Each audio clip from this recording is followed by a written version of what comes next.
The storm spent itself before dawn, leaving Potter Castle wrapped in a hush so deep it felt like snow had fallen inside the walls as well. Outside, drifts climbed the outer stones and pressed hard against the windows. The world beyond was all white and gray, the Antler River hidden beneath ice and wind-scoured powder. Inside, the great hall still held warmth. Embers glowed low in the hearth, turning the stonework gold. The wildlings slept where they'd dropped, sprawled across rugs and benches with the heavy, safe exhaustion of people who hadn't known shelter in years. Harry had woken once in the night to check the fire. He moved among them without sound, pulling a blanket over a child no older than 6, easing a fur cloak around a woman who'd fallen asleep upright, head bowed like she'd surrendered mid-prayer. When he finally returned to his room, the air felt still and warm. He lay awake anyway, listening to the castle settle, thinking of Lyanna asleep in the next chamber, thinking of Winter curled somewhere above, hidden in the cave Harry had carved out of stone and secrecy, thinking of what it meant to build something that might last, in a world that loved to break things. For the first time in a long while, peace found him. Morning arrived soft and gray. By the time Harry dressed and stepped out, the fire had been coaxed back to life, and low voices moved through the hall. Several wildlings were already awake. The bearded man who carried himself like a leader crouched near the hearth, hands extended to the flames. 2 women worked carefully with a knife, slicing the last strip of meat into portions small enough for children. Others stirred, blinking as they remembered where they were. The wariness came back with the light. Harry gave them a simple nod. Morning. They watched him like a man watches a trap, waiting for the price to be named now that the storm was gone. A woman with a long scar down her cheek spoke first. "You have our thanks," she said, rough-voiced. "If not for these walls." Her words trailed off as her eyes went to the window, to the white emptiness outside. "No debt," Harry said. "You needed shelter. That's all." Lyanna appeared a moment later, hair loosely braided, cheeks pink from sleep and warmth. Her smile softened when she saw the children gathered near the fire. "Did you sleep?" she asked gently. A boy nodded, shy and quick. The bearded man rose. He was taller than Harry by a hand's breadth, broad as a doorframe, the kind of strength that came from cold and hard living. "I am Boren of the Flintfoot," he said. His voice was gravel over stone. "These are my kin." Harry met his gaze without backing away. "Harry Potter. And this is Lyanna." Boren's brows lifted slightly at the name, but he didn't comment. He dipped his head instead. It's been a long time since anyone south of the wall showed kindness. Lyanna studied him, hands folded over her belly. "You're running," she said, more observation than question. Boren's jaw tightened. "I." Shattered teeth. "The cannibals," the scarred woman muttered, as if the word itself tasted foul. "They came when the first snows fell," Boren went on. "Took our tents. Took most of our stores. Those who stayed to fight," he swallowed, and for a moment his eyes went distant. "Not many lived to run." Harry's mind turned, quick and steady. "So you need a place to start again," he said. Boren's stare sharpened. "There's room here," Lyanna said softly, stepping closer. "And Harry. He built this place from nothing. He can help you." A murmur moved through the wildlings. Uneasy. Suspicious. The scarred woman snapped. "Why? What's the catch? What do you gain from keeping us?" Harry looked her straight on. "Nothing." Her eyes narrowed. He continued anyway. "If you stay, you work. You hunt. You trade. You live without looking over your shoulder every time the wind shifts. No crows hunting you. No tribes hunting you. No stealing just to make it to morning." He paused, then added, "Quieter, and your children get more than survival." Boren glanced around the hall. Thick walls. A steady fire. Bread. Salt. Small comforts that might as well have been miracles. "What would you ask of us?" he said at last. "Only what you'd give freely," Harry replied. "Help with the land.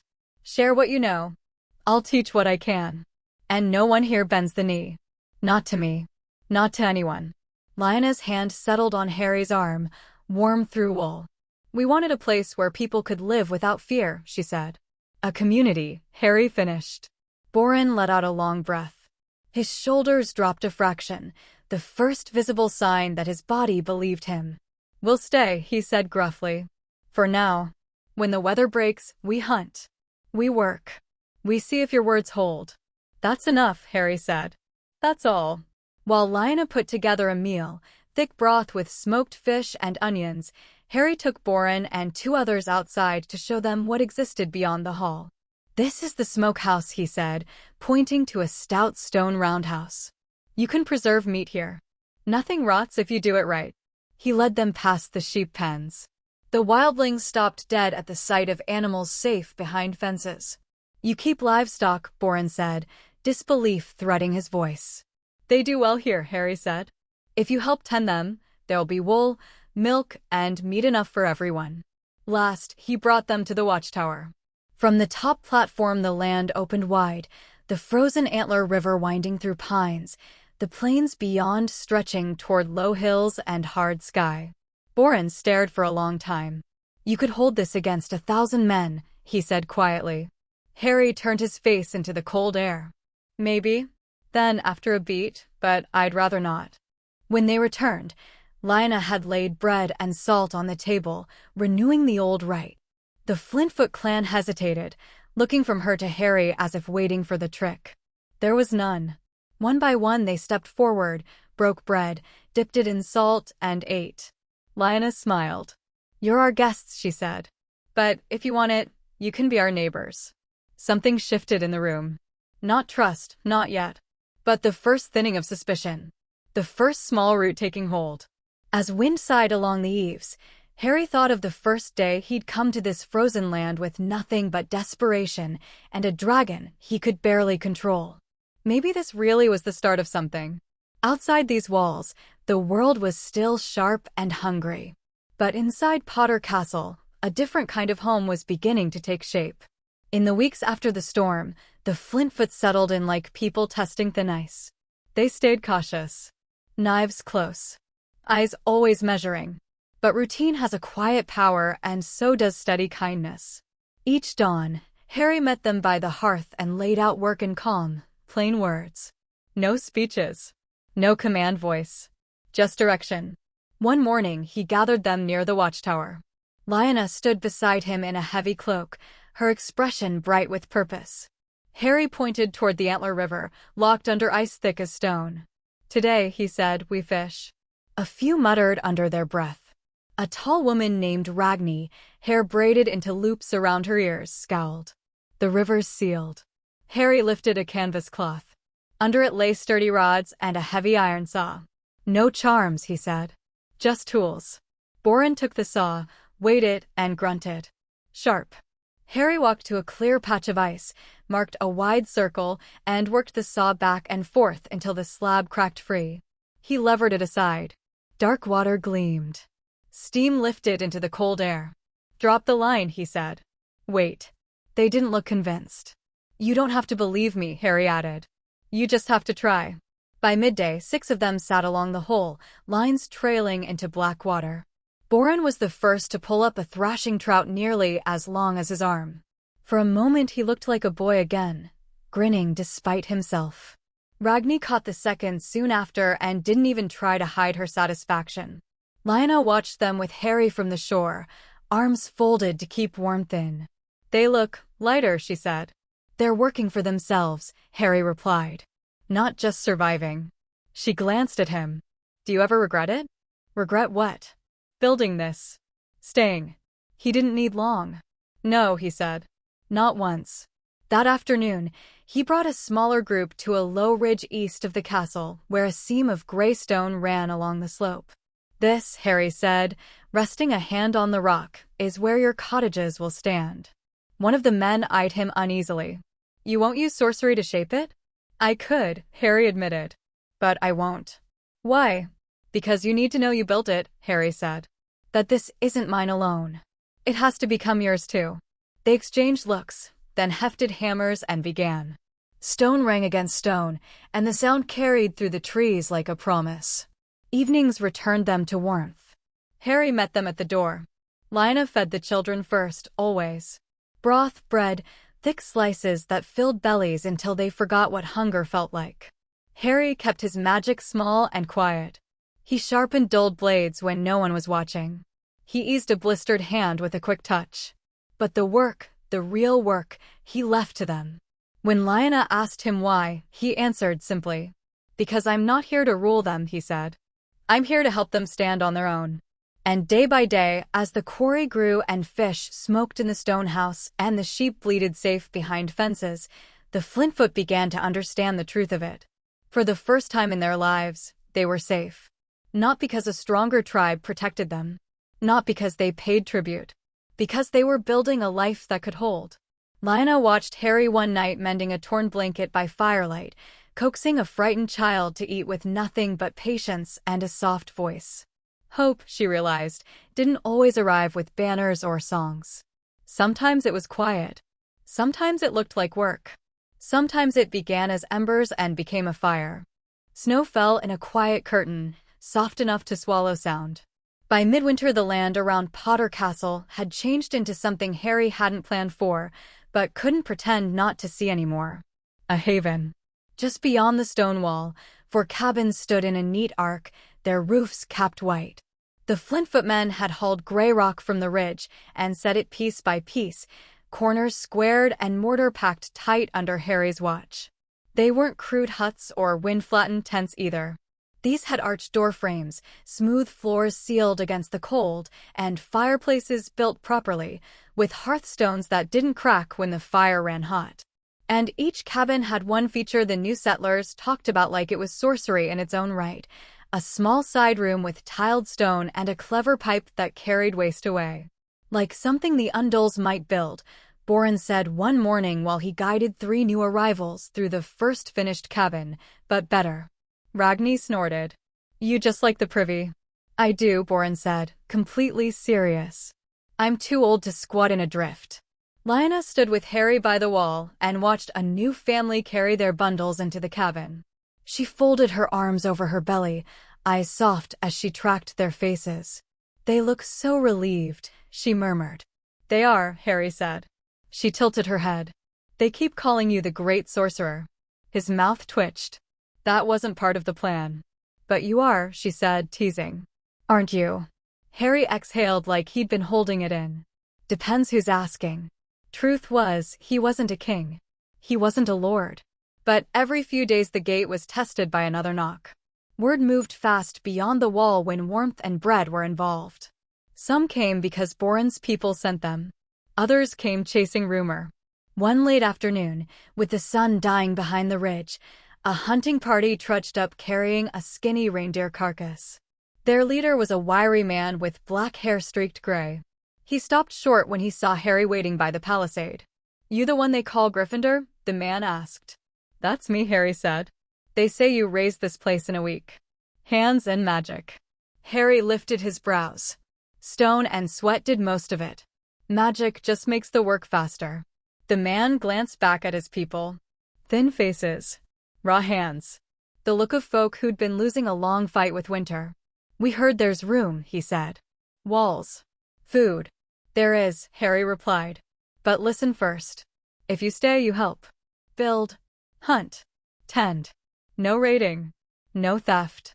This place only works if we keep it clean." The man rubbed his beard, thinking. Then he nodded once. "Better than starving." "Then you're welcome." After that, it came in waves. 2 sisters with 4 children between them. A pair of old men who'd survived a failed trek toward the Skirling Pass. A white-haired woman with a bundle of dried herbs who asked, almost embarrassed, if she could tend the sick. Harry tried not to think of himself as anything more than a man opening a door. But the truth pressed in each time. Someone looked to him for an answer. One evening, Lyanna found him on the watchtower, arms folded on the parapet. Below, cooking fires flickered in the snow like a low field of stars. "You look troubled," she said, coming to stand beside him. Harry didn't answer at first. The wind tugged loose strands of her hair and threw them across her cheek. "I wanted to help," he said finally. "I didn't think it would turn into this." "A home?" she asked. "A village," he corrected, voice quiet. "With all the hopes and fears that come with it." Lyanna laid her hand over his, steady and warm. "It needed someone to start it." He looked at her. I'm no lord. No, she agreed. And maybe that's why people believe you. Inside the hall, newcomers gathered near the hearth with bowls of hot stew. Children leaned into the warmth, faces shiny with broth, eyelids heavy. Boren approached Harry with a look that said he'd already heard the question too many times. They asked if they should offer tribute, Boren said. Harry blinked. Tribute? For staying. No, Harry's voice came out firm before he even meant it to. No tribute. They work, they hunt, they fish. That's it. Boren's grin split his beard, showing the gap in his front teeth. Told them. He clapped Harry's shoulder and went back to the fire like the matter was settled forever. And slowly, a rhythm formed. Dawn meant tools and quarry work for some. Traps checked along the tree line for others. Fishing holes cut in the ice. Smokehouse fires tended. Sheep penned and fed. Clothes mended. Knives sharpened. Lyanna organized the women who wanted it into steady work, wool, stitching, simple medicine, and, in the evenings, letters for the children. Not the high speech of castles. The kind of learning that let a child read a mark on a sack of grain, or count stores, or write a name without shame. Every few days, Harry sat by the hearth with the heads of the little families and asked what they needed. More wood. More salt. A better fence. A bigger pot. It was never grand. It was always practical. One night, Ragni and Boren found him at the long table, sketching another cabin plan. You should name it, Boren said. Harry looked up. Name what? This place, Ragni said. The castle has a name. The village doesn't. Harry leaned back, frowning as he watched the snow drift past the window. What would you call it? He asked. Boren scratched his beard. Something that means hope. Or free, Ragni said, chin lifted. Harry was quiet a long moment. Then a faint smile tugged at him, like he decided to stop arguing with the obvious. We'll call it Narnia, he said. Lyanna, listening from the doorway, smiled like the name fit. By the end of the month, the word had run up and down frozen rivers and through camps that still clung to life by stubbornness alone. A sorcerer had raised a stronghold beyond the wall. And there, if you were willing to work, you could find warmth, bread, and peace. It grew so gradually Harry barely noticed until it was already real. 4 cabins became 6, then 8. Paths packed hard through snow by dozens of feet. A split-rail fence went up to mark where gardens would be once the thaw came. Fish racks stood like ribs against the wind, silver bodies drying in long rows. Every dawn, more smoke rose into the pale sky, thin gray ribbons from many hearths instead of one. One evening Harry stood on the watchtower and finally said it out loud, almost like he didn't trust himself. It's a village, he murmured. A real one. Lyanna's smile was gentle. It's a home. But with every new family, the danger grew too. A hungry warband, an ambitious chieftain, a lord south of the wall looking for glory. Sooner or later someone would look north and decide this place was worth taking. So Harry began warding the land. Reluctant, but steady. On a morning when the sun hung in the sky like a cold white coin, he walked the perimeter with his staff in hand while Boren and Ragni watched from a distance, breath steaming. Lyanna had asked him once why he didn't teach the Narnians, as she called them now, the full reach of his magic. He'd taken his time before answering. If they think I can solve everything, he'd said, they'll never learn to stand without me. And if they fear me, they'll never truly settle. But these wards weren't for show. He laid them into the bones of the land, line by line, stone by stone. Not a wall you could see, but a weave that bent paths and muddled intent. Anyone who came with hunger for conquest would find themselves wandering, turning aside, forgetting why they'd come. Anyone who came with honest need would find the way clear. That night, Lyanna waited by the fire as he returned, tired in a way that sat behind his eyes. Will it hold? She asked softly. Harry looked into the flames. It will, he said. It has to. After that, he studied every day. Black family grimoires lay open across the long trestle table, cracked bindings and iron clasps catching firelight. Lyanna sometimes watched him turn brittle pages, lips moving soundlessly over runes no one in this world had ever spoken. Some spells were dark even by his old standards. Magic that twisted bodies, bound lives, bent nature into shapes it never chose. He ignored anything that smelled of domination. He hunted only what could protect: wards, healing, strengthening, concealment. One night Lyanna found him in the small library he'd claimed for study. Candles burned low, and exhaustion hollowed the skin beneath his eyes. "You should sleep," she whispered. Harry looked up, tired and bright at once. "Not yet," he said quietly. "If I'm going to keep them safe, I have to be more than I was." A week later, alone in a clearing behind the castle, he carved a circle into the snow and stepped inside it. A rite. Simple in description, brutal in cost. He cut his palm and let blood fall into the runes. The wind rose, sudden and sharp, whipping snow into spirals. He spoke the words. When it ended, he dropped to his knees, gasping, heart hammering like a drum. His veins felt hot, like they'd been filled with fire. But when he stood, he felt the difference.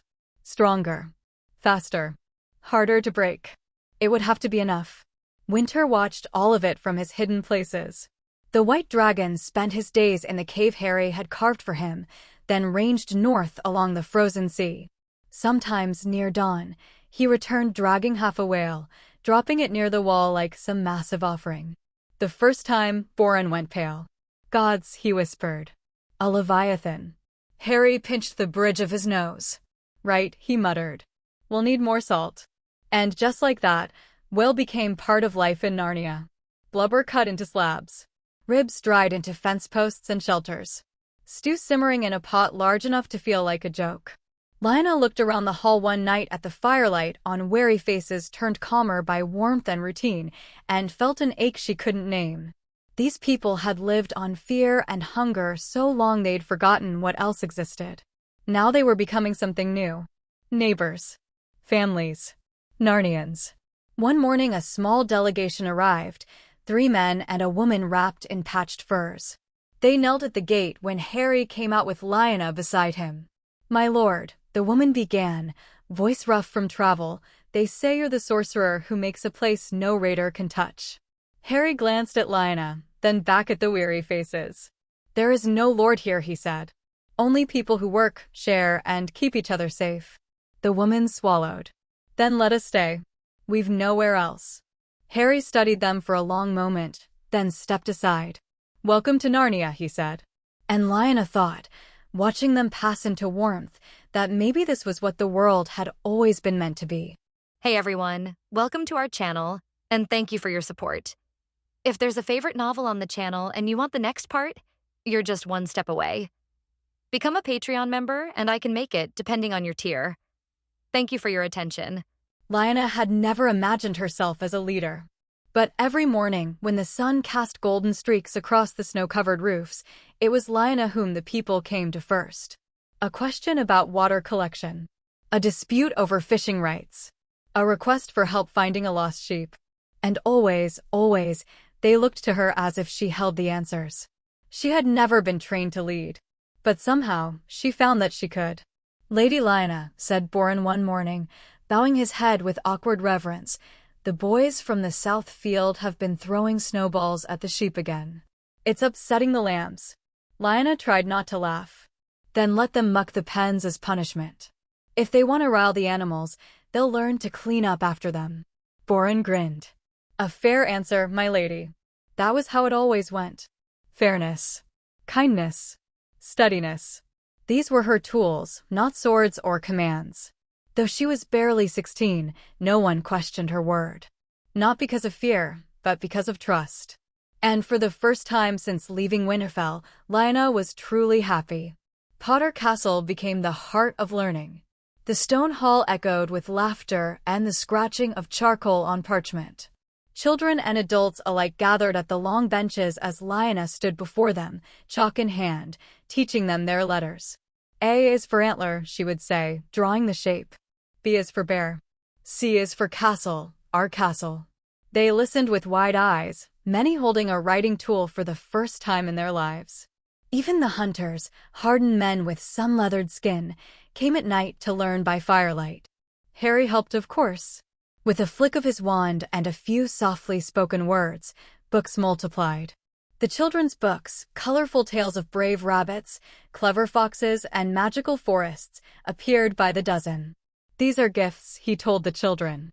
And one day, you'll read them to your own. Lyanna watched him, heart swelling. You know, she said to him one evening as they sat near the fire, you're more like a northern lord than you think. Except you build with magic instead of stone and sword. Harry chuckled. And you, my lady, are the true warden of the north. At least this part of it. She looked down modestly. I don't command them. They come to me because I think they want someone to believe in them. Someone who doesn't look down on them. You give them dignity, Harry said simply. That's rarer than gold. Lyanna had always harbored certain prejudices about wildlings. Tales of raiders, of lawless clans and savagery, had filled the hearthside gossip of Winterfell for years. But those were not the people of Narnia. These people were eager to work. They learned with zeal. They took to crafts, leatherwork, stone carving, weaving with natural skill. And many now knew how to read and write. They built their own homes with their own hands. They shared food, taught each other, watched one another's children. And slowly, the identity of wildling began to fade. They were Narnians now. Even Harry was learning. Late at night, after the children had gone home and the hearth crackled low, Lyanna sat beside him with a book of Valyrian script. This is a G, she said, tracing his hand. Loop and tail. No sharp turns. Loop and tail, he echoed. And this, she said, flipping the page, is Old Valyrian. The writing is vertical, like vines. He tilted his head. Beautiful language. Dangerous too, she warned. Words carry power. Harry smiled faintly. That's true everywhere, Lyanna. And so the two of them, sorcerer and lady, sat in the growing heart of a new world, one built not just of magic and stone, but of learning, hope, and quiet dreams made real. Narnia had its leader. And she wore no crown but snow in her hair and ink on her fingers. It was Harry who introduced the idea of public baths to the Narnians, one of the many customs he brought from his world, and one he insisted upon with a passion that startled even Lyanna. To Harry, hygiene wasn't a luxury. It was essential. He declared it the cornerstone of civilization, second only to clean water and food. And so, with the help of a few curious volunteers and a great deal of magical finesse, he built the first 2 bathhouses in Narnia. One for men and one for women, both made of sturdy stone walls, reinforced with magic runes carved deep into the foundation. These runes stabilized the warmth of the water, funneled from heated underground streams Harry had located through magical divination. Inside, there were wide pools that steamed gently in the cold morning air, lined with smooth stone and warmed to the perfect temperature. The first time the villagers saw Harry manipulate earth and stone with a wave of his wand, they gasped. Walls grew where there had been none, arches carved themselves into shape, and the very snow seemed to retreat from his presence. When he conjured a glowing rune above the entrance and spoke in an ancient tongue, the entire framework of the bathhouse sealed and glowed with magical energy. Whispers followed him wherever he walked after that. A true sorcerer. I heard he commands all elements to his will. Is it true he crossed the sky on wings of smoke? Harry tried to ignore them. He was used to being talked about, but he didn't like the stares that lingered too long. He especially noticed the way the wildling women looked at him now. It wasn't just admiration, it was hunger. A different kind of hunger than he'd seen when he fed the village after Winter gifted him a whale. This was personal. Lyanna noticed it too. She stood outside the women's bathhouse, wrapped in a heavy cloak as steam drifted into the air, and narrowed her eyes at the group of young wildling women giggling in the snow. Their cheeks were red from the heat, their eyes shining, and each of them, it seemed, kept casting glances toward Potter Castle, toward Harry. You should have seen him bend the earth, one girl whispered to another. He made stone dance. He smells nice too, another said with a sly grin. Not like the usual men. Like herbs and firewood. And he doesn't even look at us, came a playful complaint. He's always with that Lady Stark. Maybe he's hers. Lyanna's face burned hot as fire in the snow. She turned quickly, her cloak flaring behind her as she walked back toward the castle. Inside, she found Harry in the common room, sitting on the floor beside the fireplace, a book open in his lap, his hair slightly damp from a bath of his own. He looked up and smiled. "You're back. Tried the bath yet?" "I did," she replied, removing her cloak and folding it neatly over a chair. "It's lovely." "I'm glad," he said, nodding to himself as he turned another page. "Makes all the carving and stone hauling worth it." She stood watching him for a moment, her hands clasped together in front of her. There were times when she wanted to scream at him. How could he not notice the way she looked at him? How she lingered near when he cooked, or how her heart pounded when he smiled at her that certain way, soft and warm, as though they were the only two people left in the world. But then her thoughts always darkened. She remembered the night Rieger left. The tears. The pain. The feeling of betrayal when Rieger never came. She remembered the weight of his crown of roses. The sweet scent that once thrilled her now made her stomach turn. Sometimes she dreamed of Harry. In her dreams, he pulled her close, kissed her like she belonged nowhere else. He whispered her name as though it were a song. He made her feel safe, cherished, loved. But the dreams always twisted. In the middle of their closeness, his face would shift, those warm green eyes replaced by violet ones, Harry's smile distorted into Rieger's cold, too perfect face. She always woke up in tears, furious, ashamed. Now she stared at Harry, who was humming softly while he read, completely unaware of the storm raging within her. "Harry," she said softly. He looked up. Why don't you look at the wildling girls?" she asked before she could stop herself. Her voice came out sharper than she intended. He blinked. "What do you mean?" "They stare at you.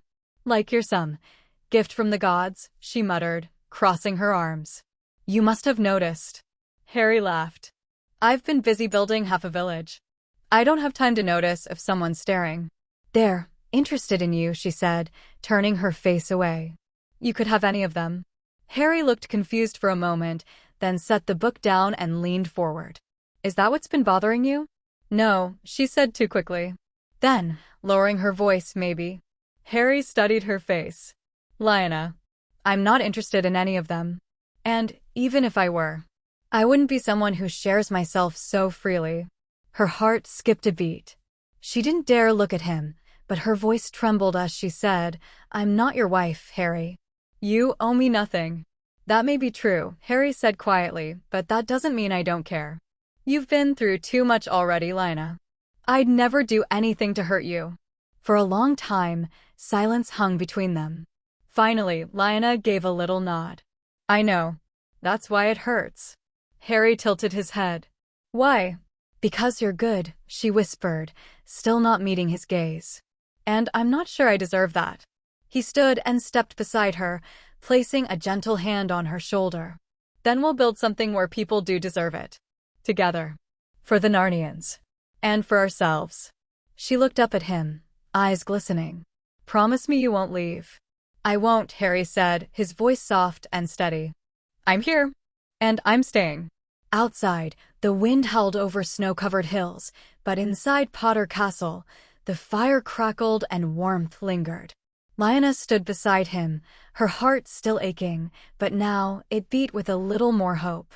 The morning was quiet, the snow glistening like silver threads beneath the rising sun. Beyond the settled borders of Narnia, far past the stone cottages and warm fires, Harry saddled a black mare with calm precision. The horse whinnied softly as he adjusted the reins and then turned toward the north, riding alone through the frost-bitten forest paths toward a hidden clearing nestled in the rise of a broken ridge. This was where winter rested. The cave was massive, like a wound in the earth's bones, and concealed by ancient magic that bent the air and light. No one from Narnia ever wandered here. It was far enough that even the bravest child wouldn't stray so far. Harry rode up the last ridge, dismounted, and walked toward the shadowed entrance with slow reverence. Inside, the cave opened into a vast domed space, softly illuminated by faintly glowing runes etched in the ceiling stone. And there, resting like a coiled god, was Winter. The dragon stirred as Harry approached, his white scales shimmering faintly under the glow of the runes. His eyes, like liquid silver with slitted pupils, opened and fixed on Harry. The cold breath that escaped his snout curled in the air like mist. Harry smiled. "I missed you too, big guy." Winter rumbled, a low, throaty sound that Harry understood as a greeting. They had no spoken language, but their bond was forged through more than words. Harry's thoughts traveled through their connection like ripples in water. And Winter responded in kind, with instinct, emotion, and clear understanding. "You've grown," Harry said aloud, walking closer. "Westeros agrees with you." It was true. Since arriving in this world, Winter's size had nearly doubled. His wings were vast enough to darken a small field, his body coiled with powerful muscle beneath those pale, glistening scales. He was truly a creature of awe now, more legend than beast. Harry reached into his enchanted satchel and pulled out a bundle wrapped in black silk. He unwrapped it carefully, revealing a gleaming silver pendant, shaped like a spiral of interwoven runes, pulsing faintly with power. "I made something for you," Harry said, stepping close. "It's time you had a little freedom." Winter lowered his head curiously. "This," Harry explained, "is a runic pendant. It's linked to your magical core. When you channel your energy through it, you become invisible. Not just your body, your scent, your sound, your heat. Gone. You can fly in daylight now without anyone seeing you." Winter blinked. Then, with slow grace, bent his neck further. Harry fastened the pendant around his massive neck. The moment the clasp clicked into place, the runes flared to life with a white-blue glow. "Try it," Harry whispered. Winter focused, and in the blink of an eye, vanished. Harry stood in the center of the cave, surrounded by nothing but echoing silence. He laughed, lifting his hands. "Perfect." A moment later, Winter reappeared and gave a satisfied huff, his wings shifting in excitement. He activated the pendant again and disappeared, then returned. The joy in his movements made Harry grin. "You like it," he said. "Good. You're going to need it." He turned to look eastward, toward where the sun was rising over the frosted treetops. "I need to go to Bravos," he said aloud. "I've only been in Westeros. I need to know what's out there. If there's magic, culture, ancient knowledge, I have to see it. For both our sakes." Winter snorted, as if already preparing for the flight. "But we leave in secret," Harry added. "Lyanna doesn't want anyone to see you yet. Too soon. The people aren't ready. Not yet." Back at Potter Castle, Lyanna stood near the hearth, her hands resting on the curve of her belly. Her pregnancy was now visible, and despite the warmth of the fire and the comfort of the settlement, a shadow passed over her heart. She heard the stable doors close softly. She knew what that sound meant. She turned to see Harry enter, brushing snow from his cloak. "You're really going," she said, not trying to hide the sadness in her voice. Harry nodded. "Just for a short while. Couple of weeks. Maybe a month. I need to know what the world beyond the wall, beyond Westeros, is like." "You'll be flying," she said softly, looking down at her hands. "On Winter. No one will see us. I promise. The pendant works." "I don't want you to go," she whispered. "But I won't stop you." Harry hesitated, then stepped close and gently touched her arm. "I've made arrangements. 2 of the older women from the settlement will stay here. They'll take care of you while I'm gone. I'll come back, Lyanna. Always." Her eyes met his, and there was a weight behind them she couldn't hide. "Just come back safe." He smiled, but it didn't reach his eyes. "You keep things running here. I hear you've become Queen of Narnia." She managed a weak laugh. "Not queen. Just someone they trust." "Well," Harry said, leaning forward to kiss her forehead, "I trust you too." That night, before the moon rose, Harry vanished into the cave. No one in Narnia saw him leave. Winter curled down low, invisible to the stars. Harry climbed into the new saddle, sleek, wide, reinforced with dragon leather and metal fittings. It could hold 6 people easily, though tonight it carried only 1. "Let's fly," Harry whispered. And with a mighty beat of wings and a ripple of magic, Winter soared into the air, vanishing into the sky like a ghost, carrying Harry across the sea, toward the ancient city of Bravos and whatever truths waited for him in the east. The free city of Bravos looked like a city submerged in water, its streets narrow canals, and its buildings rising above shimmering channels, bridges strung between towers like threads of lace. From the sky, atop the invisible form of winter, Harry was breathless. The sun glinted off the rooftops, and the deeper he gazed, the more intricate the city seemed. Bravos was a maze of beauty and elegance, unlike anything in Westeros. The salty wind whipped past him, and his eyes locked on the Titan of Bravos, an immense colossus standing guard at the mouth of the harbor, its raised sword seemingly splitting the clouds. Even from such a height, the Titan inspired awe. Its massive stone limbs straddled the entrance to the lagoon, its eyes ever watchful. Harry had seen wonders in his life, castles built by magic, creatures of fire and shadow, but nothing made him blink like the Titan. It was a marvel of mortal hands, not magic, and that impressed him even more. Winter flew silently, gliding above the scattered clouds. When Harry found a thick patch of forest and rocky shoreline outside the city limits, he gave the command through thought, and the great white dragon descended, its wings stirring the sea spray and pine boughs. When Winter's claws touched down, Harry slid from the saddle with practiced ease. The dragon remained invisible, crouching low behind a thicket of trees and mist, letting out a low, rumbling breath as if to say, "Hurry." "I'll be back before sunset," Harry whispered, placing a hand on Winter's neck. "Stay hidden. If anyone comes near, vanish into the sea." The dragon huffed, its golden-slit eyes blinking once slowly. Harry removed his fur-lined cloak, now far too warm for the coastal humidity. He reached into his enchanted satchel and drew out a fine outfit of Associ silk, deep blue robes trimmed with silver, light boots suited for cobblestones and boat decks, and a thin traveling sash woven with protective runes in the thread. He took a moment to adjust his hair, now longer than it had been when he first left his world, and wiped the travel dust from his face using a conjured cloth. With a sigh and a sense of quiet anticipation, Harry began the slow walk toward Bravos.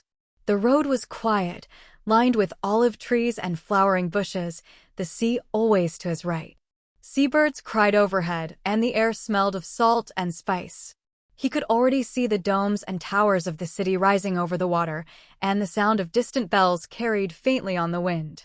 As Harry approached the great gates of Bravos on foot, he was immediately met with scrutiny by the guards stationed at the entryway. The gatekeeper, a tall, weather-worn man with a halberd and a chainmail vest glinting under the sun, squinted at Harry with disinterest. Travelers passed through all day, noblemen in polished carriages with armored escorts, foreign merchants boasting fine cloaks and guarded by sell words, and even temple emissaries robed in the hues of their gods. Harry, dressed well but walking alone and unannounced, barely warranted a glance. The gatekeeper stepped forward with a grunt. "Entry fee. 2 silver moons," he said, holding out a gloved hand. Harry raised a brow but did not protest.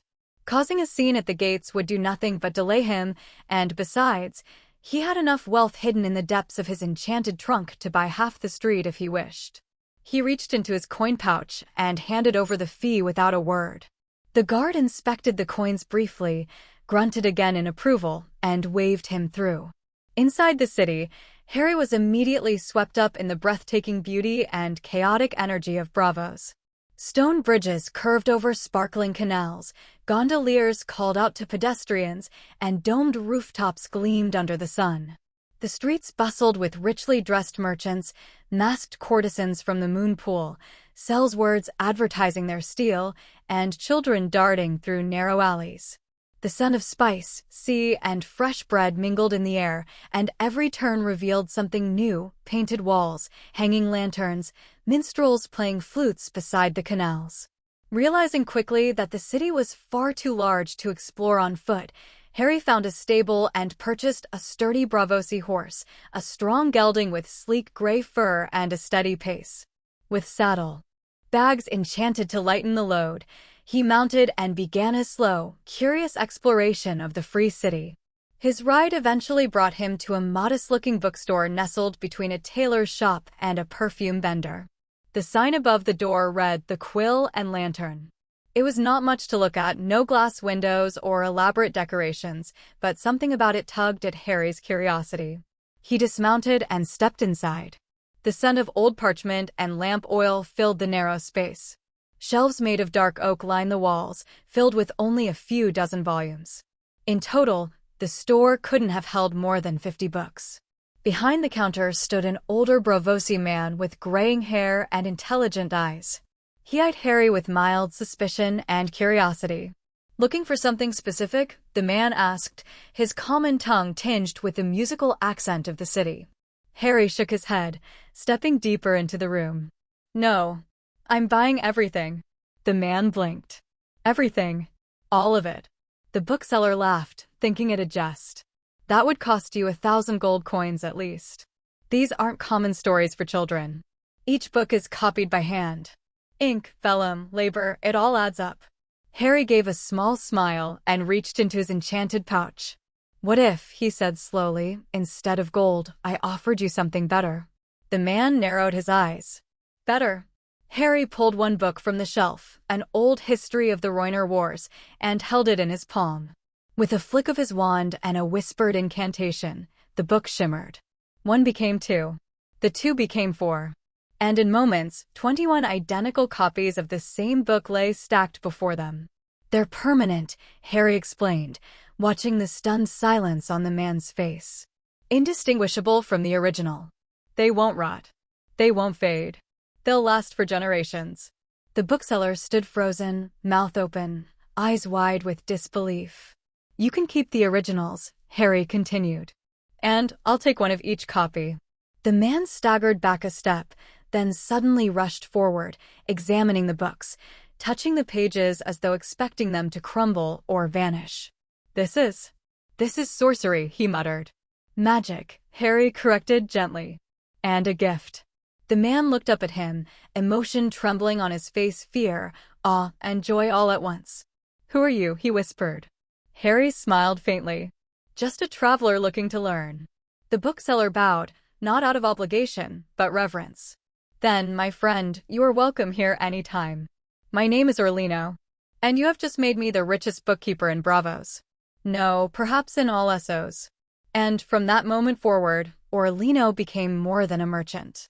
Like many before him, he saw in Harry something more than man, powerful, mysterious, and perhaps fated for something greater. And so, he became the first friend Harry made in Braavos. As the final copy settled softly onto the counter, Orlino let out a long breath and shook his head, still reeling from the marvel he had just witnessed. Books that would have taken scribes weeks or months to replicate had multiplied before his eyes in mere seconds. With trembling hands, he latched the front door of the Quill and Lantern and flipped the sign to closed. Enough commerce for one day, he said with a grin, already rolling down the awning. You've done more for me in a minute than any patron in a decade. Now, friend, let me return the favor. Harry raised a brow, amused. You're closing shop? Orlino waved it off. The books will be there tomorrow. But a sorcerer who can turn parchment into gold? That's rare. And I know Braavos like the lines on my own palm. Let me guide you. Harry smiled faintly. He could already tell that Orlino's motivation wasn't only gratitude, it was opportunity. It was always wise to be on good terms with a sorcerer, and Orlino, to his credit, wasn't hiding that. But Harry didn't mind. He needed someone like this. Someone who could show him the hidden doors behind the gilded ones. They began their walk through the heart of Braavos. Orlino, now in better spirits and walking like a man 10 years younger, pointed out every important guildhouse, artisan quarter, and known den of thieves with a mixture of flair and caution. Don't let the silks fool you, Orlino whispered, gesturing to a group of jewel-cloaked merchants laughing near a winehouse. Some of those men have fingers longer than their ledgers. You flash too much coin there, and your purse will be empty before your glass is. I'm not worried, Harry replied calmly, his green eyes scanning the crowd. Are you like the mages of old? Orlino asked with a slight tremor of reverence. Harry simply nodded. What he didn't say was that his skills in legilimency had advanced far beyond the casual probing of thoughts. With a single glance, he could sift through a man's surface thoughts and dive straight into memories, reading them, copying them, storing them with surgical precision. And that was the true purpose of his journey to Braavos. When they reached a respected forge tucked between an old spice warehouse and a marble bathhouse, Orlino stopped and whispered, "One of the finest smiths in Braavos. Makes weapons for sea lords and sells words alike. Doesn't usually give tours, but you've got me." The interior of the smithy glowed with the pulsing red-orange of fire and steel. The blacksmith, a muscular Bravosi man named Gwalis, stood at the anvil hammering a glowing piece of metal with rhythmic fury. As the two entered, Gwalis glanced up but said nothing. His face was hard, his eyes sharp from years of working beside flame and iron. Harry's gaze settled on the rack at the back. Among the steel blades, daggers, and axes, one item shone differently. A long, dark sword with ripples along its edge. Valyrian steel. "Is that for sale?" Harry asked, nodding to the blade. Gwalis scoffed, setting his hammer down. "Everything is for sale, for the right price." Harry approached slowly, running his fingers along the blade's hilt.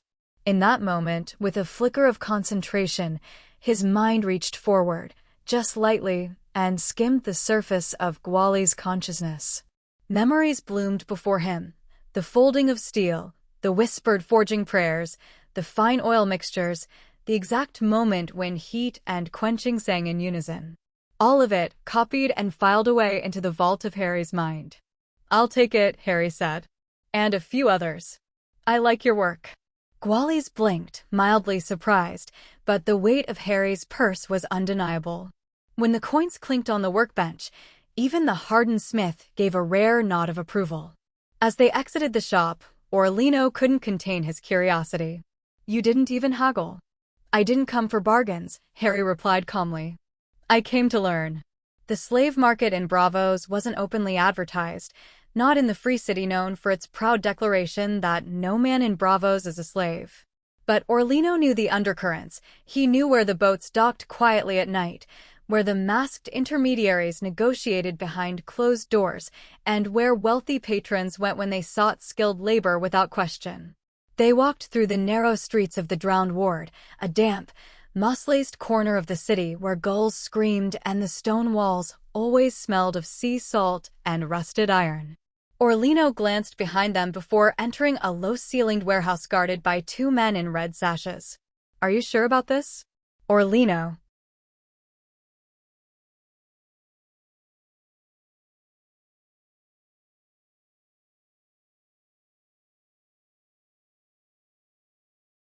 Whispered, the candlelight flickering on his face. "They won't let just anyone in." "I'm not just anyone," Harry said, stepping forward with a calm confidence. His presence had grown since he arrived in Braavos. There was a stillness to him, like a storm waiting just beyond the horizon. Even Orlino felt it. The guards parted after Harry whispered a word and brushed his fingers against one of their mines, unlocking the door without needing a coin or permission. Inside, the air was thick with quiet tension. Rows of people stood behind iron bars, men, women, and children. Not one of them wore chains, but the collar around each neck said enough. Some had scars across their hands from years of toolwork. Others looked clean, scholarly, even calm. Harry's eyes swept across the crowd. He didn't recoil in disgust, nor did he show pity. Instead, he observed. Who here still held the light in their eyes? Who had skills and hope and fire left in them? A man at the front approached, wearing green velvet robes and a feathered cap. "New to the market, my lord?" he asked smoothly. "You're in luck. I have scribes, sailors, potters, and shipwrights. Strong backs. Quiet tongues. Loyal with the right coin." Harry turned to Orlino. "You said some of them are master craftsmen?" "Some are," Orlino whispered. "Indentured. Captured. Sold by their own guilds." It's brutal, but true. Some of the best metalworkers in Norvos ended up here after a war. Harry stepped forward. "I want the skilled ones. Blacksmiths, architects, glassblowers, carpenters, healers. Bring them all out." The man blinked, surprised. "You take all of them? I'll pay. But they'll leave with me free," Harry said, his voice iron. No chains. No collars. They'll work for wages, not whips. The merchant raised his hands, half in surrender and half in greed. As you wish, my lord. They're yours if the coin is right. As groups were brought forth confused, wary, and silent, Harry watched them closely. He used no magic at first. Just his eyes. Then, discreetly, his legitimacy passed over their minds like a breeze. He saw their lives. Their trades. Their loss. Their rage. Their hope. One woman had been a royal architect in Lys. One man, a blade forger trained in Valyria's dying traditions. A middle-aged healer had learned from Carthian monks. A carpenter had built entire ships that once sailed to Ass-High. Harry nodded, feeling the weight of their memories settling in his own. I'll take all of them. The merchant, nearly stumbling in glee, began scribbling notes. Shall I deliver them to your estate, my lord? No, Harry said. They'll follow me. As free men and women. As the collars were unlocked and the doors opened, silence swept through the hall. Many looked at Harry in disbelief. One of them, a young man with callous fingers and soot-stained skin, stepped forward. Why? He asked in a hoarse voice. Why free us? Harry looked at them all. Because the world needs rebuilding. And I don't want slaves. I want a future. A home. A place where your work is valued. A quiet ripple moved through the crowd. Hope. Distant, fragile, but real. As they left the warehouse together, Orlino leaned toward Harry and whispered, You just bought yourself an army of loyalty. Harry didn't answer. But deep inside, he knew this was only the beginning. Narnia was rising. And it would be unlike anything this world had ever seen. Wildlings. Skinned and strung like meat. The dungeons reeked of blood and rot. My father said it's a miracle the gods allowed him to live that long. Harry exhaled slowly. I didn't know about the dungeons. I acted because, well, let's just say justice needed doing. To hell with the law, Wyman said bluntly. We're in Bravos now. Westerosi law doesn't stretch across the narrow sea. The two men began walking down the street together, the Bravosi pedestrians parting for them as Harry's quiet presence and Wyman's noble swagger turned heads. Still, Harry said, glancing sideways at the air of White Harbor, you're aware that I've made a lot of enemies by doing what I did. Wyman replied with a smirk. But you've made more friends. Don't let the silence of noble houses fool you. Plenty of northern lords are grateful. The Boltons were feared, not respected. Now the Dreadfort lands are divided up between houses Serwyn, Tallhart, and Umber. No one mourns the Leech Lord. Harry nodded, lips tight in a thoughtful line. I know about politics, Wyman added, and I know this. Men rally behind those who do what others dare not. You may be young, Gryffindor, but you're making a name for yourself. Careful, though, names echo longer than swords swing. Harry chuckled. Thanks for the warning. Wyman slapped him on the shoulder. Come on, I'll buy you a drink. And then you can tell me what in the seven hells you're doing here, with the Bravosi saddlebag and enough food for a wedding feast. Harry smiled. Only if you promise not to ask about the how Lord Bolton squealed. Wyman paused, blinked, then burst out laughing. Gods help me, I like you already. Wyman Manderley leaned back on the cushioned bench outside a Bravosi cafe, a half-unwrapped chocolate bar in his thick fingers and an expression of bliss across his face. By the gods, Harry, he said between bites, I don't know what sort of sorcery goes into this confection, but I'd marry whoever made it. Harry chuckled as he sipped a mild tea brewed with spices from E.T. It's called chocolate. From far away. I figured you might like it. Like it? Wyman gave a hearty laugh. I'd trade a whole barrel of Arbor gold for a basket of these bars. You might cause a war if you start handing them out freely. Harry grinned, pleased by the reaction, though he kept his usual caution behind his eyes. I'll make sure to ration them then. Wyman's jovial tone faded slightly as he set the wrapper down and looked toward the busy canals. So, what brings you to Bravos? Thought you'd be gone deep into Dothraki Sea. Harry shrugged. Trade. Learning. Travel. I've been exploring. Wish I could do the same, Wyman muttered. Things back home are difficult. The winter has hit hard. Snow lies heavy on the roads, and grain stores are thinning. Only the coastal holds are managing, and even that's barely. Harry nodded in sympathy, keeping his thoughts to himself. Wyman leaned forward, lowering his voice as if someone might overhear. And the Stark name has been in enough scandal to fill a bard scroll. Have you heard about Brandon? You mean Brandon Stark? Harry said carefully. Aye. Wyman nodded grimly. Brandon Stark, heir to Winterfell, once married to Catelyn Tully, threw it all away. Eloped with Barbary Riswell 3 months after the marriage. Disgraced the North. You know how proud the Tullys are. Hoster Tully nearly died of the shame. Harry raised an eyebrow. So what happened? Rickard Stark disinherited him, of course. Passed the lordship to Eddard. And Catelyn, well, she was still needed for the alliance. She married Eddard instead, though no one would call it a happy union. I've spoken with them both. It's cold. Harry sipped his tea again, his expression unreadable.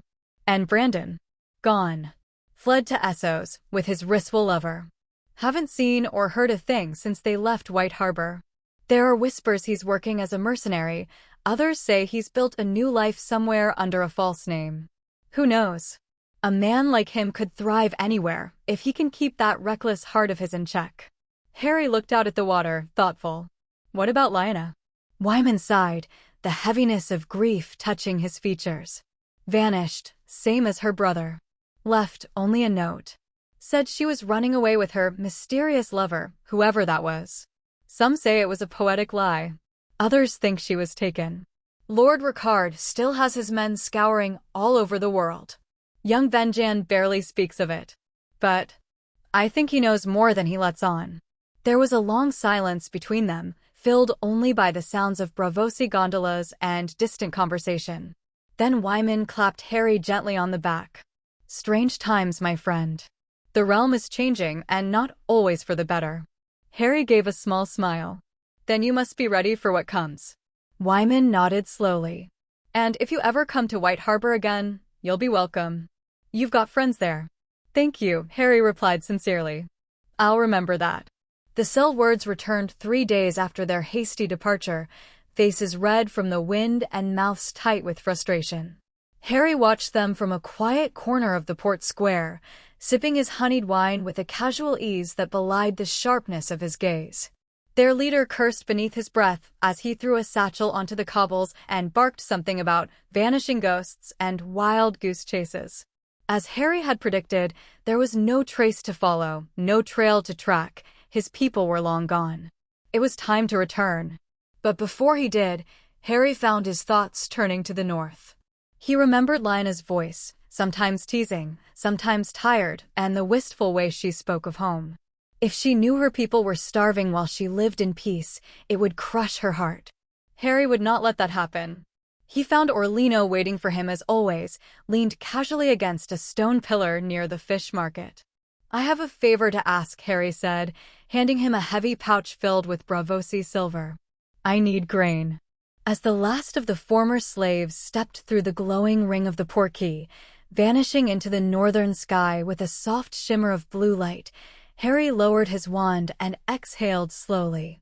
The rope he had enchanted lay limp in his hand now, the magic drained from it with the final jump. Around him, the small clearing near Bravo's coast was silent once again, just the gentle rustle of salt-kissed grass and the murmur of distant gulls. He looked around to ensure no one had seen what had transpired. The Braavosi had eyes everywhere, and though Harry had taken every precaution, caution was still his closest companion. Before sending them off, he had outfitted each person with bags filled with essentials, dried food, cookware, warm cloaks, even tools. Many carried packs of livestock, chickens, goats, and even 10 pregnant cows. The men and women had been armed with simple weapons too, nothing extravagant, just blades and bows that wouldn't draw attention in Bravos. With 120 people now safe inside Winter's magically protected cave, Harry felt a quiet sense of accomplishment, but also the tug of responsibility settled deeper into his bones. He could see the cave in his mind's eye lit with glowing runes, warmed with enchantments, and filled now with murmurs of awe and questions. Many had stared in confusion as the portkey took them, unsure whether they were being whisked to freedom or death. But they had trusted him. That trust, earned with words and kindness, now bound them to him more than any oath could. "I'll return soon," Harry whispered under his breath, eyes on the fading horizon. With a flick of his wand, he removed all the traces of people traveling towards winter and began the slow ride back to the city gates of Braavos. His pace was calm, but his mind raced. There was still much to learn, and the Free City held secrets he hadn't yet touched. He passed by the towering statues of faceless gods and narrow canals lined with stonework houses. The scent of sea air mixed with spice and fish as he reached the bustling central market. Braavos pulsed with life. Musicians strummed lutes on bridges, mask-wearing courtesans whispered invitations to nobles, and merchants called out with exotic goods from Lys, Volantis, and beyond. But Harry wasn't here to revel. He passed through the crowd with purpose. There were places still to visit, temples of forgotten gods, magical apothecaries, even whispered rumors of a glassmaker who had once crafted mirrors that revealed more than reflections. The magic of the old world still lived in Braavos, buried beneath its canals and coin. Before nightfall, he intended to find it. And then, he would return to the north with knowledge, power, and people who believed in him. The sun was setting over the canals of Braavos, casting a molten gold reflection across the water as Harry stood upon the terrace of a quiet inn, watching from the shadows. Below, in the merchant quarter near the slave pens and illegal trade, yet barely hidden, there was unrest brewing. He could see it in the sharp gestures of the slavers, the way they barked at their guards and waved at dockside cell words, slipping them coin pouches and whispers behind cupped hands. "They think they can track me," Harry muttered under his breath, fingers resting on the wooden rail of the terrace. "They think they still own what I've taken." He'd seen the look in their eyes the moment he had bought over 100 skilled artisans without so much as blinking. Not one coin bartered. Just a nod and an outstretched bag of shining gold pieces. Of course the slavers would grow suspicious. No one parted with such wealth without a hidden motive. And now that he'd vanished with their finest slaves, blacksmiths, leatherworkers, potters, cooks, healers, they were reacting exactly as he predicted. From his high vantage point, Harry spotted a group of hardened Sellswords boarding a small galley, iron helms and fur collars, the mark of Norvashi cutthroats. One of the slavers below pointed east and shouted something across the docks. The implication was clear. "They're fools," Harry murmured, shaking his head. "Greedy, grasping fools." He turned from the view, retreating into his private chamber, where a mirror hovered midair, revealing the snowy haven beyond the wall. One by one, the freedmen and women were settling inside the warmth of winter's cave, lighting lanterns, feeding livestock, setting up sleeping rolls. Children laughed as a goat chased one of them, slipping on smooth rock. They were safe, thousands of miles away, and untouchable. With a flick of his wand, Harry dismissed the scrying mirror and whispered a command. The enchanted coin bags he had left with the slavers, illusionary gold formed from transmuted leaves and gilded stone, were now beginning to unravel. One by one, the coins would fade from solid to mist, the illusion breaking just as he willed it. He smirked. "That's why I didn't haggle, you bastards." Back at the docks, chaos was erupting. Cries of alarm echoed from the merchant vaults as gold dissolved like dust in water, and enraged voices screamed for guards, for scribes, for sorcery. One of the slavers, his face red with fury, was pounding his fists against the wooden crate where he'd stored his fortune, now filled only with gray ash. "They'll send more men," Harry whispered, conjuring his wand into his hand. "But they'll find nothing. Not the people, not their gold, not even my trail." And with that, Harry pulled the hood of his traveling cloak over his head and walked out into the Braavosi night, just another face in the crowd. Harry had just exited a Braavosi wine shop, his arms full of exotic bread, soft cheese, and fruit soaked in honey, when he heard his name echo across the cobbled street. "Lord Gryffindor. 7 hells, it is you." Harry turned sharply, his wand instinctively brushing his palm beneath his cloak before recognition dawned. Striding toward him with a beaming face and a richly embroidered green cloak flapping behind him was none other than Wyman Manderley, heir of White Harbor and the son of Lord Wyllis. The man was broad-shouldered and ruddy-cheeked, a northerner to his bones, though he wore a saucy silk like a second skin. Lord Wyman. Harry grinned, genuinely surprised and pleased. Didn't think I'd be seeing anyone from the north this far east. Wyman clasped Harry's hand firmly, shaking it with both of his. You're damn right I'm here. On my father's orders, trade negotiations with the Sea Lord. But I'd rather talk about you, Lord Gryffindor. He lowered his voice, a glint of admiration in his eye. Word of your deed reached us months ago. Harry's smile faded into something more neutral. You mean Roose Bolton? Aye, Wyman said, tone dipping into something more serious, but not unfriendly. The man was a butcher of the worst sort. No one wept for him in the north. You know what they found beneath the dread fort. He leaned closer. Barley, wheat, oats if possible. Dried fruits. Salted meats. Preserved root vegetables. As much as you can get. Orlino whistled. For one of the free cities, or a small kingdom? Harry smiled. For the north. Orlino didn't ask questions. That's why Harry liked him. A day later, Orlino brought him to a grizzled sea captain named Torvin Marr, who commanded 20 massive whaling vessels, sturdy ships with deep holds and seasoned crews. He's an honest merchant, Orlino assured him. And more importantly, he keeps his mouth shut. I don't care about silence, Harry replied. I care about loyalty. And fast shipping. Captain Marr grunted. You've got coin. That buys loyalty and speed. Tell me the destination. White Harbor, Harry answered simply. Deliver the goods to Lord Wyman Manderley. The loading took 2 days. Barrel after barrel was rolled down the docks, crates stacked high with cured meats and sacks of grain sealed tight against the damp.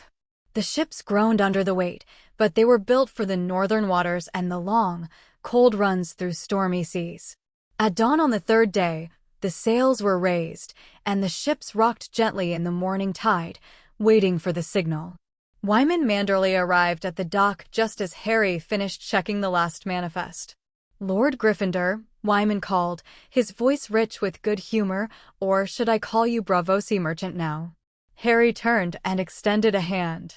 Call me whatever you like, Lord Manderley, as long as you accept a gift.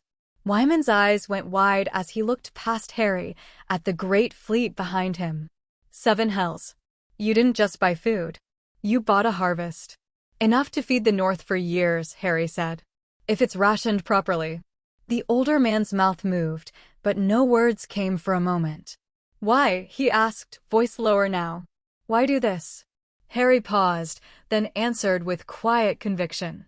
Because I owe the North something, someone. He met Wyman's eyes. I am the one Lyanna Stark ran away with. Wyman froze, his breath caught. She didn't want Robert Baratheon. She didn't want a cage. She wanted a life of her own choosing. Harry smiled faintly. With me. 7 gods, Wyman murmured. I always suspected she ran. But I never imagined. He took a step closer. Is she well? She's alive. Safe. Free. And pregnant. Harry's voice was firm. She goes by Lyanna Gryffindor now. And she's happier than she's ever been. Wyman let out a slow breath, equal parts astonishment and relief. Then I'm glad. More glad than you'll know.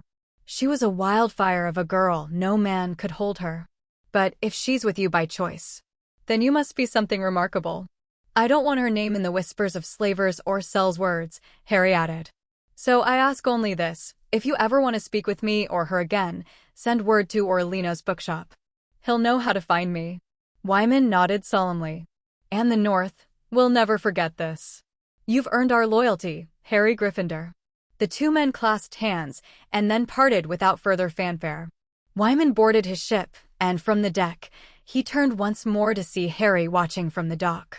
Then, with the wind at their backs, the ships slipped into the misty Bravosi Bay one after the other, like a silver serpent coiling toward Westeros, bearing salvation. Harry turned away as the last ship vanished beyond the horizon. He walked to the same quiet alley he always used, placed a palm against the cold stone wall, and murmured a single word. Moments later, far beyond the city's edge, a massive shimmer spread in the air. Wind rushed. Snow greeted him like an old friend. Winter was waiting. The sky tore apart with thunder as Winter, cloaked in shimmering invisibility, raced across the clouds above the shivering sea. With wings that carved through the wind like blades, the great dragon soared with unmatched speed, his instinct pulling him home. Harry sat astride Winter's massive back, hood drawn low and one hand steady on the saddle. The cold bit into his cheeks, but he didn't mind. He was returning, not just to Narnia, but to something far more important. Winter roared once as the mountains of ice and shadow came into view, and then, without a command, he veered toward his cave. Harry didn't expect what happened next. A scream echoed through the entrance of the cavern. Then another. Panic surged inside the cave as the men and women Harry had rescued ran for shelter, hiding behind crates and stone outcroppings, clutching each other in terror. Some drew rusted knives, while others stood paralyzed in fear. One man, a former leatherworker from Mir, shouted, "He brought us here to feed us to a beast." Winter landed with a ground-shaking thud, causing a few crates to topple and a baby to cry out. His claws dug into the stone, eyes glowing like twin lanterns in the dark, and his breath steamed the air. His wings folded slowly, and he stretched his long neck toward the entrance, where dozens of frightened faces were frozen in fear. Harry dismounted swiftly and raised both hands. "Stop. All of you, please listen."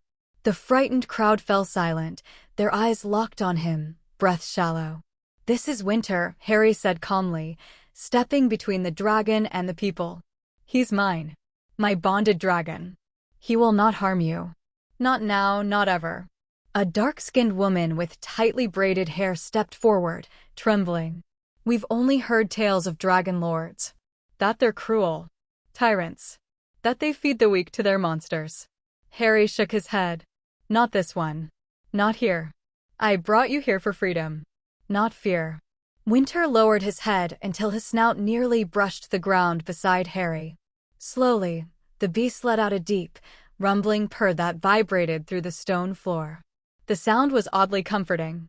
Harry turned to the group. "I won't ask you to trust me today, but I will ask you to watch. And decide for yourself if I am the kind of man who would betray you."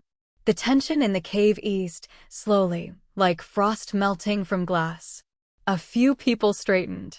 Others still clutched their makeshift weapons, but did not raise them again. A child peeked out from behind a barrel and whispered, "He's beautiful." Harry smiled. "Yes, he is."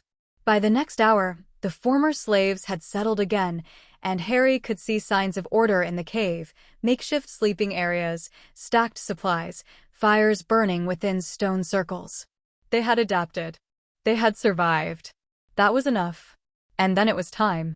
Harry led them from the cave, wrapped in thick cloaks of fur and wool, many gifted from the stores he had prepared. The journey toward Narnia began as the wind howled overhead. Snow fell in flurries, and even though they had warm clothes, the bitter chill sank into their bones. Some of the women from warmer lands whimpered with each step. The men squinted into the wind, gripping packs and baskets tightly. Still, they marched. When Narnia's great wooden palisades came into view, a silence fell over the new arrivals. And it wasn't just awe, it was hesitation. Fear. The wildlings were gathered on the other side of the settlement, standing in lines or leaning out of stone cottages. They had come to see the strangers. To watch the new blood enter their land. Murmurs spread. "Look at their skin. Not from any tribe I know. Foreigners." Associ.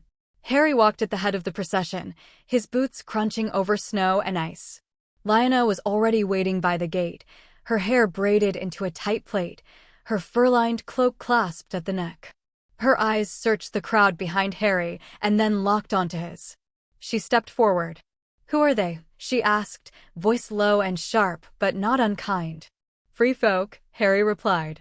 "From another part of the world." Lyanna looked past him, her expression unreadable. "You brought them here?" They had nowhere else to go. The wildlings had fallen into complete silence. Men with spears leaned on their weapons. Children peeked from behind the legs of their mothers. And then a tall wildling man with red hair stepped forward. "They look soft," he said gruffly. Harry met his gaze. "They're not. Another wildling woman, gray streaks in her hair, but strength in her stance, asked, "Will they work?" "They already have," Harry said. "Some are smiths, carpenters, healers. They can help us, if we let them." Lyanna stepped beside him, her voice cool. "Then let them prove it. And we'll see." There were nods, suspicious glances, but no weapons were drawn, no voices raised. Harry turned to the people behind him. "This is your new home. Not all will welcome you right away, but that will change. You'll earn it." He raised his voice for the whole village to hear. "And let it be known, Narnia welcomes any who work, who learn, who build, and who do no harm." From the edge of the crowd, a young wildling boy approached and held out a piece of bread to one of the Associ children. The child took it shyly. It was a small moment, but it was the beginning of something vast. At first, the snow-covered village of Narnia stood divided, not by fences or walls, but by silence. The free folk of the north, the wildlings, stood warily at the edges of the settlement, watching the new arrivals from Essos with guarded eyes.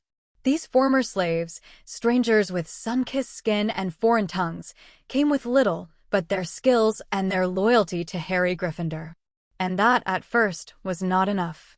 The wildlings were proud, hardened by the brutal winters beyond the wall, suspicious of outsiders, especially ones who dressed in strange fabrics, cooked unfamiliar meals, and spoke a dozen different dialects, few of which included the common tongue. But Harry was patient. He gave no orders, only opportunities. He walked through the village each morning, checking on both groups, never choosing sides. He brought the two blacksmiths, both towering men from Tyrosh, to the village forge, which had stood cold and unused for weeks. With a nod from Harry, they set to work. Sparks flew, hammers rang out on steel, and smoke curled into the frosty air. One of the blacksmiths, a bald man named Karan, spoke little Westerosi, but knew how to speak through demonstration. He summoned a few curious wildlings with a sharp whistle and held up a newly forged axe, sleek, well-balanced, the metal gleaming. "Strong," he said with a thick accent, handing it to a young wildling boy named Halric. Halric hefted the axe, eyes wide. "Sharp as the crow's steel," he murmured. Karan simply smiled and pointed to the anvil. "You learn." Halric glanced toward Harry, who gave him a nod. "Aye," the boy said, stepping forward. And, just like that, the first thread of connection was made. Soon, others followed. A husband and wife pair from Lys, once renowned carpenters before their enslavement, began to gather wildlings who enjoyed fishing. With broken words and hand gestures, they showed how to carve smooth wooden curves, waterproof boat frames, and bind the pieces tight with pitch and sinew. Within a week, 2 new fishing boats floated proudly on the icy river, and the wildlings who helped build them beamed with pride. "They don't just talk," said a wildling named Jorah, watching the boats sway in the water. "They teach." Harry, standing beside Lyanna as they overlooked the activity from the porch of the stone house, smiled quietly. "Because they want to belong, just like anyone else." Lyanna glanced at him, then back to the bustling village. "They're not soft like we thought. They've lived hard lives, just not in the cold." In another part of the village, beneath a long shelter of wood and canvas, several Associ women sat weaving, spinning, and stitching cloth. Their nimble fingers danced across looms, creating garments warmer and finer than any the wildlings had seen. Curious wildling girls crept closer until one of the Associ women, an older lady with silver rings braided into her dark hair, looked up and smiled. "Come," she beckoned gently, patting the space beside her. "We make for all." Though the girls hesitated, one of them, a bold child named Waimei, stepped forward and knelt beside her. The woman handed her a ball of yarn and showed her the pattern with patient, deliberate movements. Waimei's fingers fumbled at first, but she watched closely and mimicked the weaving. That evening, Waimei ran to her mother holding a half-finished scarf and laughing with delight. "They know how to make the thread sing," she said. By the second week, the invisible barrier between the wildlings and the newcomers had started to melt. Children played together in the snow. Wildlings helped build stone cottages beside the Associ, mixing mortar and setting stones side by side. They'd learned how to shape the blocks properly from watching the newcomers work with precision and care. "I never thought I'd see a wildling build a house that didn't lean sideways," Lyanna muttered as she walked beside Harry, watching a team of wildling and Associ men work together. "They're not wildlings anymore," Harry said quietly. "They're Narnians now." One evening, around a large communal fire, two blacksmith apprentices, Halric and a young Associ boy named Darren, sat beside each other, laughing over a poorly made sword one had ruined earlier that day. "Looks like a weak knife," Halric said, nudging Darren with an elbow. "It's for killing very angry bread," Darren replied, making both boys erupt in laughter. Lyanna stood nearby, watching the firelight dance over the faces of both groups. She didn't say anything, only smiled softly as the warmth of the flames blended with the warmth in her heart. Later, when the fire had burned low and the stars glittered above like frozen diamonds, Lyanna leaned against Harry on the wooden porch of their cottage. "You did it," she whispered. Harry shook his head. "They did. I just gave them the chance." "You gave them more than that," she said. "You gave them a future." In the snow-covered village that night, two peoples slept side by side. Not as strangers, but as one. Life inside Potter Castle had changed in the most unexpected and comforting ways. The arrival of the Associ brought more than just skills, they brought structure. Among them was an elderly midwife named Mara, whose hunched back and leathery face concealed eyes sharp as falcons. She was from Lys, and though her speech in the common tongue was broken, her tone was commanding and her presence reassuring. From the moment she met Lyanna, she took charge of the pregnancy with such gentle authority that even the wildlings began to defer to her. A few of the younger Associ women, particularly those who had once served as housekeepers or cooks in wealthy Braavosi estates, remained at Potter Castle alongside Mara. They quickly set to work making the stone halls feel less like a fortress and more like a home. They dusted out the corners, hung thick woolen tapestries, mended the worn cushions near the hearth, and began preparing meals with spices and techniques foreign to northern palates. The food was simple but rich, and Lyanna found herself growing fond of the tastes of cinnamon and lemon in her porridge. Though Lyanna still insisted on cooking now and then, claiming she needed to keep busy, the Associ women gently insisted she rest. "You carry two lives now, my lady," Mara told her one morning, placing a warm, wrinkled hand on Lyanna's stomach. "You must treat yourself as a queen would." One evening, Harry returned to the castle just as the sun dipped behind the snowy pines. The air was sharp with frost, and a hush had fallen over the grounds. Lyanna stood at the threshold, expecting nothing more than a routine report from Harry's trip to the nearby village. But what she saw instead froze her in place. Two dire wolves padded beside him, massive, majestic creatures with thick, silver-gray fur and eyes that gleamed with ancient, primal light. They were larger than any hound she'd ever seen, larger even than most ponies. Despite their size, they moved with eerie grace, silent as falling snow. Lyanna's hand covered her mouth in awe. "Gods, where did you find them?" Harry dismounted from his horse and scratched behind one of the direwolf's ears. "They came to me," he said simply. "I made a pact with them. A binding ritual. They're not pets, they're guardians. Sacred beasts of the north. I thought." He hesitated, watching her face. "I thought they should live here. Protect the castle. Protect you." Lyanna knelt slowly before one of them, who sniffed her hand and then nuzzled into her chest. Tears stung her eyes. "They're beautiful," she whispered. "The sigil of House Stark, and now they're here." She stood, took one step toward Harry, and kissed him. It was not a shy kiss. It was soft and slow, trembling with gratitude and something deeper that had long been waiting to bloom. The dire wolves circled around them, one lying near the hearth, the other watching over the windowsill like a sentinel. Harry was quiet after, touched by her warmth, his hand lingering on hers. "I'm glad you like them," he murmured. "I love them," Lyanna whispered back. "But I love you more."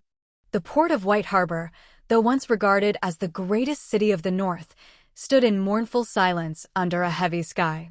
Gray waves lapped at the docks, more out of habit than purpose, and the bitter wind howled between abandoned cargo cranes and idle warehouses. Snow blanketed the wooden piers and stone streets, a thick carpet of white that was rarely disturbed. The few dockhands still stationed there moved listlessly, scraping frost from the edges of crates and sweeping ice from planks that hadn't felt the weight of foreign boots in weeks. It was not always so. There was a time when merchants from the Reach and the Vale would send ships bearing rich wine, velvet, and oils, and in return, White Harbor would offer salted cod, northern furs, and timber from the Wolfswood. But no more. The snows had grown too deep, and the rivers froze over early. The North, once proud and resourceful, now faced scarcity with clenched teeth and hollow bellies. No ships came. The wharf stood empty, and the longshoremen gathered in groups around fire pits that barely warded off the chill. Conversation was sparse. There was little to talk about beyond how much food was left in their homes, and how long the cold would last. They stared out into the gray horizon, their eyes searching for sails they no longer expected to see. "Another day and no grain," muttered Jarn the dockmaster, a man with a weathered face and thick white beard. His gloved hand gripped a mug of weak ale as he stood beside the bellpost. "Even the Reborn had the decency to raid us when the sea was still open." "Maybe the sea froze over too," said Halder, a younger dockhand, stamping his boots for warmth. "Or maybe they just gave up on us. What trade's left in a starving north?" Jarn shook his head. "Lord Wyman will come back. He took a ship east, didn't he? Bravos, they said. The Free Cities VE got gold and grain aplenty. Maybe he'll bring something back." "Aye," Halder said. "Or he'll bring back debts we can't repay." The wind whistled mournfully between them, as though the city itself despaired. Then, like a whisper cutting through the gloom, came a voice from the watchtower above the port. "Sail. Sail on the horizon." All heads turned. Dockhands leapt to their feet. Jarn dropped his mug, and it shattered on the icy ground. "Are you sure?" he shouted up. "I said sail. No, 20 sails." A heartbeat of silence passed, then an uproar. Men ran for the edge of the pier, shoving aside crates and barrels to see clearly. And then, there it was. A line of ships cutting across the horizon, their sails dark and heavy, their hulls proud and tall. At the head of the fleet was a great ship with a merman banner snapping against the wind, the personal ship of Lord Wyman Manderley. "The Lord's back," someone shouted. "Wyman's returned." Jarn stood still, his eyes wide with disbelief as he watched the ships approach. That's not just Lord Wyman. That's a bloody fleet." And as the vessels drew closer, the people saw barrels and sacks on deck, hundreds, thousands of them. The banners of Bravos fluttered beside Manderley's, and the people began to cheer, a sound that started as a murmur but quickly swelled to a roar that echoed across the empty harbor. Jarn sank to his knees and whispered, "The gods haven't abandoned us." From the deck of the leading ship, Lord Wyman Manderley stood tall in his thick green and blue cloak. His cheeks were flushed red from the wind, but his smile was wide. Behind him stood Bravosi merchants and soldiers overseeing the cargo. But Wyman had eyes only for the people of his home. He raised his hand in greeting, and the dockworkers cried out, "Long live the Manderleys! Long live the North!" Halder ran toward the ship as it began to dock. "What happened, my lord? What miracle is this?" Wyman looked down, eyes gleaming with triumph. "It is not my doing, lad," he said. "This is a gift from the gods, or perhaps from something even rarer, a good man with a kind heart and the power to change fate." "A good man?" Halder asked, wide-eyed. Wyman chuckled. "You'll know his name soon enough. His name is Lord Gryffindor." And the city of White Harbor, once quiet and dying, sprang back to life, bell towers ringing and gates thrown open, to welcome not just its heir, but hope itself. Lord Wyman Manderley stepped off the gangplank onto the stone pier of White Harbor with the pride of a man who had defied winter and fate. The crowds at the port roared with approval, dockworkers and townsfolk alike cheering as crate after crate of food and goods were unloaded. Yet, for all their celebration, Wyman's thoughts were fixed on one place, the new castle. He rode through the familiar white streets of White Harbor, his guards parting the way. The castle stair, that broad, winding road of white stone, awaited him. It was lined with people eager to see the return of their lord, and Wyman doffed his glove to wave at them, face ruddy from cold and travel. As he climbed the final steps, the sight of the new castle brought a surge of warmth to his chest. Its pale towers loomed above the city's white walls, the silver and sea-green banners of House Manderley snapping proudly in the wind. He could see both harbors from the height, ships still being unloaded, and his city, his people, stirring back to life. The bitter quiet that had plagued White Harbor in his absence was lifting. The gates of the castle opened with a groan, revealing the merman's court beyond, with its towering doors flanked by 2 mermen of sculpted marble. Servants bowed low as Wyman entered, and the air within was warm with the scent of pinewood smoke and beeswax. The hallways were just as he remembered them, worn with age, but rich with memory, lined with rusted swords, faded banners from wars long past, and wooden ship figures carved in the likeness of sea beasts and drowned gods. A servant greeted him at the inner gate. "Your Lord Father and Lord Ricard are waiting in the merman's court, my lord." Wyman nodded and made his way to the great hall, the click of his boots echoing against the lath and plaster walls. In a quiet corner, he passed the hidden room that led to the secret tunnel beneath the castle stair, its sheepskin map of the north and Myrish carpet still in place. When he stepped into the merman's court, his eyes fell immediately on the 3 men waiting near the high seat. Lord Wylis Manderley, aging but still broad of shoulder, wore his sea-green cloak pinned with a silver merman brooch. His long white beard rested on his chest, and his cane leaned beside his chair. Lord Ricard Stark stood beside him, tall and composed, wrapped in the solemn grey furs of House Stark, his face unreadable as ever. At his side was his son, Eddard Stark, already with the stern eyes and quiet strength that the North would one day come to depend on. "Wyman," Wylis said, rising slightly with a proud but weary smile. "You've returned." Wyman strode forward and knelt briefly before his father. "And I bring more than myself, father. I bring salvation." Ricard raised a brow. "Salvation?" Wyman stood and turned to face them. 20 ships, filled with grain, dried meat, fish, fruit, livestock, and even medicines. Enough to feed half the North through the worst of this winter. It will begin arriving tonight. Wylis leaned heavily on his cane. "You made a trade deal in Bravos?" Wyman smiled faintly. "Not exactly. I received a gift from a friend." "A friend?" Ricard asked sharply, his eyes narrowing. "He is the one who brought down Roose Bolton. He is the one who healed the dread fort of its rot. He is the man who took Lady Lyanna." Ricard's face twitched. "What?" "I spoke to him myself. I broke bread with him. He told me Lady Stark is safe and well, that she left willingly to escape a fate she could not accept. She lives in peace and comfort, and she is with child, his child." There was a long silence. Eddard shifted uneasily. Ricard turned away to stare at the flickering torches of the great hall. His voice, when it came, was low and grim. "Lyanna's disappearance cost the North dearly. It affected the trade deal I made with Lord Robert Baratheon." Wyman's expression didn't waver. "We had been struggling for months, yet no one helped us. It is true that Lyanna eloped with him, but you can't blame her completely because she already tried to talk you out from the betrothal of Lord Robert. Now she eloped with this Lord Gryffindor. He seems to have more wealth than 100 southern lords, and he chooses to aid us freely. If he is Lyanna's husband, then he is already kin to the Starks." Ricard looked at Wylis, and Wylis looked at his son with pride. "You did well, my boy. We will see that the food is distributed fairly." Wyman bowed his head. "The ships are under guard, but I advise haste.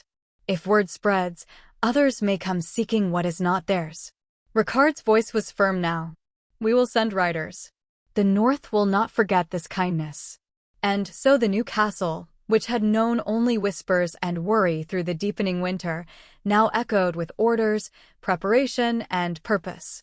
The cold winds still howled, but within those stone walls, the fire of hope had been rekindled. Lord Ricard Stark sat in the merman's court long after Wyman Manderley and his advisors had left to oversee the unloading of the ships.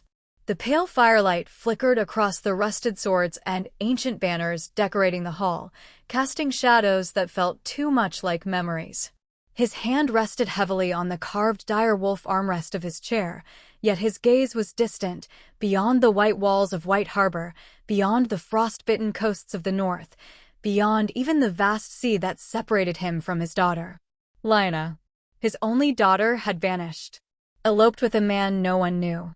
At first, Ricard had felt only fury rage at her defiance, at her shameful letter, at the dishonor it cast over House Stark.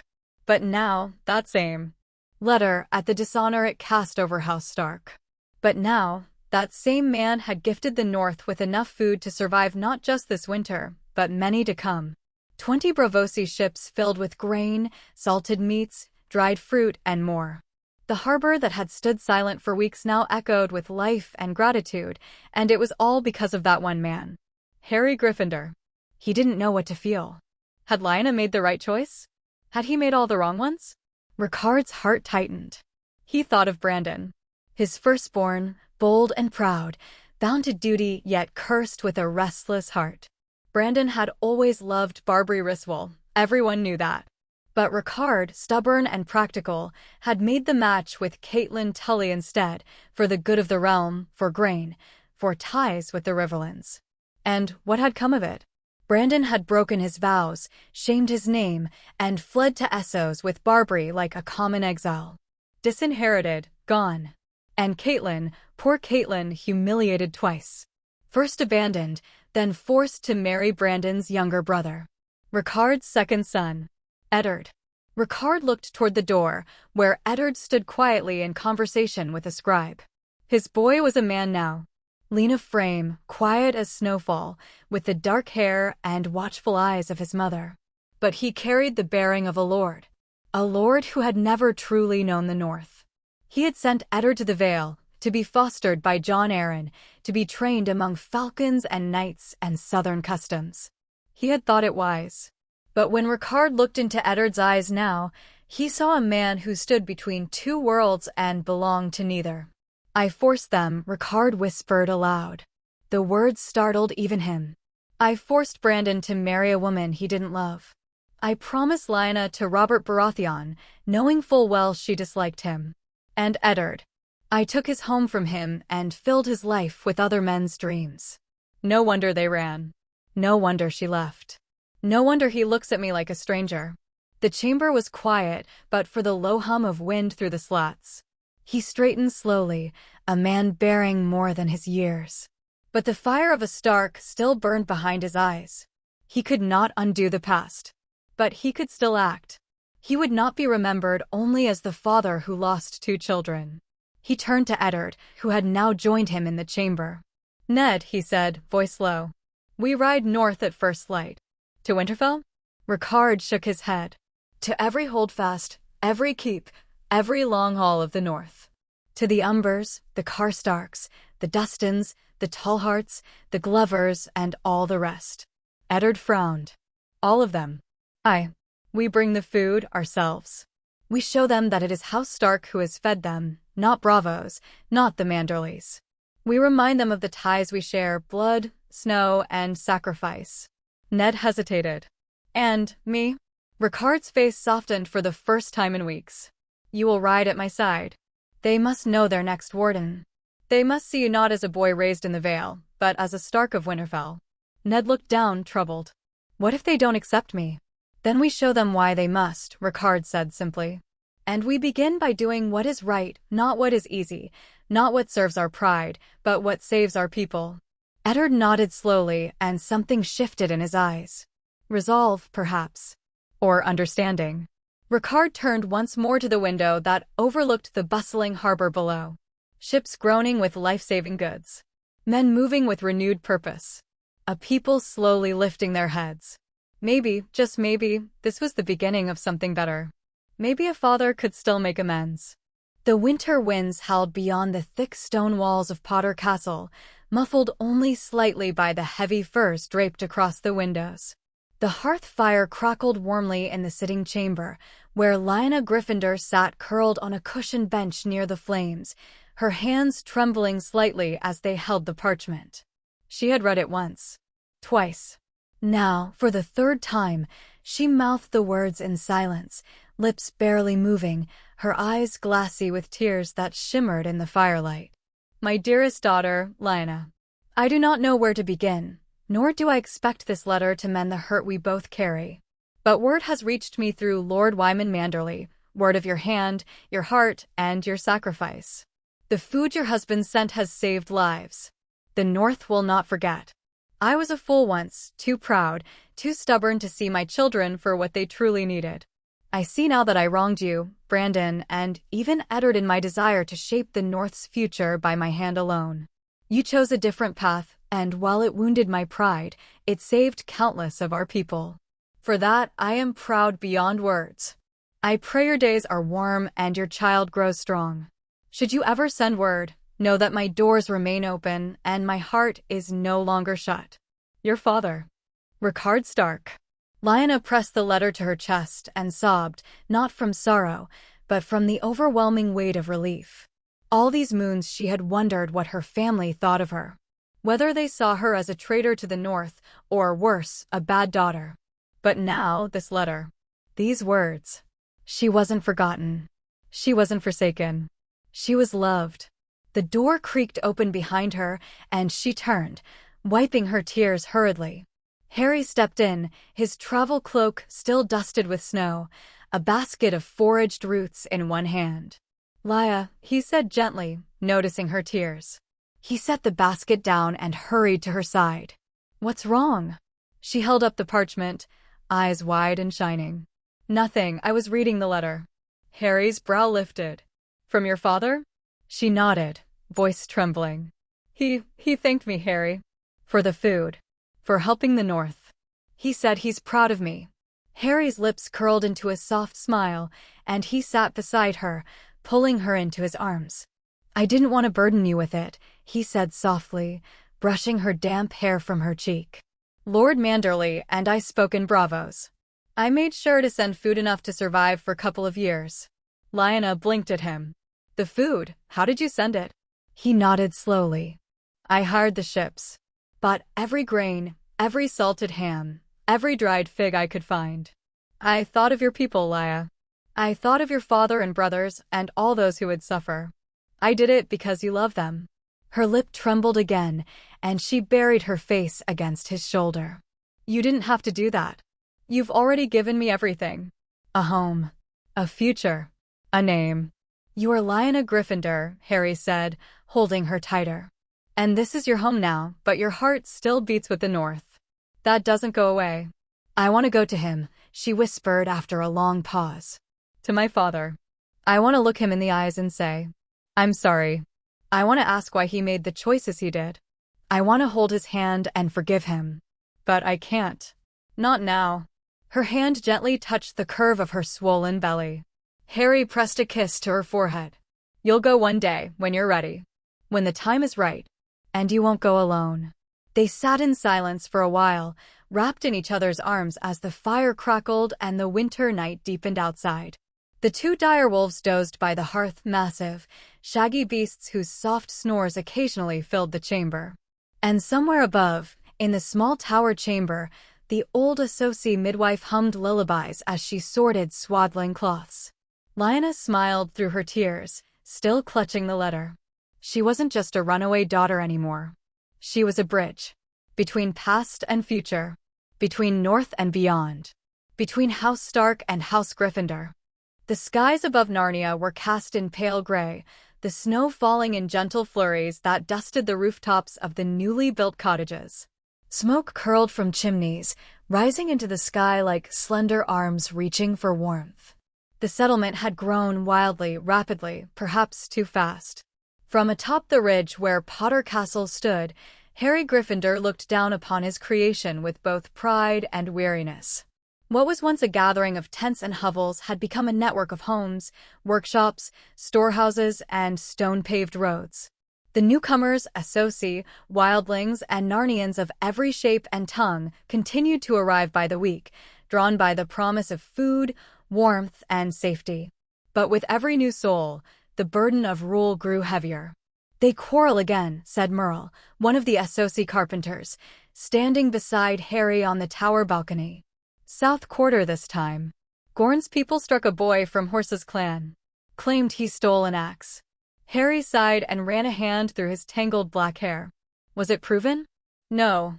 But the axe was found hidden near the boy's home. It's enough for Gorn's men to demand blood." Harry clenched his jaw. "Tell them to meet me at the castle. No blood shall be spilled in this kingdom without my knowledge." Merle nodded and turned to leave. "Wait," Harry added, his voice lower. "Remind them both that the tools of Narnia are not weapons unless I declare them so.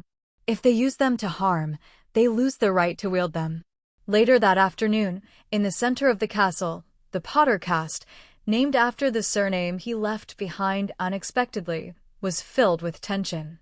24 men and women stood on either side of the hall, divided by allegiance and ancestry. Gorn's folk wore heavy leathers dyed in dark tones, with frost-bitten faces and scarred hands. Horse's people, lighter in build, adorned with bone charms and painted cheeks, stood tall with defiant glares.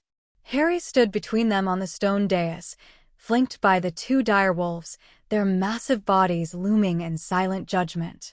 The fire behind him crackled and hissed as if echoing his mood. "This ends today," Harry said, his voice clear and cutting through the thick air. "No blood feud, no retaliation. You live under one sky now." "My sky." Gorn, a burly man with a braided beard, took a step forward. "He stole from us." "Prove it," Harry snapped. "Show me the moment, the hand that took the axe, the thoughts behind it. If you cannot, you accuse a child on suspicion alone. Is that justice?" Gorn growled low in his throat, but said nothing. Harry turned to Horsa, a tall woman with narrow eyes. "And you? If you knew one of yours stole, would you return it?" "Yes," she said immediately. "Then return it," Harry said. "And teach your young to ask, not take."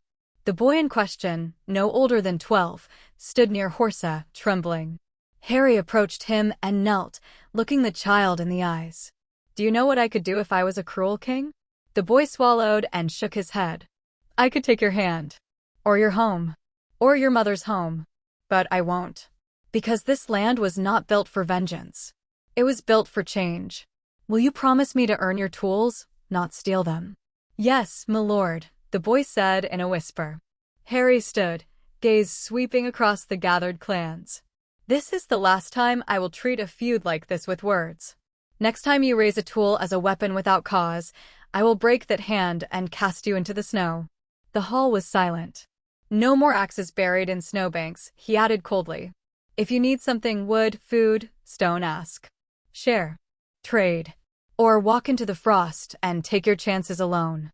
He turned and walked down the hall as the dire wolves growled and padded behind him, parting the crowd like a blade. Outside, the snow had grown heavier. Lyanna waited near the entrance with her cloak wrapped tightly around her, her hands cradling her growing belly. "Another quarrel?" she asked softly. "Yes," Harry said, rubbing his eyes. "And it won't be the last."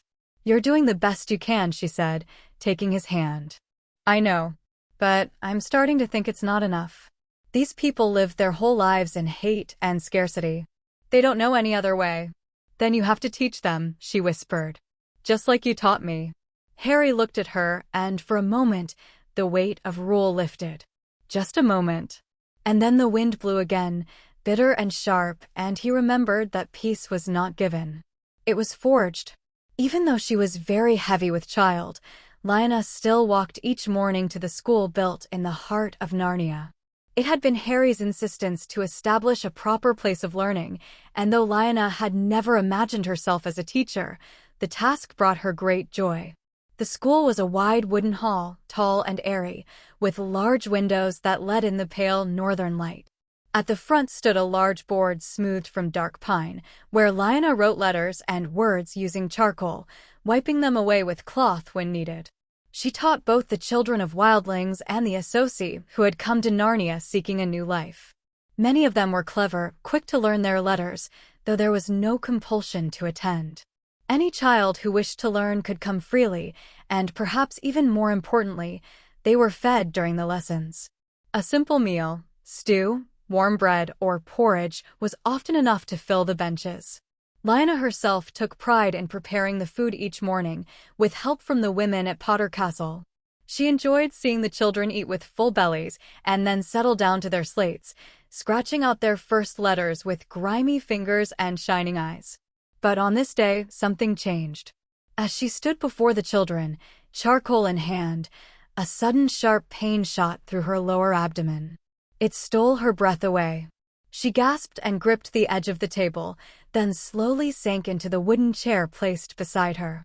One of the older children, a dark-haired associate boy with wide eyes, noticed her discomfort. "Lady Lyanna," he asked in a nervous voice. "I'm fine," she murmured through a tight breath, placing a hand over her belly. "Just fetch help, would you?" The boy didn't wait. He bolted from the room, his feet echoing down the corridor. Within moments, the door burst open and two women rushed in, one of them the young pleasure slave girl from Lys, who had lived in Potter Castle since the day the associate arrived. Others followed, and soon Lyanna was gently helped up and escorted out of the school, cradling her belly and walking with slow, trembling steps. The castle was close, but even those few paces felt like miles. Word spread quickly. By the time Harry arrived at the castle, Lyanna was already in her chamber. The doors had been shut tight, and the thick stone walls muffled the sounds, but not enough. Harry stood outside, pacing restlessly along the corridor, heart pounding. From beyond the door, he could still hear her cries, muffled yet raw with pain. He clenched his fists, helpless. One of the castle attendants tried to reassure him. "The midwife is with her, my lord. She's done this many times." Harry nodded, but didn't speak. He could do nothing. No spell, no incantation, no dragon's fire could ease what Lyanna was enduring. He pressed his forehead against the cold stone wall and whispered, "Please be safe. Please." Inside the room, Lyanna gritted her teeth and bore down through wave after wave of agony, her fingers crushing the blanket beneath her, her breath sharp and ragged. The old midwife barked steady instructions while two young women moved about the room with towels and hot water. Through it all, Lyanna thought only of one thing, her child. And outside the door, Harry waited, praying silently that the woman he loved and the life she carried would survive the night. The screams had stopped. For a moment, silence reigned inside Potter Castle. The thick wooden door remained shut, and Harry stood unmoving, his hand resting on the stone wall beside it, heart pounding like a war drum.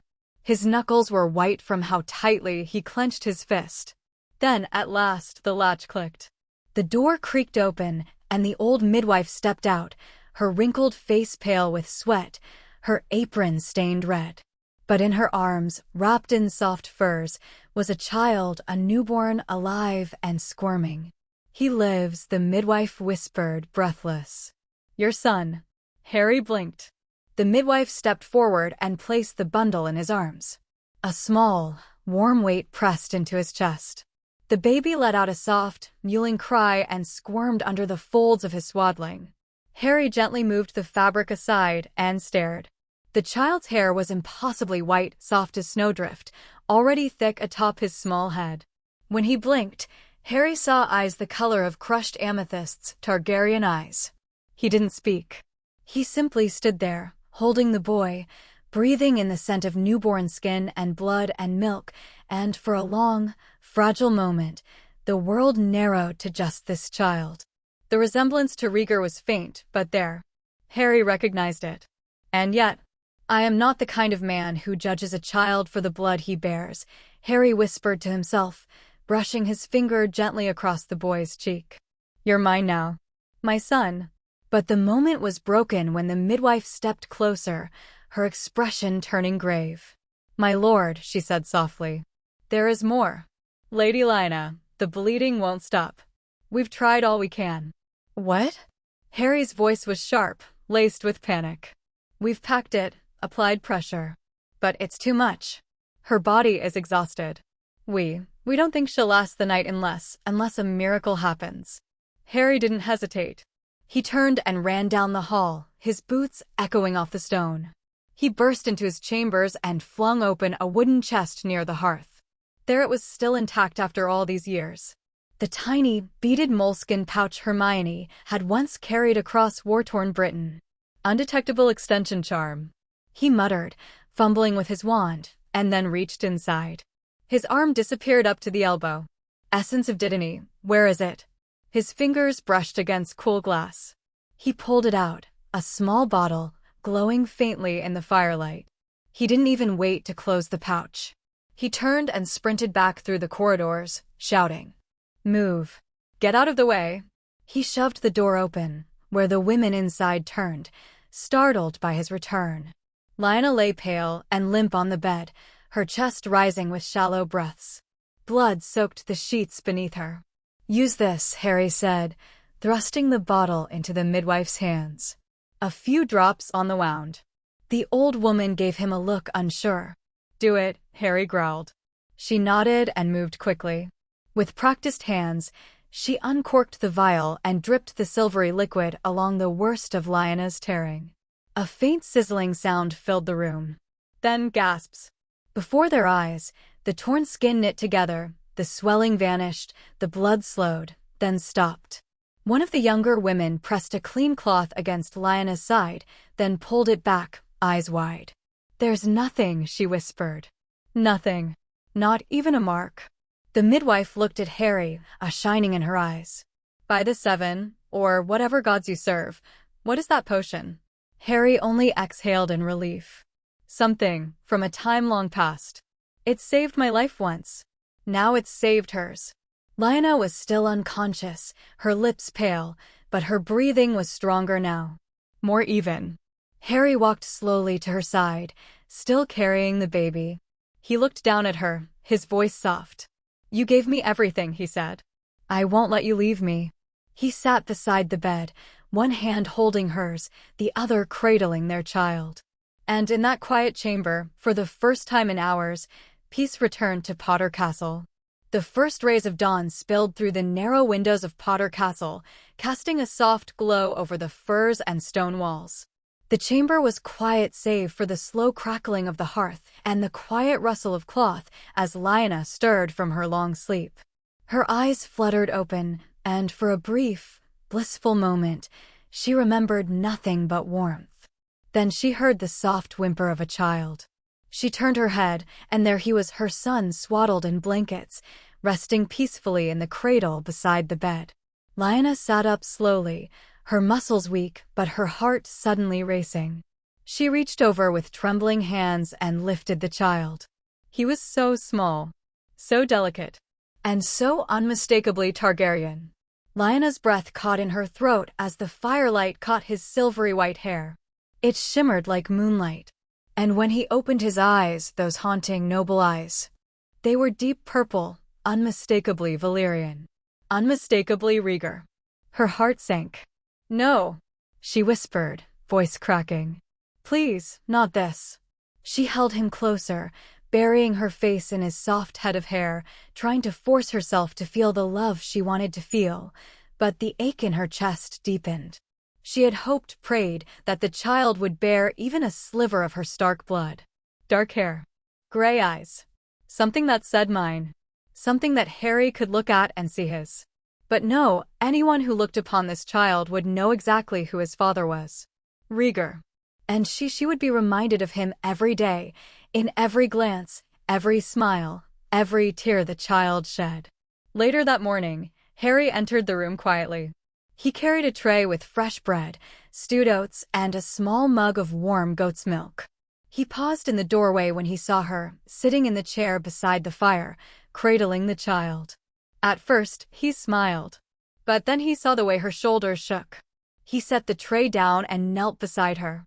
"Lyanna," he said gently. "What's wrong?" She didn't answer at first. Just pressed her face into the child's swaddle and let out a soft sob. I'm sorry," she whispered. "I know I should be happy. He's alive. He's healthy. But every time I look at him, I see him." Harry's jaw tensed. He reached out and stroked her hand, careful and slow. "You don't have to apologize for how you feel," he said. "This wasn't something you chose." "I didn't want this," she breathed. I didn't want to raise a boy who looks just like Rhaegar Targaryen. What happens when he grows up? When he rides a horse like him, sings like him, speaks Valyrian like him? What happens when everyone knows? Harry was quiet for a long moment. I saw you take care of him, he said. You rocked him gently.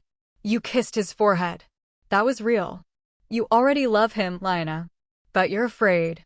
She nodded. I'm terrified. If Rhaegar finds out, if he learns that his son lives. He won't, Harry said, voice firm. And even if he does, he won't have him. Because that child is ours, Lyanna. Not his. She looked up at him then, searching his face, tears streaking down her cheeks. But how, Harry? She whispered. How can I make him ours? Harry stood slowly and walked to the chest at the foot of the bed. From it, he withdrew a leather-bound book, aged and marked with faded runes. He opened it carefully and turned to a page he had read many times before. There's a ritual, he said softly. An ancient form of magical blood adoption. It's not a trick. It's real. It rewrites the child's very essence, his lineage, his blood, his name. Lyanna blinked. You mean, he'd become your son? By magic? Yes. He'll bear my blood, my magic, my name. And the magic will protect him. No one who meets him will see Rhaegar Targaryen. They'll see, our child. Her lips trembled. Is it safe? Harry nodded. It's gentle. It requires consent from both of us. The child must be named at the same time the ritual is performed. After that, no spell, no blood test, no vision will ever reveal another truth. Not even a god could tell. Silence fell between them for a long while. Then Lyanna looked down at the boy in her arms. His eyes were open now, blinking slowly, filled with innocence and unknowing trust. What name will we give him? She asked quietly. Harry met her eyes and said, whatever name you choose. The forest was deep and silent, its snow-blanketed floor disturbed only by the crunch of 3 sets of boots, Harry, Lyanna, and the child swaddled in her arms. They had left behind the crowded cottages of Narnia, where the great weirwood tree, though sacred, was no longer secluded. Too many had begun to gather around it, to pray, to whisper wishes, to sit beneath its crimson canopy. There was no longer any privacy, no longer any quiet for what Harry planned to do. This ritual, sacred, ancient, and intimate, demanded solitude. They walked for over an hour through the frost-bitten wilderness, until at last, a smaller clearing revealed itself beyond a ridge of sleeping pines. In the middle stood a great weirwood tree, its white bark etched with the face of the old gods, and its blood-red leaves whispering softly in the wind. The tree was older than Narnia itself. Waiting there already, crouched near a stone outcropping, was Winter, Harry's mighty white-scaled dragon. The male beast raised his head at their approach, his piercing sapphire eyes falling on the bundle in Lyanna's arms. His rumble was low and reverent, a sound more felt than heard. He knows, Harry said softly. Lyanna nodded. He always knows. Winter stepped closer, lowering his massive head and gently sniffing the child. He exhaled a warm puff of breath, coiling around the edge of the clearing like a silent sentinel, his wings folded close to his sides. His massive presence made the sacred space feel protected, enclosed, as if the old gods and dragons watched together. Harry unslung his satchel and approached the base of the weirwood. With a flick of his wand, he melted the snow in a wide circle around its roots, revealing the dark, frozen earth. From his pouch, he drew the sacred ingredients, powdered bone, salt, ash, and crushed elderflowers. He began to draw the ritual circle, careful and precise, muttering words in the old tongue that twisted the air around him. 2 bulls, gifted by the Associ settlers, stood nearby, calm as if enchanted. Harry approached with respect and whispered a blessing. With a swift movement, he ended their lives painlessly, letting their blood seep into the circle, staining the runes. Then, Winter stepped forward. The great dragon used a single claw to slice a shallow line along his forearm, letting a few heavy drops of glowing blood fall into the center. It sizzled against the ground, powerful, primal, draconic. Harry and Lyanna knelt opposite each other. Each held a silver dagger.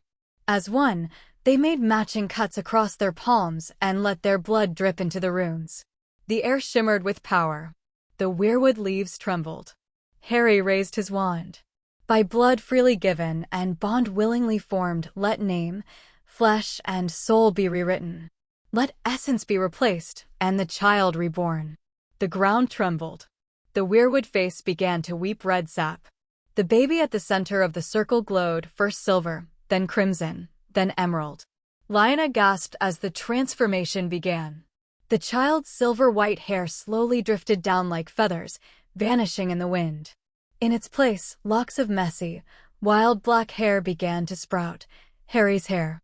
The boy's purple eyes shimmered, then deepened, turning to brilliant, unmistakable emerald green. His cheeks grew rounder. His skin took on a warmer tone. His face, still so small, so new, reshaped itself to resemble Harry. Lyanna's breath caught. Tears spilled silently down her cheeks. It worked, Harry whispered, barely daring to believe it.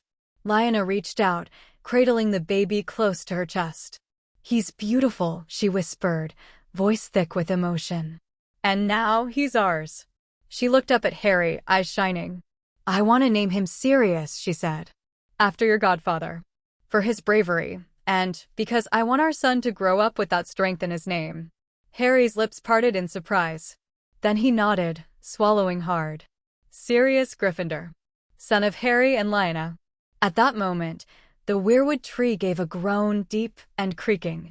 A slender strip of bark, long and slightly curved, fell from its side, landing with a soft thud beside the baby's feet. Harry stared at it for a long moment. Lyanna noticed too. It's a sign, she murmured. From the gods. They've accepted him. Harry bent down, lifted the weirwood bark in both hands, and examined it. It's perfect, he said, feeling the smooth weight of it. I'll make a wand from this.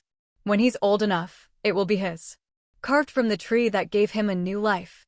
Lyanna held Sirius close, and Winter lowered his great head again, brushing the tip of his snout against the newborn. The ritual was complete. And beneath the eyes of the old gods, a new Gryffindor had been born.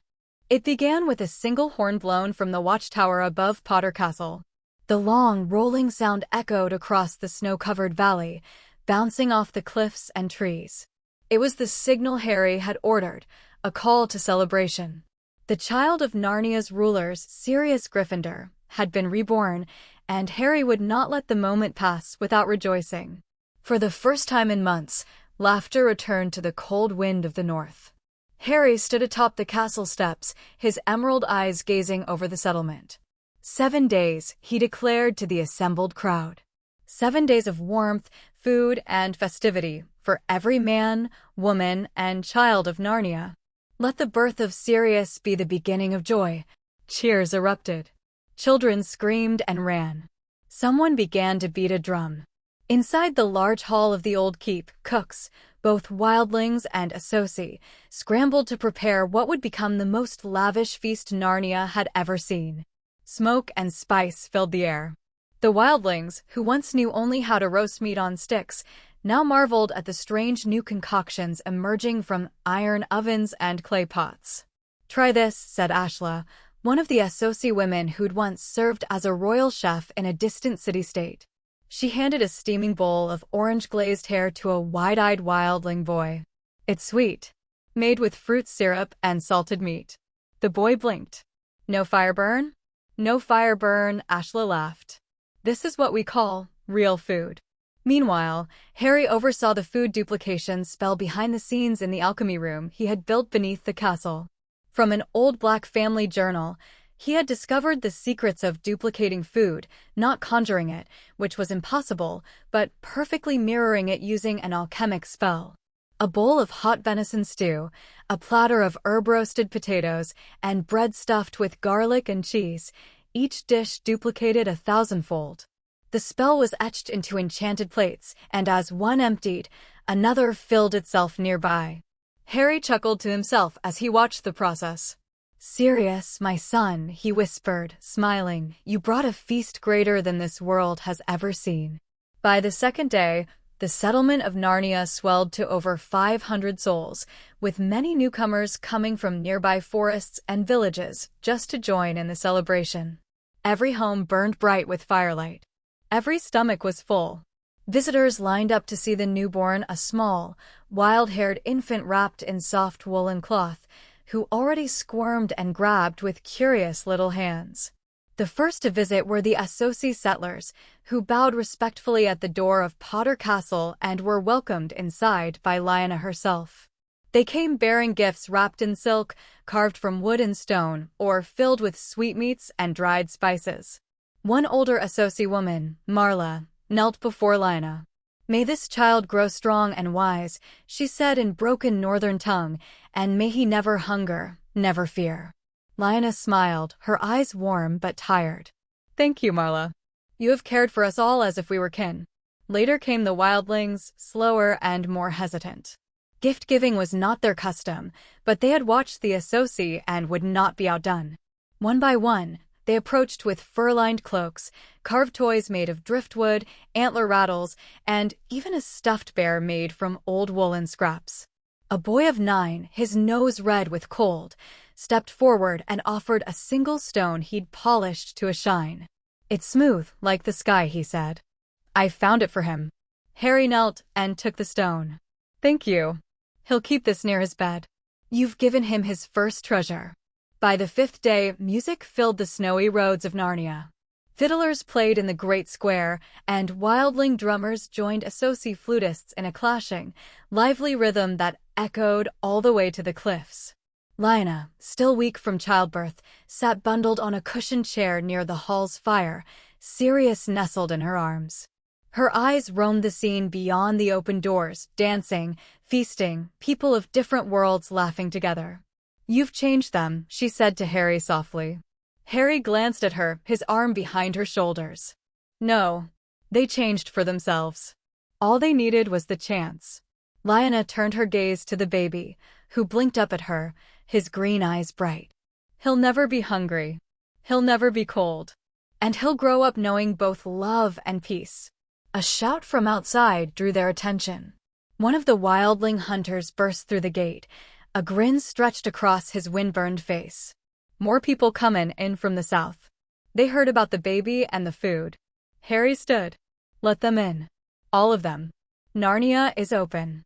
That night, under the shimmering lights of the aurora that danced above the mountains, a final song was sung in the name of Sirius Gryffindor. Children tossed snowflakes into the sky, couples danced in the warmth of braziers, and Lyanna whispered promises to the sleeping child.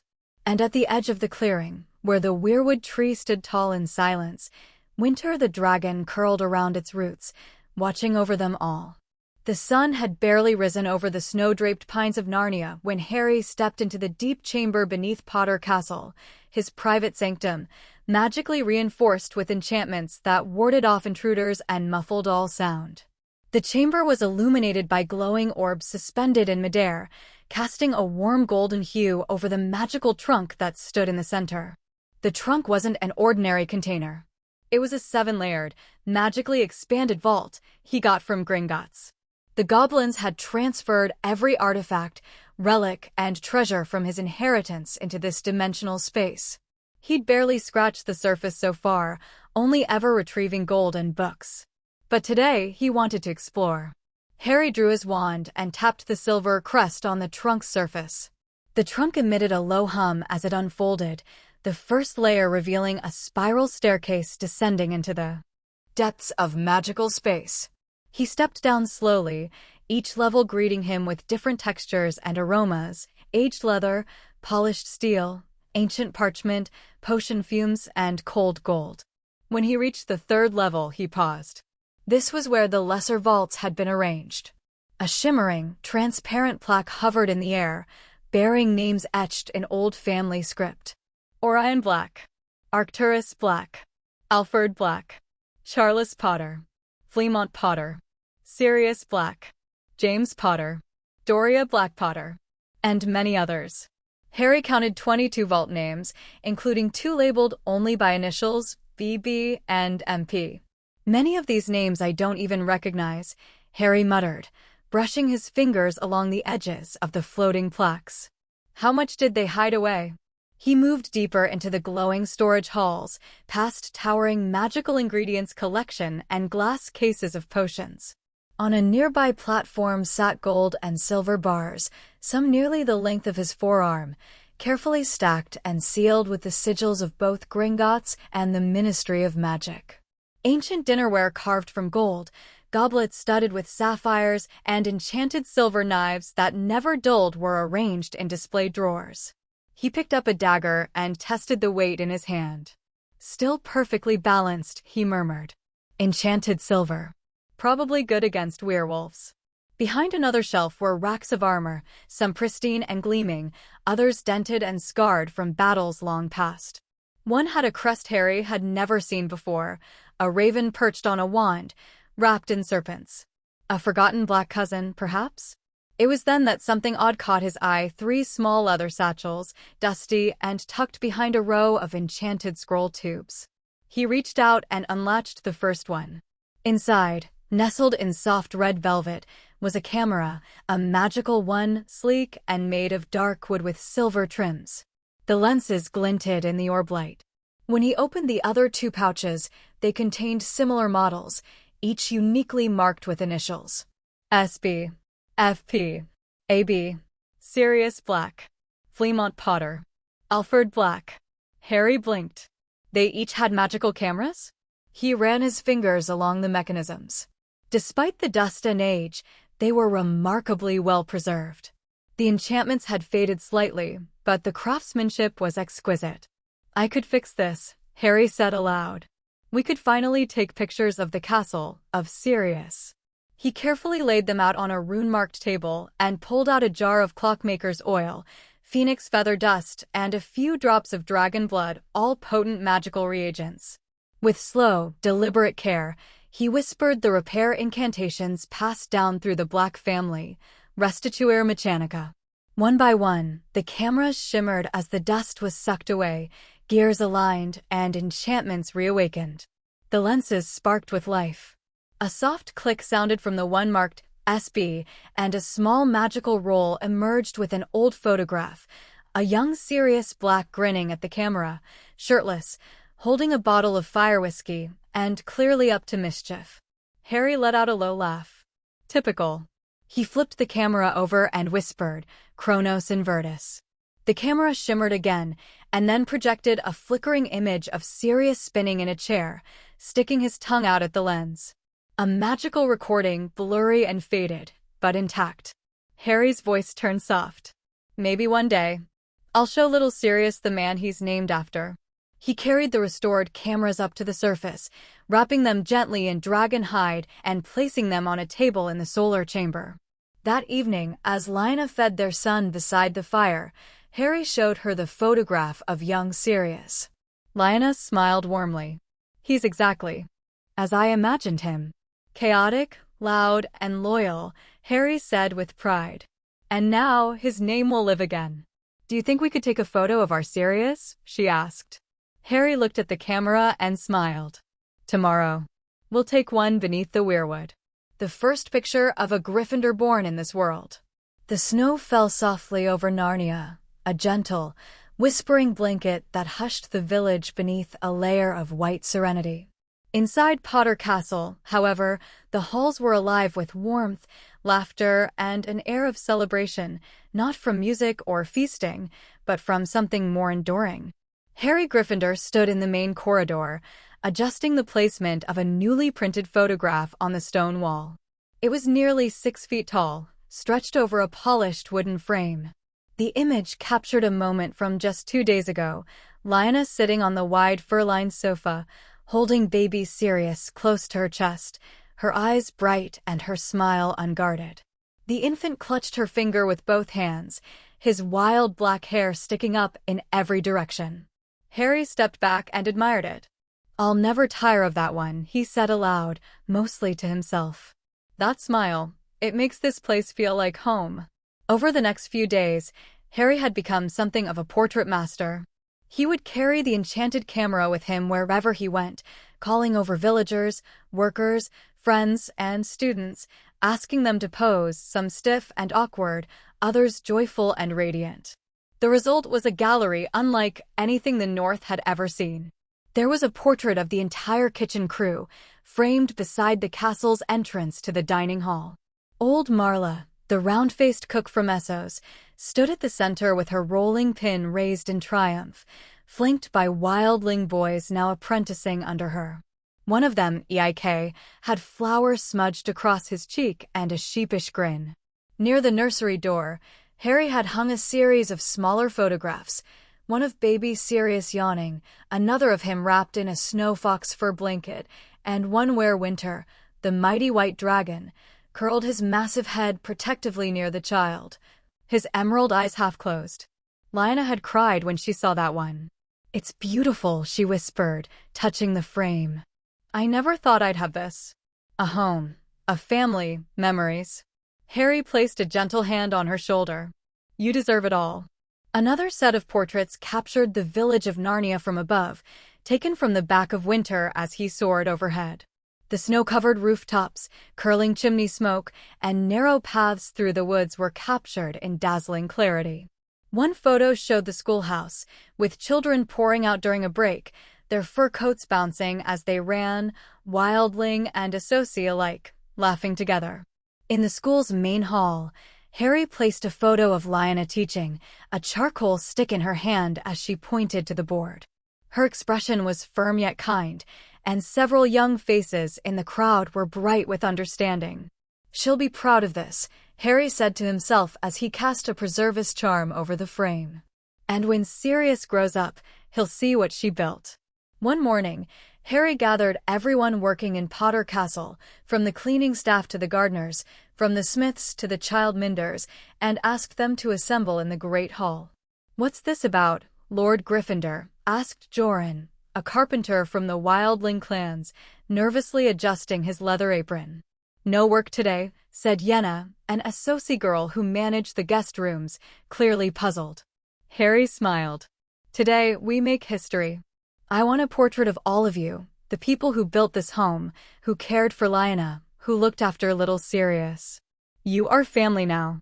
There was laughter, a few awkward coughs, and plenty of straightening of tunics and brushing off of snow.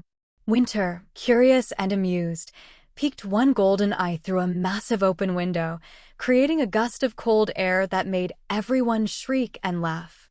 Harry positioned the camera, backed away, and tapped the shutter charm. Click. The photograph developed in minutes, one of the largest yet.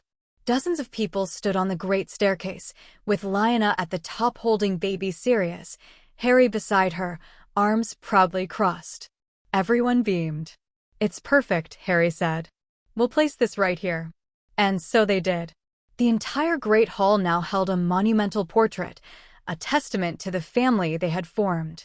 In the evenings, visitors to the castle would wander the halls in awe, pointing at the photos and whispering about how strange and wonderful it was to see people frozen in time, forever smiling.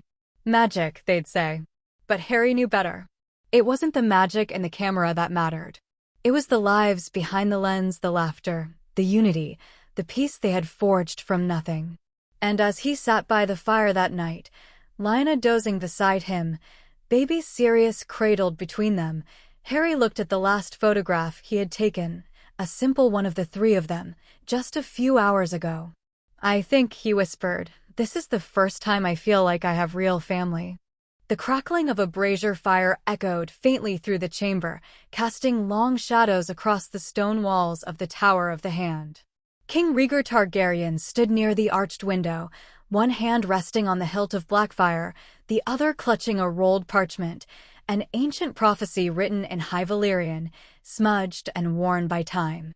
"The dragon must have 3 heads," he whispered, reading the line over for the 1,000th time. "But where are they? Where are the 3? Behind him, the chamber door creaked open. "Your Grace," said Maester Olivar, a slender, pale man with sunken eyes and a voice like dry parchment. "Princess Elia is awake." Rhaegar turned, eyes unreadable. "And the child?" Maester Olivar looked away. "Gone, again." The silence was suffocating. "She miscarried?" Rhaegar asked, voice low and trembling. Yes, Olivar said. The bleeding was too heavy this time. I fear, if you attempt another child, it will kill her. The parchment in Rieger's hands crumpled. He turned back to the window, staring into the stormy horizon over Blackwater Bay. Elia wanted a third child as much as I did, he said quietly. She wanted to give me my dream. The maester said nothing. She wanted to be the flame in the dark, Rieger murmured, more to himself now. But the flame is dying. Later that night, Rieger sat by Elia's bedside, her hand limp in his. Her face was pale, lips cracked, but her eyes fluttered open at his touch. Rieger, she croaked. I'm here, my son, he said gently. You're safe. Rest. I lost her, didn't I? She whispered, glancing down at her still flat belly. Rieger nodded slowly. You mustn't blame yourself. I am not blaming anyone, Elia said, her voice suddenly clear despite the pain. But I can't give you what you seek. He looked away. I've read the Book of Prophecies, she went on. You chase ghosts and riddles. Visions of doom. They are not riddles, Rieger said. They are truth. The prince that was promised will come. The dragon must have 3 heads. And he must be born of ice and fire. Elia smiled sadly. And you think Lyanna was the ice-tier fire? A few months later, a storm raged across Dragonstone. Winds howled like banshees through the towers, and the sea clawed at the rocky shore with foaming anger. Lightning split the sky again and again. Inside the birthing chamber, Rhaella Targaryen screamed in agony as her final child came into the world. And then a single, shrill wail pierced the storm. It's a girl, cried the midwife. The babe was pale as moonlight, her hair as silver as snow, her tiny eyes like amethysts. She opened her mouth and screamed again, louder than the wind outside. The chamber doors opened as a soaked, cloaked figure entered. Rieger pulled down his hood and rushed to the bed. Mother, he asked. Is she? Rhaella, exhausted, managed a weak smile. She is strong, she said. Stronger than I ever was.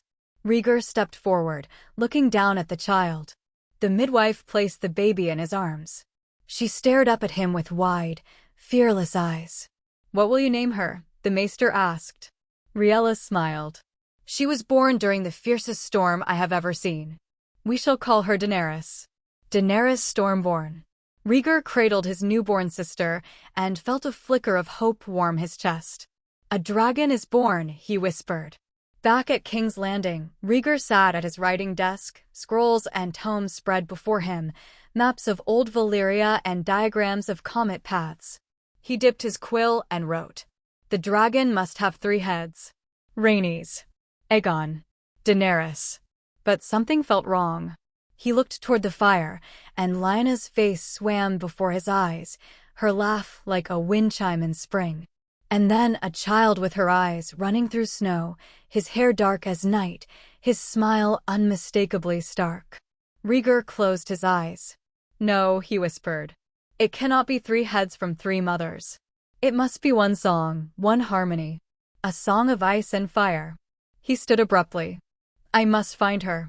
The gods are speaking. I will not ignore them anymore.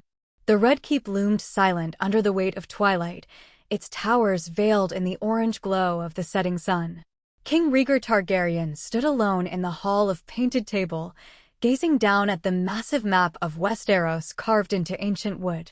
His silver-blonde hair shimmered in the light, but the color in his violet eyes had dulled with time and sorrow. He placed a single hand on the north, brushing the lands around Winterfell. His fingers hesitated, hovering above the location of Harrenhal, where he met Lyanna for the first time, before retreating back to his side.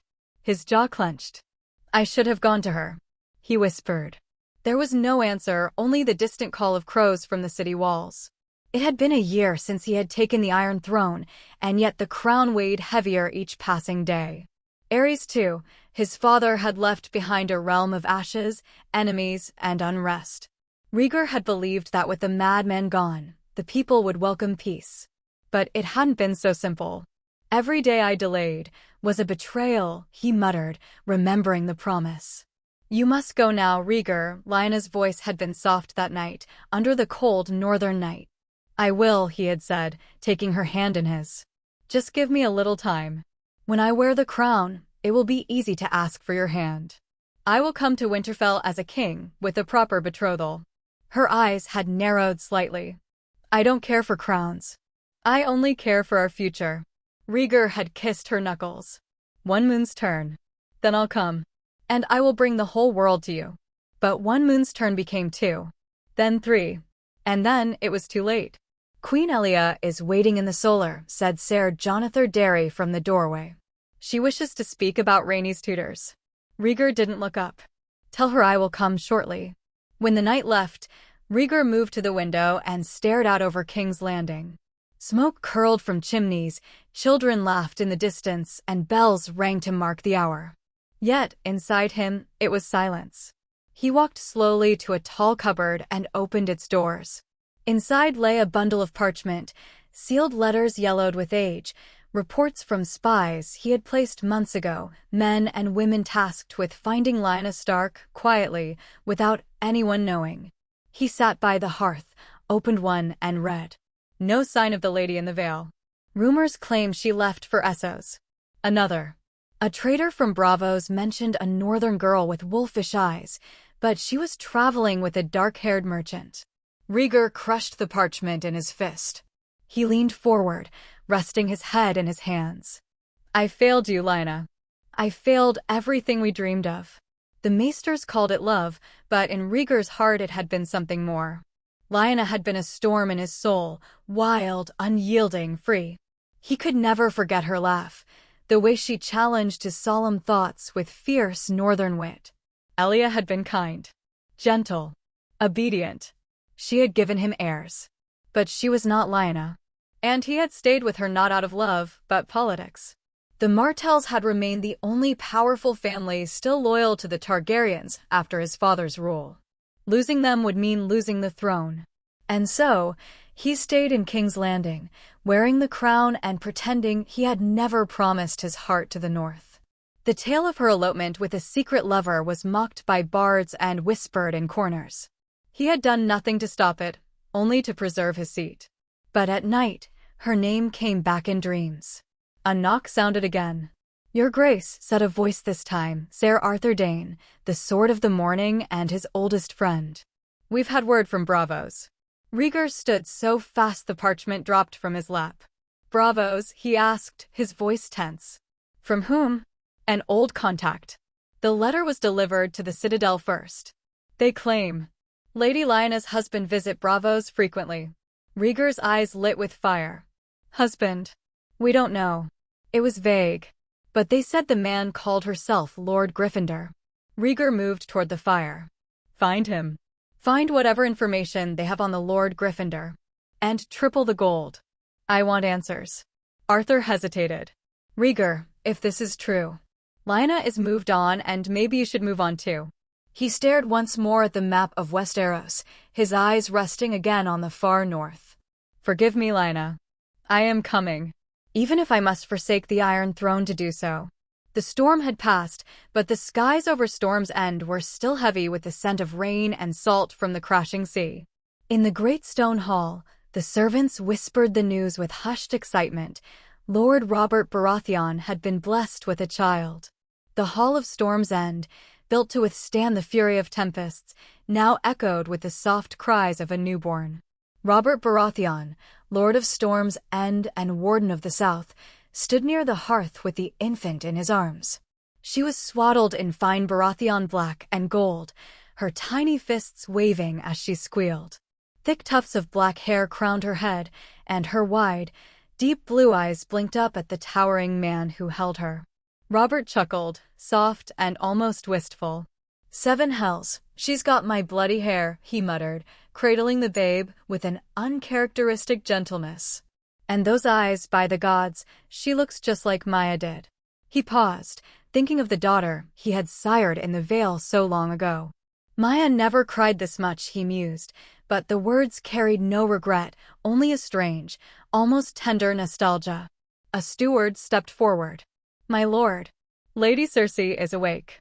Robert nodded, pressing a kiss to the babe's forehead before handing her back to the midwife. "Make sure she's wrapped warm," he said. She's got a storm in her lungs already. The birthing chamber still smelled of blood and milk, the air thick with the scent of herbs and sweat. Cersei Lannister lay against a stack of pillows, her golden hair damp and clinging to her brow. Her cheeks were flushed, but her eyes were glowing. "You took your time," she said when Robert stepped in. Robert gave a grin and sat beside her. "I had to admire my handiwork," he said. "You've given me a fine one, Cersei. Black hair, blue eyes, strong lungs." The gods were smiling. Cersei smiled tiredly. She kept kicking the whole time. "I knew she'd be a fighter." Robert reached for her hand and kissed it. "She's a Baratheon, all right. Born in a storm, just like this castle." Cersei chuckled weakly. "I hope she'll be more than a storm." "You're more than a storm, and you've kept me on my toes since the day we were wed," Robert said. "The girls already got your stubbornness." She was holding onto your ribs like she didn't want to come out. Cersei closed her eyes for a moment. "You were scared," she said softly. "I saw it in your face when the maester called you in." "I'm always scared when I can't swing a sword to fix things," Robert admitted. "But you're tougher than any knight I know." She opened her eyes and smiled. "Even tougher than Ser Barristan?" Robert laughed, a booming, full-bellied sound. "Barristan's never given birth." They shared a moment of silence, their fingers laced together. Then Cersei asked, "Have you thought of a name?" Robert nodded.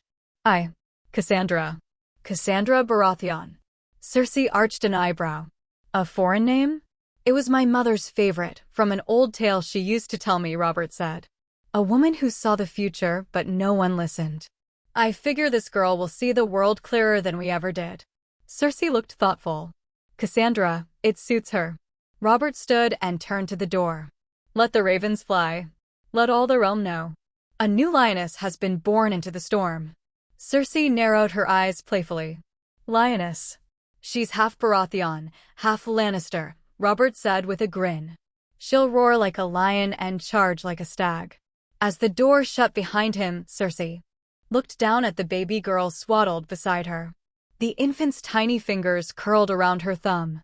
Cersei whispered, "Cassandra, you'll be everything I couldn't be. And the world will listen to you." The first snow of spring dusted the black stone of Potter Castle in a silver shimmer. The morning air still held the bite of winter, but the Valley of Narnia stirred with life as smoke curled from chimneys and children chased one another down packed paths of snow. Atop the tallest turret of the castle, a new construction rose, a tower of smooth stone and high arching windows, designed not for watchmen or guards, but for birds. It was Harry's idea, a piece of Hogwarts reborn, carved into the wild northern frontier. "It's called the Ollery," Harry told Lyanna as they climbed the winding stairs, Sirius snugly wrapped to her chest in a sling of soft fur. "Owls?" Lyanna asked with a soft laugh. "You mean like messenger ravens? But I thought only the maesters trained those." Harry grinned. "Owls are much more elegant. And faster. Witches and wizards used owls, and I always liked them better." He paused, then added, "And these owls are special." When they reached the top, Lyanna gasped. Dozens of snowy owls, gray owls, even a few barn owls, perched quietly on carved beams and perches built into the circular walls. Some were sleeping with heads tucked beneath wings, others preened or blinked curiously at the newcomers. The scent of clean straw and feathers filled the air, and, through the open arches, the wind danced in, ruffling feathers but never disturbing the calm order of the place.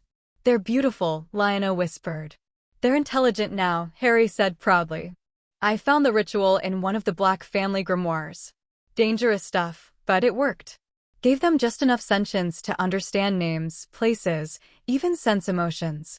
Now they're not just birds, they're partners." One of the owls, a large silver and white one, fluttered down and perched on Harry's outstretched arm. "This one's Mistral," Harry said. "He's been to Bravos and back already. Took a letter to Orlino." Lyanna smiled, brushing Sirius's cheek with her hand. "And you did all this just so I could write to my family?" "I want you to be able to talk to your father," Harry said quietly. "And Eddard. And even Brandon, if he comes around. They've all forgiven you now, and I thought it was time you had the choice." Lyanna's expression turned tender. She turned to the owl on Harry's arm. "Do they really understand us?" To a degree, Harry said. Watch. He whispered, Mistral, take this to White Harbor. Find Lord Wyman Manderley. Mistral gave a soft hoot, took the letter from Harry, stretched his wings, and launched into the morning sky with power and grace, gliding down the spiral of the tower and vanishing into the sky. Lyanna blinked. 7 hells. Harry chuckled. It's quite a sight, isn't it? I've been testing them for a few weeks. They're smart. I can even charm letters to burn after reading or to whisper instead of being read. Lyanna shook her head in wonder, then said softly, This is more than I ever thought I'd have. A home, a son, and now a way to reach my family.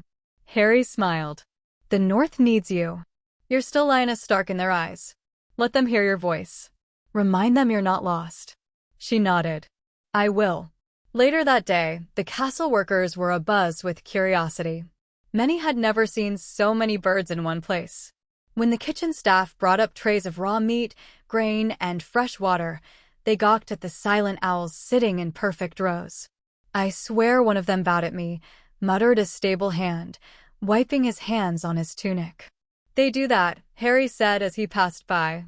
It means they like you. Or they want food. Gods, murmured one of the women. I thought this was a castle, not a place of sorcery. Why can't it be both? Harry replied with a grin, then clapped the man's shoulder. Keep them fed, and you'll find they're better than any raven. The sun had just broken over the snow-laced mountains when Lyanna Gryffindor stepped into the Ollery with a thick stack of letters in her hand, her breath misting in the cold air. The owls were already stirring, their sharp eyes following her as she walked to the central perch where a wide wooden table stood smeared with ink stains, bits of parchment, and tiny claw marks from impatient birds. Lyanna placed the letters down and whispered, Let's begin. She had spent the entire night writing, her heart poured into every word. The first letter was addressed in elegant northern script. To Brandon Stark. My beloved brother, wherever the winds have carried you. She held the parchment close for a moment, brushing a tear from her cheek. I was the first to break free, wasn't I, Brandon? She murmured. Now you have followed me, but in a different way. In the pouch beside the letter was a velvet bag, enchanted by Harry to hold more than it appeared. Inside it were 1,000 gleaming gold coins, enough to buy a ship, a home, or start a business in the lands of the Essosi.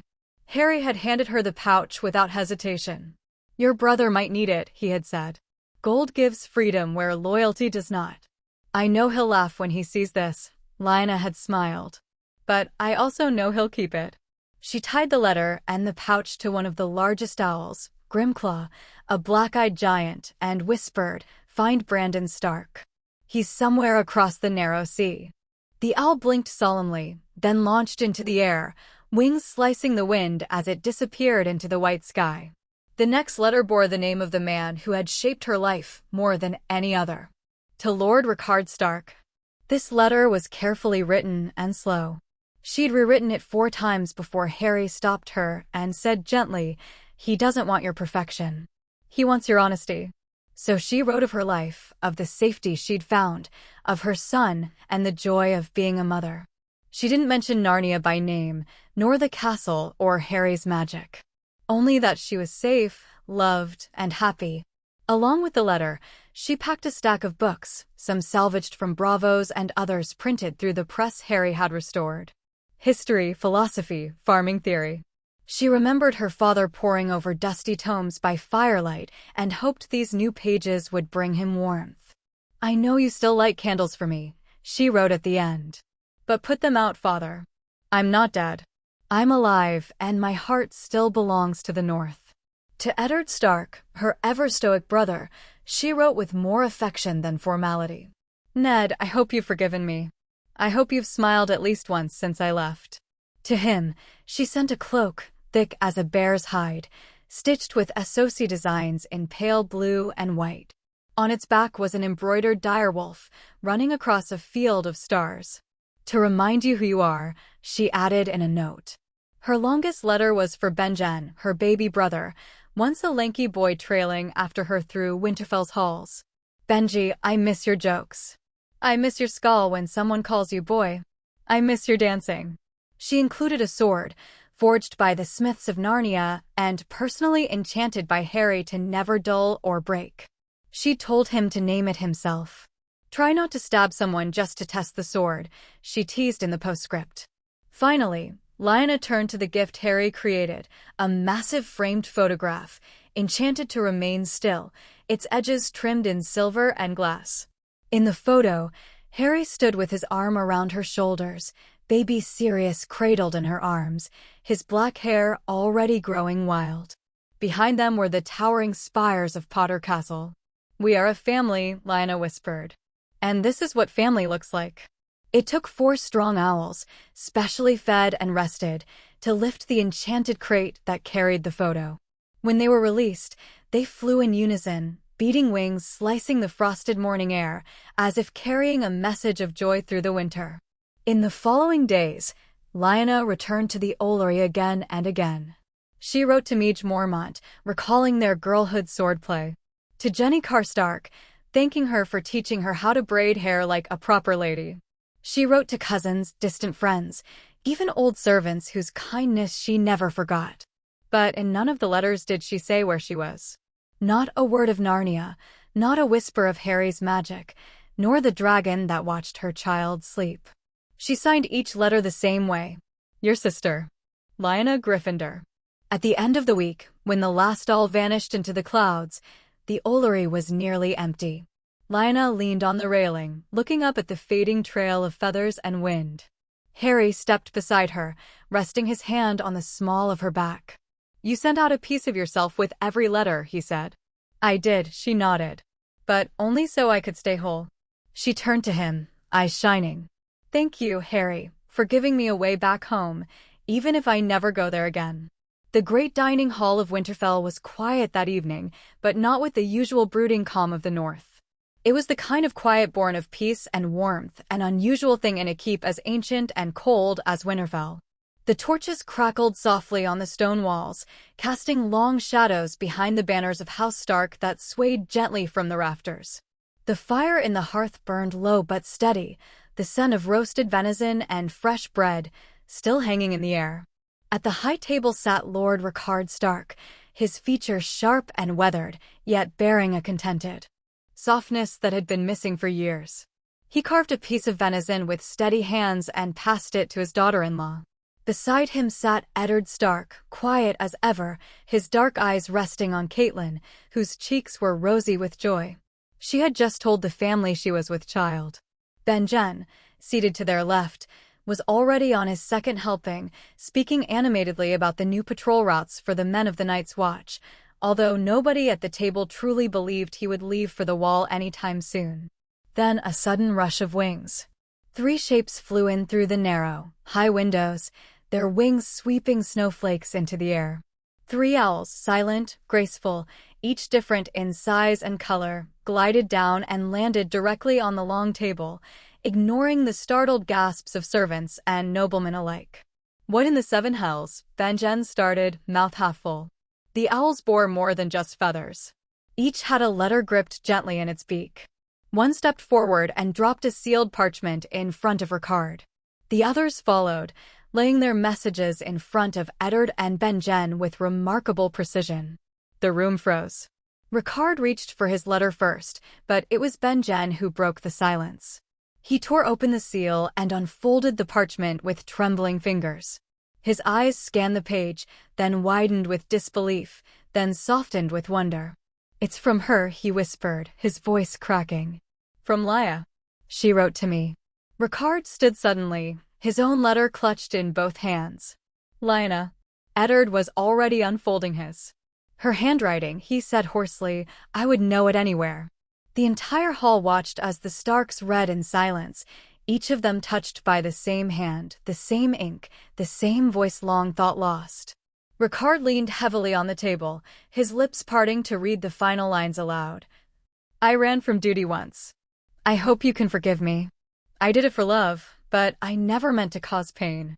I am safe. I am a mother now. And I want you to know I am happy." A hush fell again, then a flutter of wings announced more arrivals. Another owl, larger and slower, swooped into the room carrying a bundle wrapped in soft leather. It landed on the floor beside Ricard and stepped back. Ricard knelt, old joints creaking, and untied the straps. Inside were books, fine bindings, foreign titles, histories of the world beyond Westeros. The kind of rare, thoughtful gift that only a daughter who remembered her father's quiet nights by candlelight would send. Then another owl arrived, this one bearing a massive white furred cloak, which it dropped in front of Eddard. Embroidered with Associ designs. Eddard smiled softly, his voice tight. She remembered how cold my hands always were. And the last owl in the trio glided to Benjen, carrying a sheathed sword with a pommel shaped like a direwolf's head. It was light, perfectly balanced, and very, very sharp. Benjen drew it slowly, the steel glinting in the firelight. "Lyanna, what have you been doing?" The answer came with the greatest arrival of all. A shadow passed across the high windows, 4 owls, straining together, carrying something large wrapped in dark cloth. Several men ran forward, arms outstretched to steady the load as the birds dropped it gently onto the floor. Ricard himself stepped down from the dais, his sons following. The cloth was thick, heavy with enchantment. It took 2 men to unwrap it. And then, a gasp echoed through the hall. Before them stood a life-sized portrait. No, more than a portrait, it was a photograph, still but hauntingly real.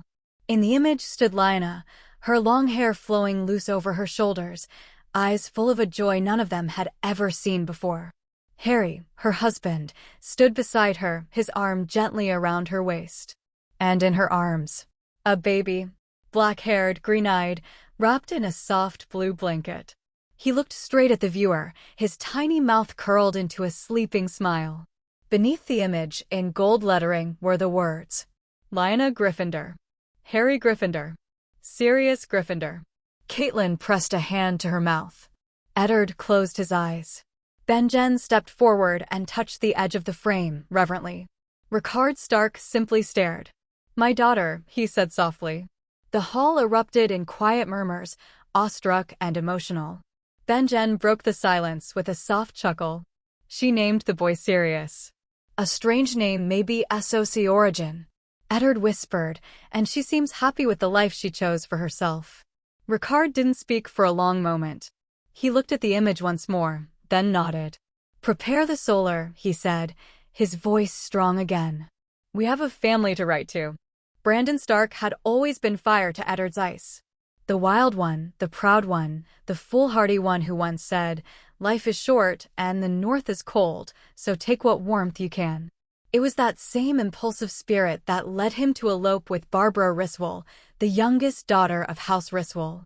She had a smile like mischief and eyes that sparkled with secrets. When she whispered, "Let's run," he didn't hesitate. But Essos was not the land of dreams they had imagined. Now, Brandon sat on a wooden crate, shirtless, his back glistening with sweat under the cruel sun of Volantis. His hands were calloused, scraped from lifting cargo at the docks, when work was available. Other times, he dug trenches, swept floors, or delivered fish to brothels too dangerous to linger in. "Northman," someone shouted from a stall. "You forgot your coin." Brandon didn't turn. He didn't have a coin to forget. They had spent the last of their silver 3 days ago. Barbara was indoors, sick from the heat and hunger, lying on the thin mattress they called a bed in the upper room of a crumbling tenement by the black walls. She never complained, but Brandon saw the weariness in her eyes. He cursed softly under his breath and glanced up at the sky. "Gods," he muttered.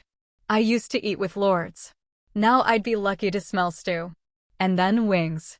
He blinked. A brown owl, sleek and regal, glided down through the market's dust and noise as if it belonged to another world. It landed on the crate beside him, causing a few onlookers to gape. "What the?" Brandon whispered. The owl stared at him with intelligent golden eyes and stretched out its leg. A letter sealed in wax. Brandon hesitated, hands trembling slightly as he broke the seal. The wax bore no sigil he recognized, but the handwriting. It was Lyanna's. "To my dearest brother Brandon. I don't know where you are, but I hope this finds you. I've missed you more than I ever admitted. I'm sorry for disappearing. I know how it must have looked. But I found happiness. I hope you will too. If you're in need, Please accept this small gift. I remember how you always tried to protect me. Let me protect you now in some way. You're not forgotten. With all my love, your little wolf, Lina." The letter slipped from his fingers. The owl chirped once and nudged a small leather pouch toward him with its beak. He opened it. His mouth fell open. Inside, gold. Not a few coins. Not a small inheritance. Lots of gold dragons. Brandon let out a long breath, then laughed. It started as a short bark, then grew louder until he was doubled over. "You mad little wolf," he said, tears stinging his eyes. "You always did have perfect timing." The owl waited patiently beside him, its feathers unmoving despite the breeze. Brandon stood, the pouch tucked under one arm, and looked down at the owl. "You waiting for a reply?" The owl blinked, then nodded. Brandon chuckled. "Of course you are. What kind of sorcery have you fallen into, sister?" He didn't have paper. He didn't have ink. But he had gold now. He strode straight into the market, past stun vendors who had seen him scraping for scraps just days ago. At a scribe's stall, he slapped down a gold coin with a smirk. "Parchment. Ink. And don't give me the cheap stuff." 10 minutes later, he sat at a shaded bench beneath a fig tree and wrote, "Lina, I don't know how you're all found me, but I suppose magic runs in your veins now. Barbara and I are alive, though that's more than I could say a week ago. Your gift. Lina, you saved us. I was angry when you left. I thought you ran from your duty. But now, I understand. The world is bigger than the North. You made your choice, and from your letter, it sounds like the right one. Tell me about this husband of yours. Tell me everything. And thank you, from the bottom of my heart. You always were my favorite sister, even if I never said it aloud. I'll write again soon. Your brother, Brandon." He rolled the parchment, sealed it, and tied it to the owl's leg. The owl waited until he whispered, "Go," and then took flight, soaring into the golden sky above Volantis. Brandon watched it disappear, then walked home with lighter feet and heavier pockets. He would feed Barbara. They would find a better place to stay. And most of all, for the first time in months, he felt like a Stark again. The old tenement by the black walls stood empty now, its cracked walls and flea-ridden mattresses forgotten. In its place, Brandon Stark and Barbara Riswell now lived in a marble-fronted house nestled within one of Volantis' quieter districts, just outside the shadow of the Black Wall but far from the slums of the harbor. For the price of 20 gold coins, the property was practically a palace. Gold, after all, spoke louder than lineage in Essos. The house had arched windows, green-painted shutters, and a courtyard with orange trees. The air smelled of citrus and salt, and Barbara stood barefoot on the polished stone floor, gazing at their new home with disbelief.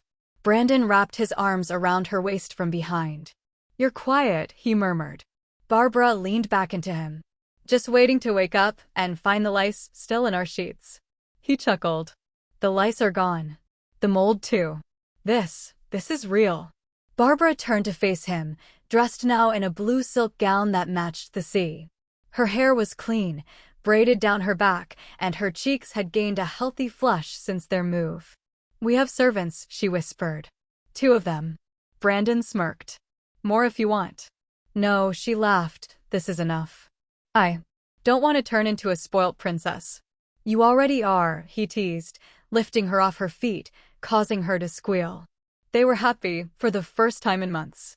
Brandon had kept careful count of their fortune. The 1,000 gold coins Lina had sent had been counted, sorted, and stacked into a strongbox beneath the bed. He had spent only 150 for the house, 10 for clothes, 20 for furnishings and daily expenses, and the rest for hiring their 3 household servants, a reliable guard, and a cook who came highly recommended. That left 900 dragons, a treasure that could build an empire if used wisely. One evening, Brandon sat at the round table in their small private study, a ledger open before him, quill in hand. Barbara sat across from him, sipping from a glass of Arbor Gold. "You're serious about this?" she asked, watching him sketch trade routes. Brandon nodded. "Gold won't last forever. But trade, that's something that can grow." Barbara tilted her head. "You a merchant?" He smiled wryly. I know it sounds mad. I can barely add past 20, but I've been watching these Volantine traders. They're not smarter than us. Just better at pretending. She laughed. And what will you sell? Stark words? Ice and snow. I have the gold to start, Brandon said, tapping the table. I buy spice here, sell it in lists. Or Silkenmere, sell it to sailors from Westeros who'll pay twice the price. I don't need a fleet. I just need to rent space on someone else's. Barba raised an eyebrow. And when the gold runs dry? He grinned. That's why I'll make sure it doesn't. Over the next few days, Brandon visited docks, merchant squares, and auction houses, learning the trade of trade. He watched as Myrish cloth was loaded into crates, spices weighed and bartered by the pinch, pearls sold in pouches worth their weight in steel. He made small purchases, 20 pounds of saffron from Karth, bolts of Tyroshi silk, and a set of jade figurines from E.T. He rented a spot in a local market square and hired 2 sellswords to keep an eye on the goods. In just 3 days, he tripled the value of what he'd spent. He returned home flushed with pride, tossing a purse of new gold coins onto the table. Barbara, lounging on a padded bench with a book in hand, looked up. So, merchant prince already? She teased. Not prince, Brandon said, smirking. But maybe lord of coin in the city of snakes. She rose, walked to him, and cupped his face. You're doing this for us. He kissed her forehead. I'm doing this for Lyanna, too. She believed in me. She reminded me who I am. Barba's eyes softened. And who is that? He paused a moment before replying. A Stark. In exile, perhaps, but not defeated. And with that, Brandon Stark of Winterfell, once a reckless son of the North, took his first steps as a rising merchant in the free cities, a wolf among the lions of trade. The wind swept over the walls of Potter Castle, carrying with it the sharp chill of northern air. The castle stood tall and proud, its dark stones warmed by firelight spilling through narrow windows, and above it all, the new Ollery Tower rose like a sentinel. Inside its chambers, dozens of owls flitted from perch to perch, their feathers ruffling softly in the draught. Down below, Lyanna Gryffindor sat by the window of her solar, wrapped in a fur-lined robe, quill scratching gently across fine parchment. Her letters had become the heartbeat of the castle lately, long, thoughtful notes filled with news, memories, and affection. Her eyes drifted to the side of the chamber, where little Sirius Gryffindor lay bundled in a crib of weirwood and velvet. He kicked at the air with gurgled delight, dark curls wild on his head and emerald eyes gleaming with curiosity. She dipped the quill again and whispered aloud as she wrote. To my dear brother Benjen. I hope this letter finds you well. I miss you more than words can carry across the sea of owls and snow. My son grows stronger each day. He has your reckless grin, I swear. Lyanna chuckled, her voice soft and wistful. She folded the letter and slipped it into a leather pouch along with a small polished stone charm, a trinket Harry had enchanted to always feel warm in one's palm. A gift for Benjen. She had one for each of them. In truth, Lyanna longed to see her family, but she couldn't leave, not yet. Sirius was still too young, and there was always the lingering threat that the king's men might come seeking her, or worse, seek to take the child. This place, this hidden land called Narnia, was her refuge, and she would not abandon it. Meanwhile, Harry spent most of his days below, in the magical vaults of Potter Castle, poring over ancient books, scrolls, and artifacts inherited from the Potter and Black family vaults. He moved through rituals and enchantments with precision, surrounded by glowing runes, bottled starlight, and books that whispered when opened. The people of Narnia thrived. The Associ boat builders had completed their first great whaling ship, launching it along the frozen coast. Its sleek hull and reinforced sails made it ideal for Arctic waters, and soon, it returned with lots of walrus and whale meat and oil from the ice fields near Skagos. More settlers arrived each day, wildlings, exiles, and nomads, drawn by the promise of safety and abundance. With every new arrival, Harry expanded his wards farther into the forest and hills. It was a monumental task, but he performed it without complaint, for Narnia was growing into something more than a sanctuary. It was becoming a nation. Education had begun to reshape the wildlings. With Lyanna's school flourishing, children who once knew only how to hunt or steal were now reading, writing, and speaking in multiple tongues. They learned not just words, but values, cooperation, fairness, and pride in being a Narnian. As she nursed Sirius later that night, Lyanna whispered into the firelight, "They're changing, Harry. All of them. Even the wildest of them. Sometimes I wonder if we're building a new world here." Harry, entering the room with soot on his hands and ink on his sleeves, smiled. "Not a new world," he said, leaning down to kiss her forehead. "Just a better one." Harry Gryffindor stood atop the watchtower of Potter Castle, the wind tugging at his black robes as he surveyed the bustling village below. Narnia had grown beyond his wildest expectations. What had once been a scattered settlement of wildlings and displaced Associ families had transformed into a village, no, a fledgling city, with schools, roads, workshops, and even an organized council. But today, Harry's emerald eyes were fixed on a new group of people trudging through the snow-laced paths from the east. A clan nearly 500 strong had arrived at the border, bringing with them their tent, crying children, and tired, angry adults. The guards that Harry formed to patrol the village, mostly wildlings who had once lived lives much like these newcomers, watched with tense faces. Down below, Lyanna stood wrapped in her thick winter cloak, Sirius bundled in her arms. A few elders from both the wildlings and Associ stood beside her. John Marr, once a war chieftain of the Frostfang wildlings, now wore a tailored tunic and spoke Valyrian with ease. Beside him stood Elira, an Associ herbalist who had married into the wildling community. Harry descended the tower steps swiftly, boots echoing in the stone stairwell. He met the crowd at the gates just as the newcomers were ushered in. Their leader, a burly, scar-faced man with a matted beard, stepped forward. He was wary, prideful, and clearly used to being in charge. "You the Lord here?" the man asked gruffly. Harry nodded. "I'm Harry Gryffindor. This is Narnia. You are welcome here, but you must follow our rules." "Rules?" The man spat into the snow. "We don't follow rules made by strangers." The tension rippled like lightning through the gathered Narnians. Elira stepped forward calmly. "Then you'll leave. We have food, shelter, schools. But everything here is earned through cooperation, not intimidation." The man looked at her, sneering, until he noticed the calm faces of the wildlings behind her, men who once might have looked like him. Men like John Marr. John Marr stepped forward. "I used to be like you. I thought rules were weakness. But I was wrong. Without them, we were little more than wolves fighting over scraps." "You're still wildlings," the man scoffed. "No," John Marr said firmly. "We're Narnians now." That word, Narnians, carried weight. The newcomers muttered among themselves, confused. Some looked around at the village, its stone houses, the smell of fresh bread wafting from bakeries, children laughing in the snow near the schoolhouse, and a flicker of longing crossed their faces. Harry motioned gently. "Let me show you what we've built." Harry led the newcomers through the village. They passed the massive hall used as a school where dozens of children, wildling and Associ alike, read aloud from charcoal-written boards. They walked by the central kitchen, where steaming cauldrons of stew fed anyone who came.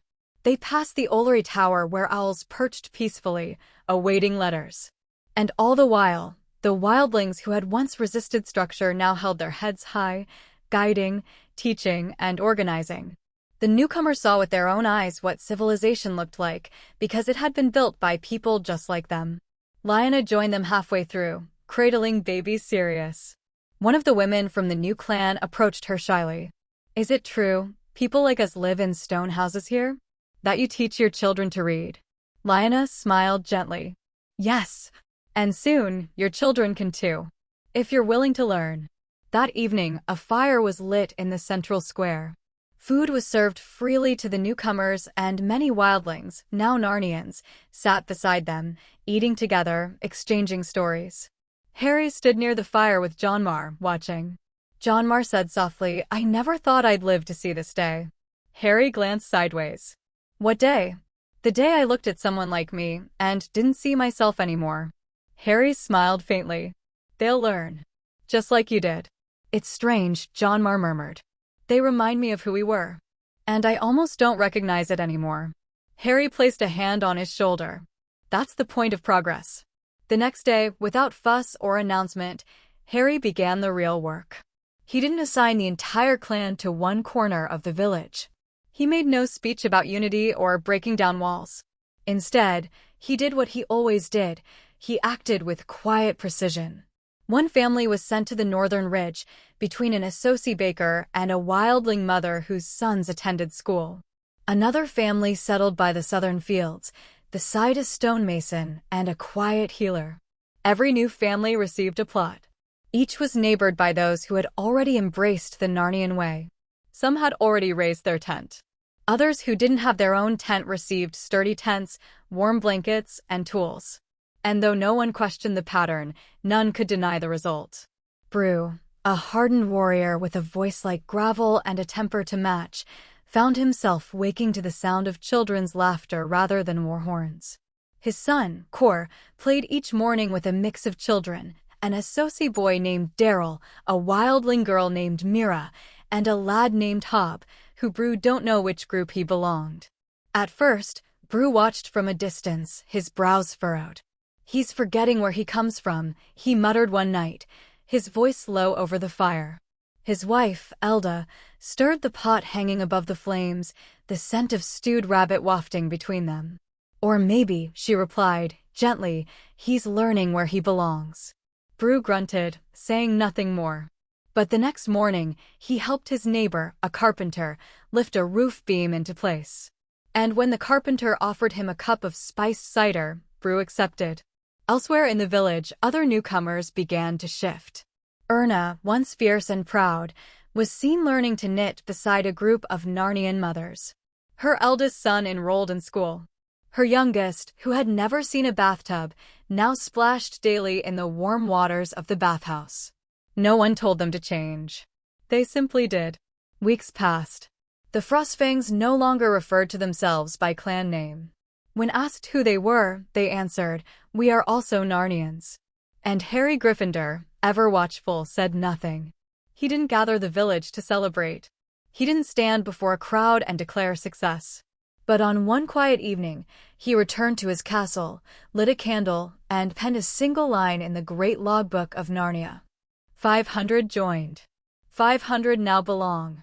Outside, the wind howled again, but the fires in the village burned steady. Children slept with full bellies. Elders rested with hope in their hearts. And in the heart of the north, a people once divided had become one. They were Narnians. But civilization was never adopted overnight. It began with whispers of meat going missing. A few salted slabs, nothing grand, but enough to rouse suspicion. Then a goat vanished. Then a pile of pelts drying in the sun. The watchers at the storehouses confirmed what Harry had already guessed. A group of young men from the new clan had been stealing. They were caught trying to sell the pelts back to an old furrier, an Associ woman named Delira, who immediately raised the alarm. They stood in the great circle at the heart of the village, 5 of them, shoulders squared and eyes defiant. The villagers gathered in silence, the snow crunching under their boots. From his place atop the steps of the stone hall, Harry Gryffindor addressed them, not in fury, but in measured, cool authority. "You were given a home," Harry said, voice echoing across the quiet square. "Given food and safety. And instead of repaying that kindness, you took from your neighbors." One of the boys spat in the snow. "We take what we need. That's how it's always been." Harry's emerald eyes narrowed. "Then take your needs somewhere else." He raised his hand, and a gust of wind swirled around them. Runes carved into the snow began to glow faintly, unseen before that moment. Magic hummed through the ground beneath their feet. "You are cast out," Harry said simply. There was no dramatic explosion, no bolt of lightning, only a shift, a pressure in the air. The 5 young men stumbled back as if pushed by invisible hands. The village gates creaked open, and they were driven past them by nothing but force of will. Behind them, a shimmering red barrier shimmered in the air like glass. One of them turned to run back, but the barrier repelled him like a stone thrown against steel.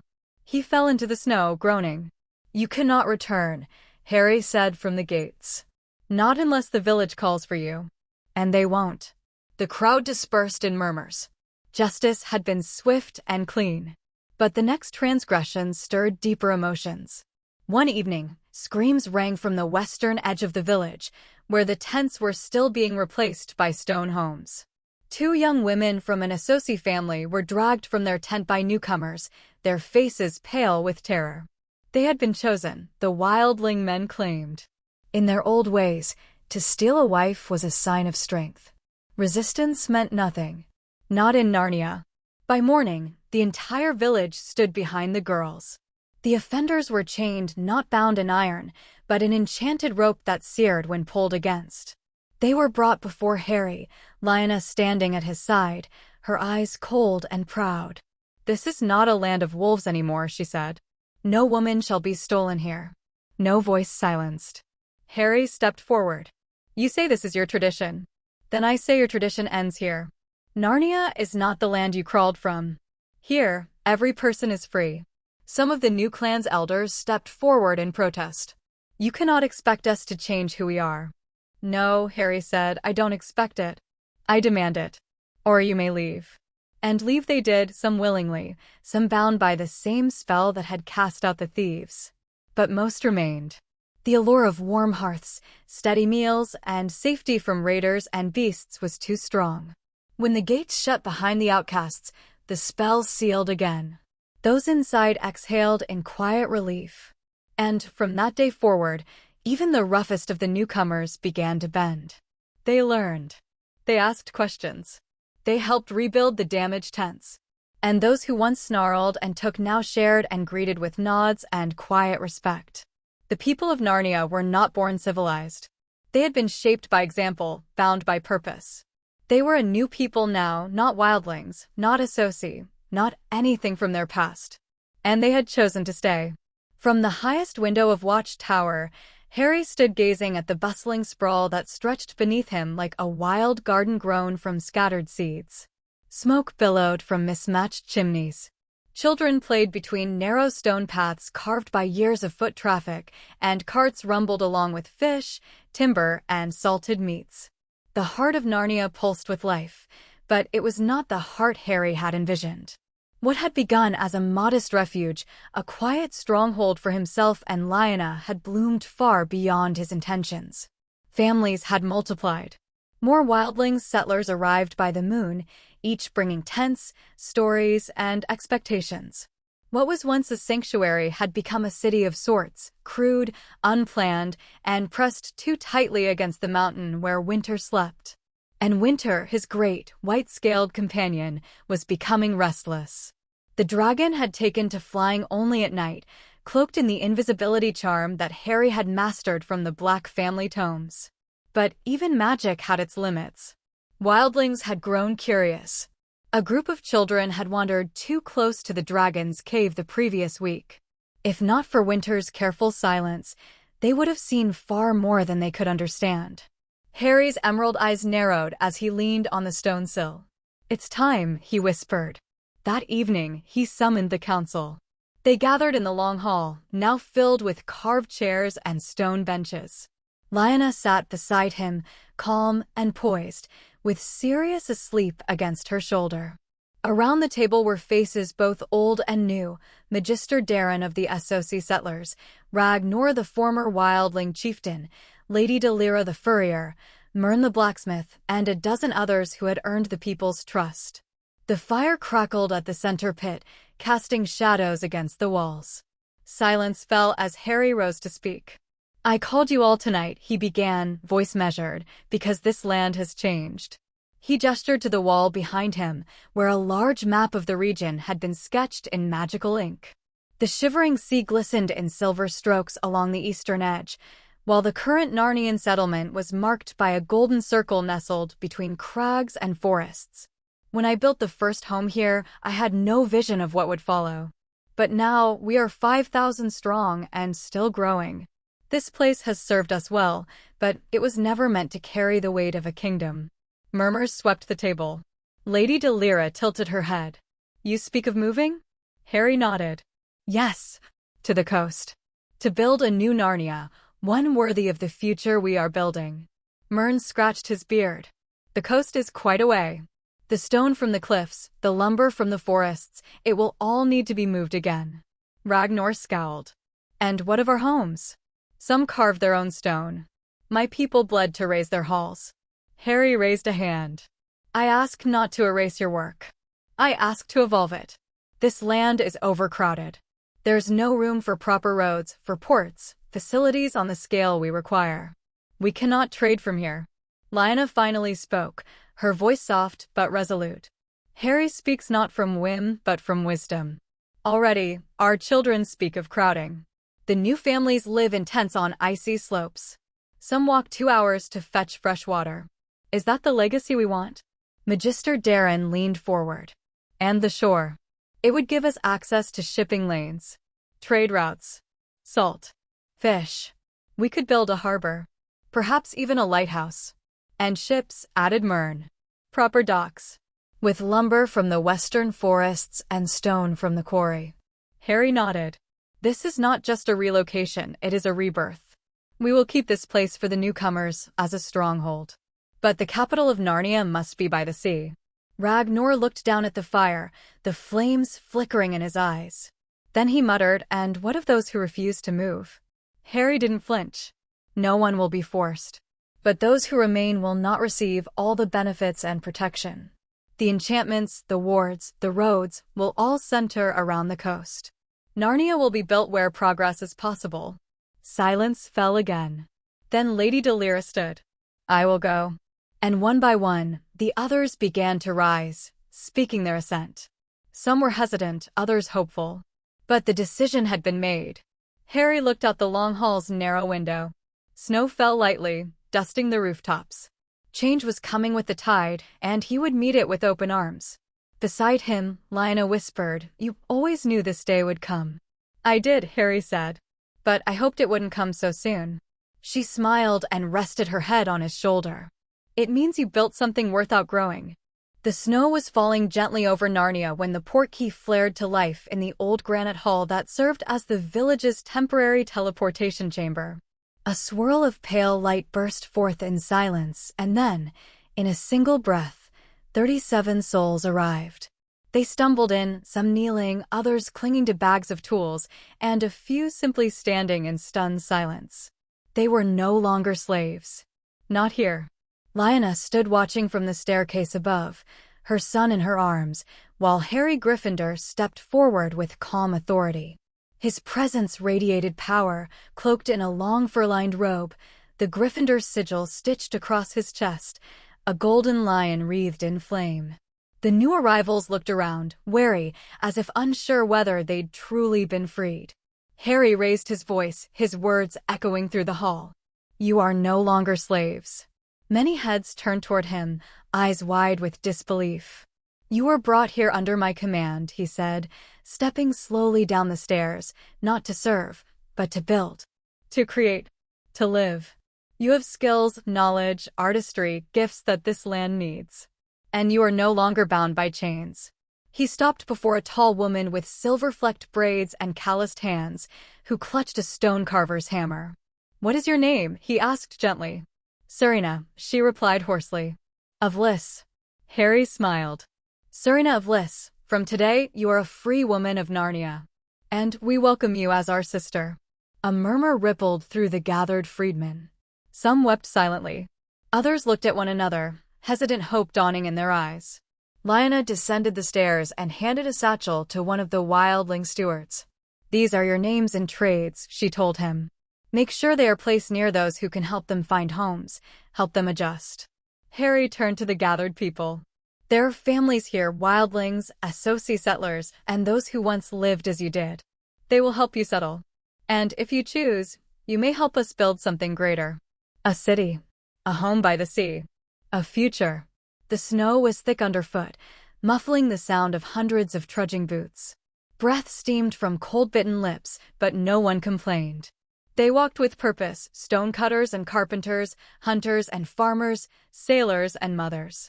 All were headed to the same place. Harry stood at the front of the long procession, hood down despite the wind, eyes fixed on the white-blue horizon ahead. His gloved hand rested on the smooth, carved horn handle of the staff strapped to his back. Behind him, his shadow stretched long and dark. The great river, the antler, shimmered in the winter sun as they reached the harbor, where its wide waters met the endless expanse of the shivering sea. Ice clung to the river's edge like jagged teeth, but the current moved strong and deep, a lifeline untouched by the cold. "This is it," Harry said, halting atop a slope that overlooked the junction of river and sea. "Here, we'll raise the heart of Narnia." The people gathered behind him, forming a wide semicircle. Some carried sacks of stone, others tools.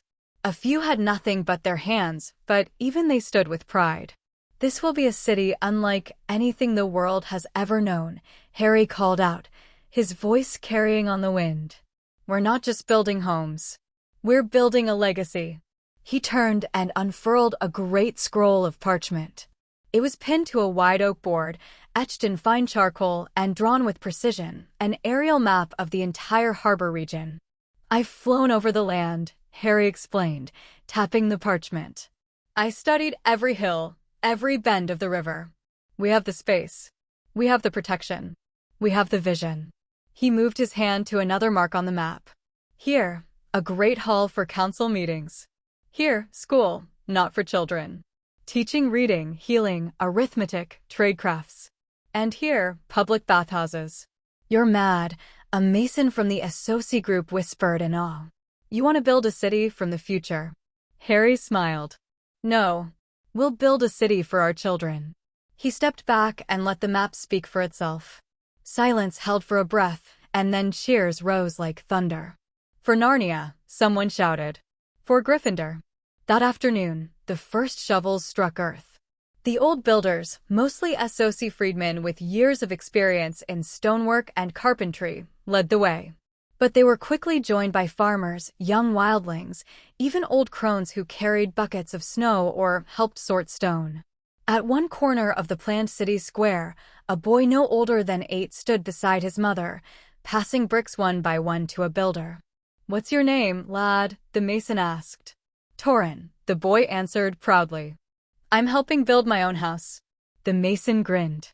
"Well then, Torin, let's make it the strongest one on the block." At the mouth of the Antler River, the land groaned with new life. Wooden stakes hammered into the frozen ground.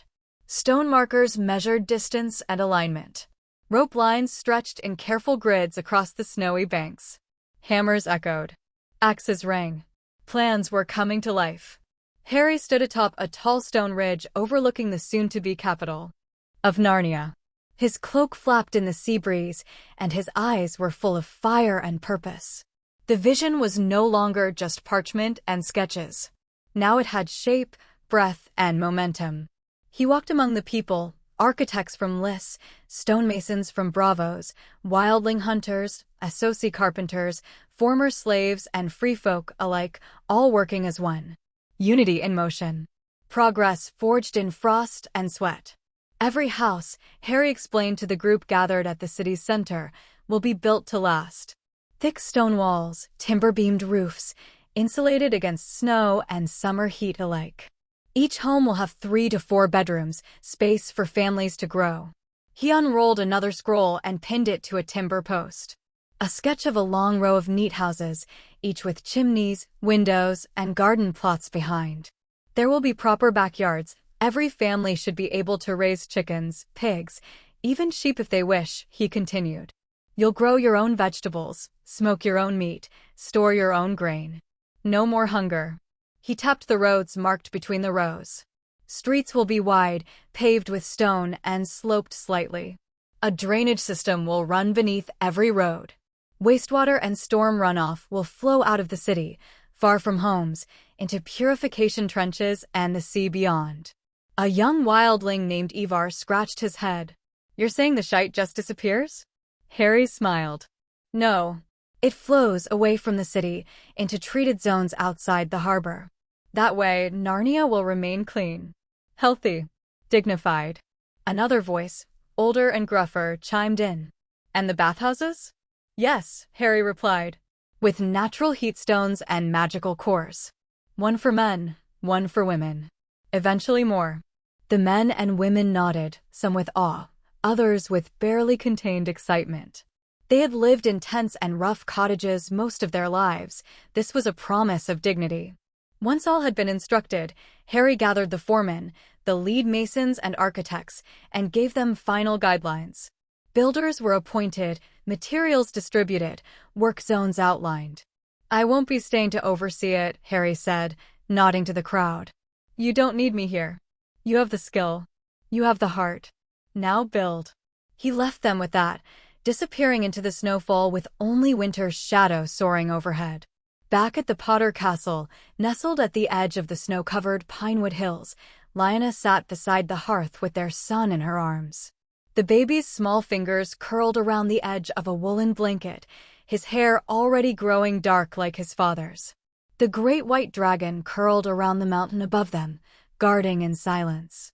When Harry returned, Lyanna rose and embraced him, careful not to wake the child. "Everything's moving faster than I imagined," she whispered. "It's becoming real, isn't it?" Harry smiled and kissed her forehead. "The people are ready. The city will rise like a heartbeat in the snow." That night, as Narnia slept under the stars, Harry descended into the hidden chamber beneath the castle. There, deep underground, lit by magical orbs and inscribed with ancient runes, he spread out a map not of roads, but of resources. Days passed, then weeks. In hidden valleys guarded by illusion spells, groups of Narnians toiled in secret. They felled towering ironwood trees, each trunk as thick as a house and strong as steel. They split and shaped black granite, smooth building stones, and sandstone from Frostfang Mountains. Harry, using his mastery over magical transportation, created a seamless system. As soon as a log was cut, it vanished with a pulse of light and reappeared at the Narnian harbor. As soon as a stone block was carved and shaped and placed on an enchanted platform, it shimmered into existence near a building site. No horses. No wagons. No time wasted, one builder marveled. "It's as if the mountains themselves are building with us." The city grew faster than anyone expected. Stone foundations spread like spiderwebs along the harbor. Pillars rose. Archways took shape. Streets were paved in diamond-patterned stone. The people marveled at the backyards, the planned bathhouses, and the lanterns were placed on every new road. The first quarry was opened at the base of a black rock hill 5 leagues east of the Antler River. It started with 10 men with pickaxes. The men carved stone from the mountain's side like surgeons, extracting clean blocks of granite, basalt, and slate. But soon word spread. There was food, cloth, and protection for those who worked the quarries. That was all it took. By the end of the week, 100 wildlings had arrived. By the end of the month, there were thousands. They came from icy passes and hidden valleys, from snow-swept hollows and ruined camps, bearing only furs and the sharp desperation of winter survival. What greeted them was something unimaginable: hot food served in steaming bowls, tents made out of thick furs to stave off frostbite, boots that didn't leak, cloaks that didn't rot. And purpose, something many of them had never truly known. Narnians had spread far now. And so had Harry's vision. The quarries, once hidden, became industrial veins across the land beyond the wall. Not just one, but many dozens, each growing with steady rhythm. They cut the mountains, pulled stone from the earth, shaped them under the guidance of Bravosi masons and Lycini architects. The wildlings learned quickly, eager to earn their place in this new world. They sang while they worked, drank by firelight, and began to take pride in the stone under their nails. It was during the excavation of a particularly deep quarry near the frozen lake that they struck the first pale yellow streaks shining under torchlight. A miner named Gorik held up a lump of dull metal to the foreman. "Stone's bleeding." The foreman, a freed Associ slave turned Narnian teacher, examined it carefully. "That's not blood," he murmured. "That's gold." Word reached Harry within the hour. He arrived by dragonback, winter's great white wings scattering snow as he descended near the edge of the pit. His boots crunched against the frost-hardened earth as he approached the foreman and took the glittering stone in hand. Gold. Not fool's gold. Not tarnished copper. Real, malleable, gleaming gold. And they found more. Not just in that quarry, but in others. Silver veined in soft stone tunnels. Iron glinting in blackened ridges. Zinc, copper, tin, all elements of civilization's rise. Harry stared into the golden gleam, eyes calculating. This changes everything, he said. The next morning, in the council hall of Potter Castle, a meeting was called. The hall, though humble, echoed with the voices of Narnia's leaders. Seated around the great fire were builders, quartermasters, educators, wildling elders, and associate advisors. Harry stood at the head, the lump of gold in his hand. "We've found gold," he said plainly. "And silver. And iron. The wildlings once ignored it. But we will not." He tossed the nugget onto the table. It thudded heavily against the oak. "Stone may build walls, but metal builds kingdoms." Murmurs rose. "We need to establish a system of trade," Harry continued. "A currency. So that labor can be valued. So that services can be rewarded. And so that Narnia will not remain just a settlement, but a nation." An older wildling, his beard thick with frost, raised a brow. "You mean coins? We never needed coins before." Harry nodded. "And you also never had schools. Or hospitals. Or bathhouses. Or towers made of marble. If we are to build a civilization, we must move beyond barter. The miners, the masons, the healers, the teachers, they all must be paid." "But what is gold to a hungry man?" another asked. "Gold is power when it is trusted," Harry answered. "And trust is something we will build together." A few weeks later, the first Narnian mint was founded deep within a warded cave in the hills. Harry enchanted the press with runes of duplication and regulation.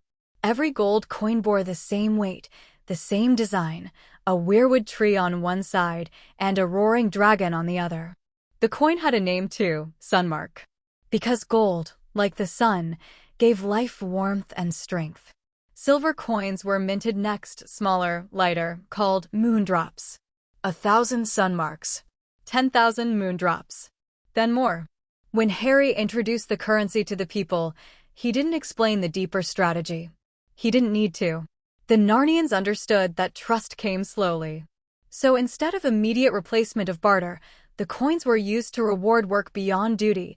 Teachers received them for taking on extra students, builders for finishing early, farmers for surplus livestock. Gold and silver, once ignored, now became the bloodline of progress. Even the wildlings began to treasure it, not for its shine, but for what it represented. A place in a kingdom that was no longer a dream. It had taken 2 full years.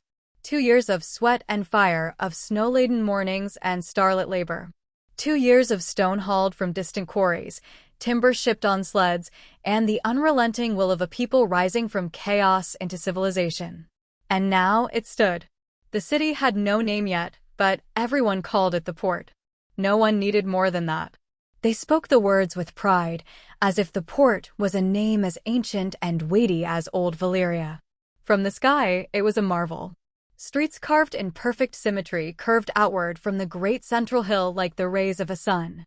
Row houses, 3- and 4-bedroom homes with steep gabled roofs, lined the boulevards in neat, organized blocks. Each home had a small yard, a fenced garden, and space enough to raise sheep, pigs, or chickens. Stone-paved roads gleamed under the soft enchantment of Harry's magic, smooth and clean even during the harshest snows. Beneath it all ran a network of underground drains, wide, angled tunnels that carried meltwater from the snow straight into the sea. It was Harry's design, a vision drawn during long hours of study and tested with 1,000 calculations. The cold here was unforgiving, but magic had become their ally. The city never froze. The people could walk its streets without slipping. Children could play outside, and elders could carry water from the well without fear of frostbite. And above it all, carved from the heart of a black granite hill, stood the new Gryffindor castle. It wasn't a fortress meant for war. It was a palace meant for rule.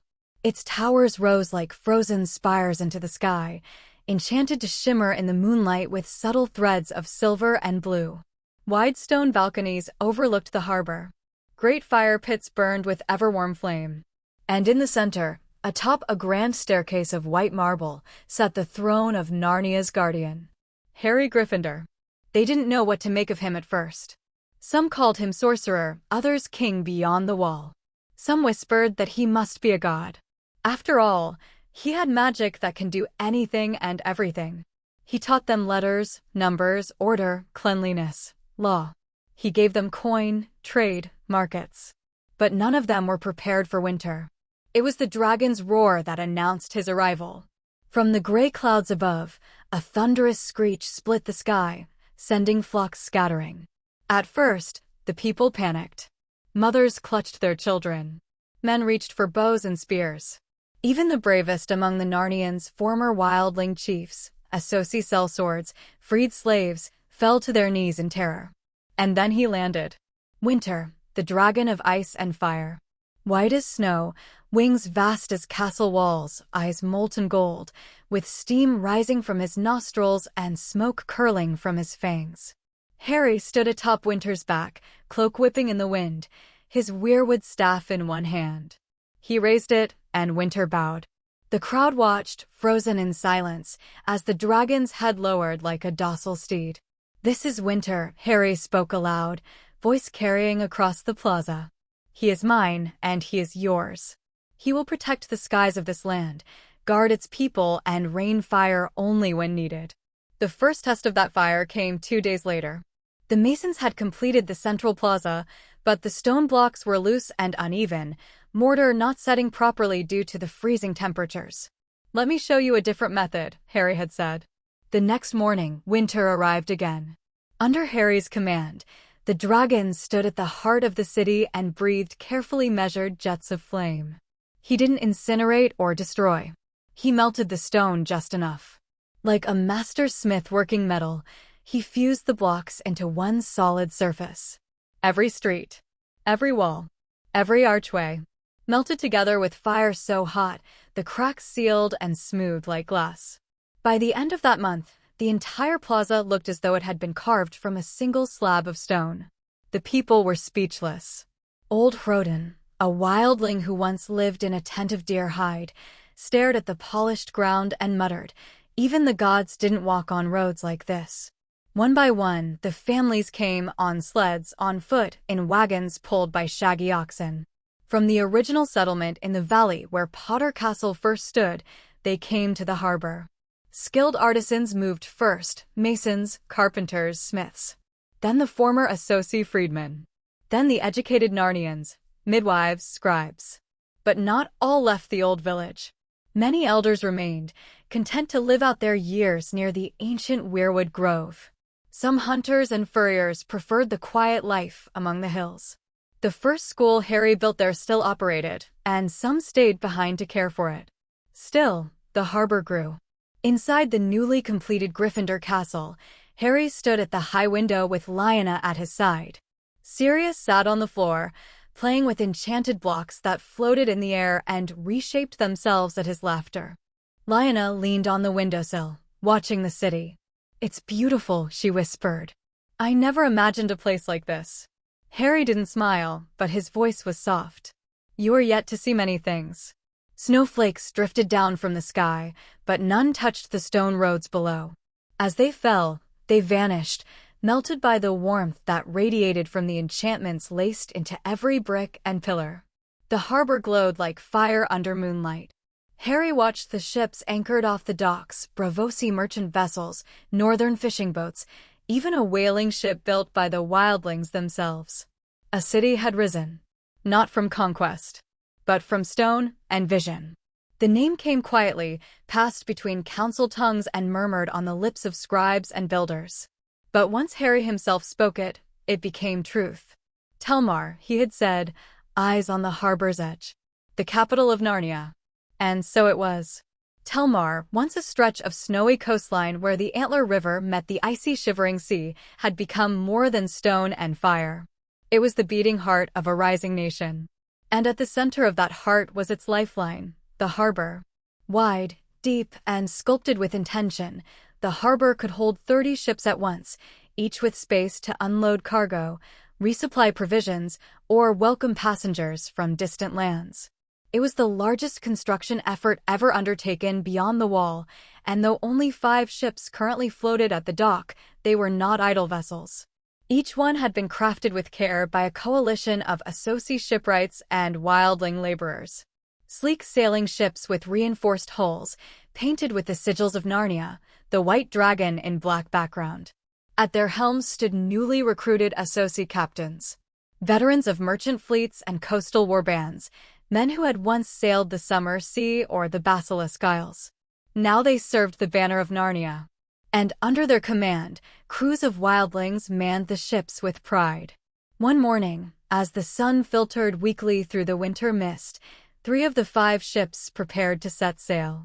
Harry stood at the edge of the stone pier, hands behind his back, cloaked in gray furs. Beside him stood Orlino, the trusted Associ agent who had served as Narnia's envoy and buyer for many moons now. Around them bustled the captains, crew, and traders readying their voyage. 5 vessels is a humble fleet, Orlino remarked, watching a group of wildlings hoist barrels of whale oil onto the Storm Huntress. But it will be remembered as the first breath of a storm. A storm of trade, Harry said. They watched as walrus meat was wrapped in enchanted cloth to preserve its cold, and crates of salted fish were sealed in waxed barrels. Iron rods mined and refined to make weapons or tools. Thick sheets of tough walrus leather, weather-resistant and durable, were carefully loaded and marked for shipment. Lanterns filled with whale oil hung ready to be sold by the dozen. Harry turned to the men and women gathered nearby. Our people have more food than we need. We've built homes, roads, even schools. But what we need now, he said, voice rising, is trade. He pointed toward the eastern horizon.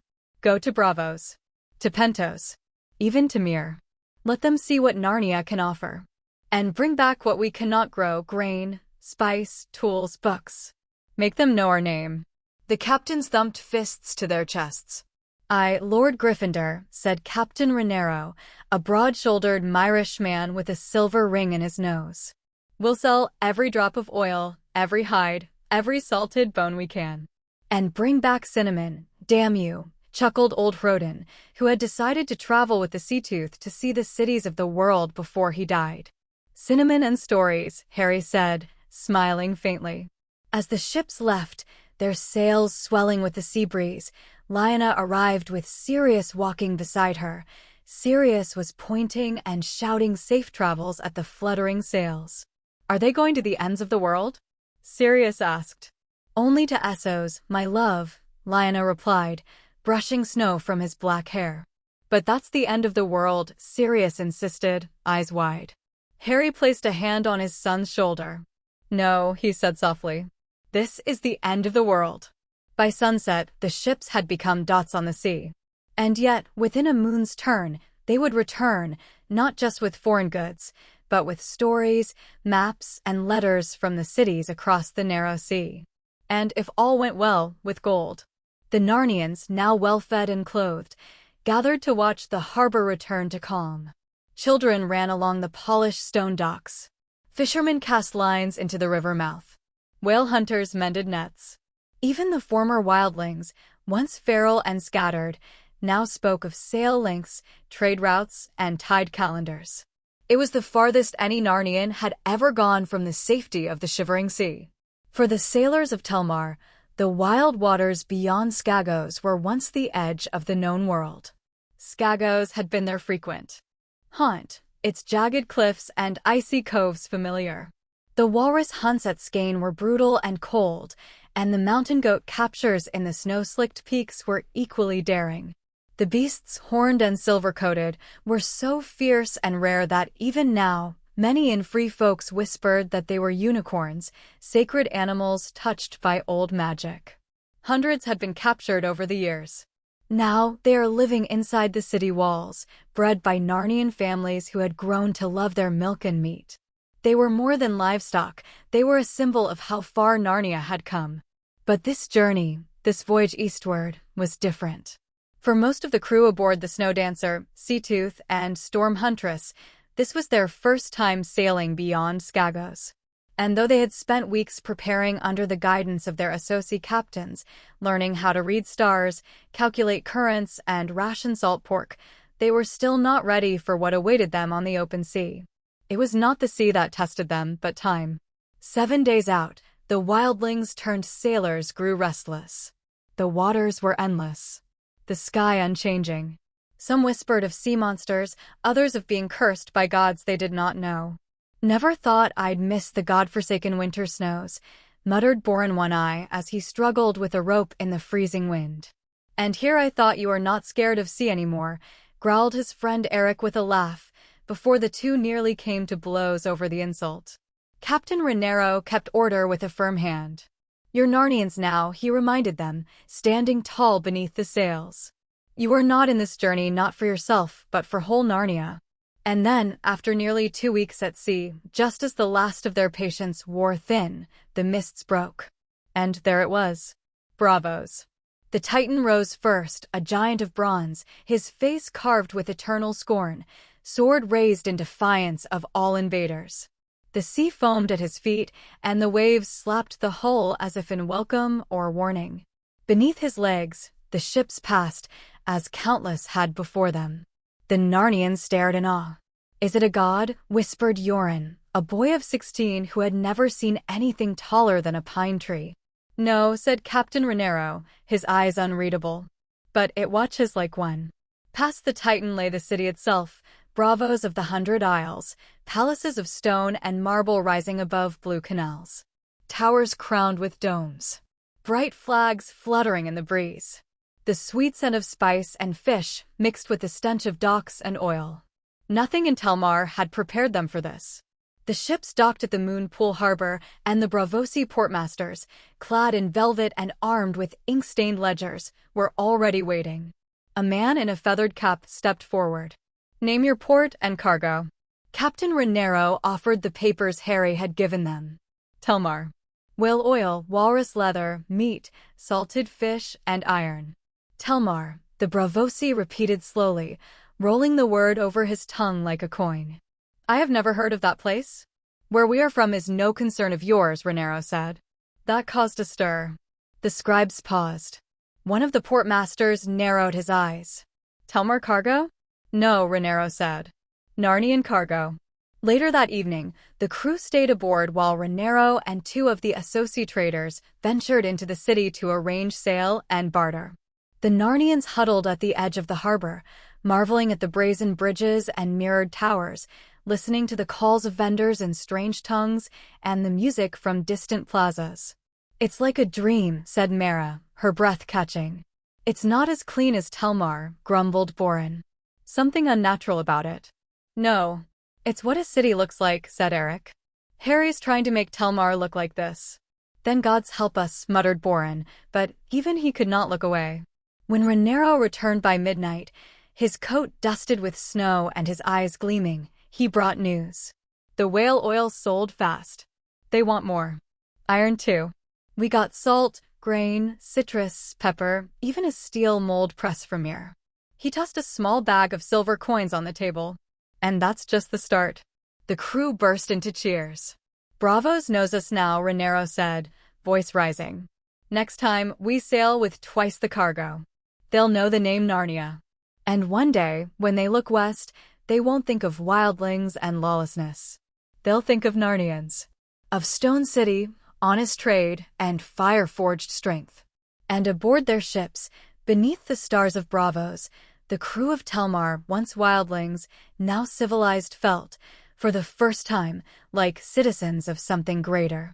The Bay of Seals was restless that day, its steel-gray waves surging and breaking with the force of an ancient beast. Overhead, clouds hung heavy, their bellies swollen with snow. The wind howled down from the shivering sea, carrying with it the sharp bite of winter and the promise of a storm. Yet the 5 Narnian ships cut through the turmoil as though the sea itself bent to their will. Each vessel bore Harry Gryffindor's enchantments, sails that could not freeze, hulls that no storm could splinter, and keels that sliced through the water faster than any ship had a right to. Foam burst against the bows and swept back in glittering sprays, but the Narnians aboard stood steady, wrapped in thick furs, their breath misting in the cold air. On the eastern coast of Skagos, the cliffs loomed like watchmen, jagged gray walls that plunged into the roaring surf. Their bases were littered with rock pools, teeming with rooks, crabs, and mussels, while beyond them, the treacherous currents swirled and spun. The Sea Tooth was the first to turn toward the shore, her prow swinging to face a stretch of shingle beach sheltered between two jutting arms of rock. Behind her, the other 4 ships followed suit, dropping anchor in the churning waters. "Lower the boats." The order rang out over the crash of the waves, and soon the crews were heaving long, narrow rowboats into the frothing sea. Oars bit into the water, cutting paths toward the shore.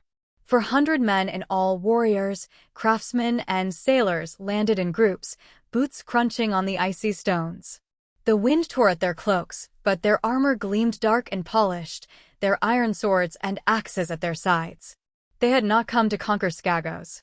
That much Harry had made clear before they set out. "This is a foothold," he had told them back in Telmar's Great Hall. "A place to work from. Build your port, take the sea's bounty, and if the Skagosi wish to deal in peace, so be it. If not," he had let the silence speak for him. "Defend yourselves. Nothing more. That time will come." For many of these men, it had been too long since they'd felt the thrill of battle. The Narnians were no longer the untamed wildlings they once were. Years of training under Associ captains had forged them into disciplined fighters. They wore chainmail over padded tunics, bore shields painted with the silver dragon of Narnia, and carried themselves with the measured confidence of men who knew their worth. On the beach, Commander Ragnar stood with his lieutenants, scanning the coastline. "Good ground here," he muttered. "High cliffs to shield us from the wind, deep waters close enough for a pier. We can work with this." Beside him, old Torin, once a hunter beyond the wall, now a seasoned harbor builder, squatted to examine the stones. "Solid. Good footing for the posts. We can raise the first dock in a week." A younger man, Halric, was less interested in harbors. His eyes were fixed on the distant treeline. "Think they're watching us?" Ragnar followed his gaze to the pine-covered slopes beyond the beach. "Aye. They'll be there. Skagosi don't take kindly to strangers." "Will they attack?" Halric asked, almost hopefully. "Maybe," Ragnar said. "If they do, remember your training. Formation. Shields up. And no man runs unless I say so." The work began immediately. Groups split off, some to clear a space above the tide line for a storage yard, others to begin cutting and shaping timbers from the driftwood and pine that littered the shore. By midday, fires burned in great stone circles, sending up thick plumes of smoke. The smell of roasting crab and lobster drifted across the camp. A handful of men had waded into the shallows with nets and come back with baskets, brimming with the island's bounty. But not all were content to fish.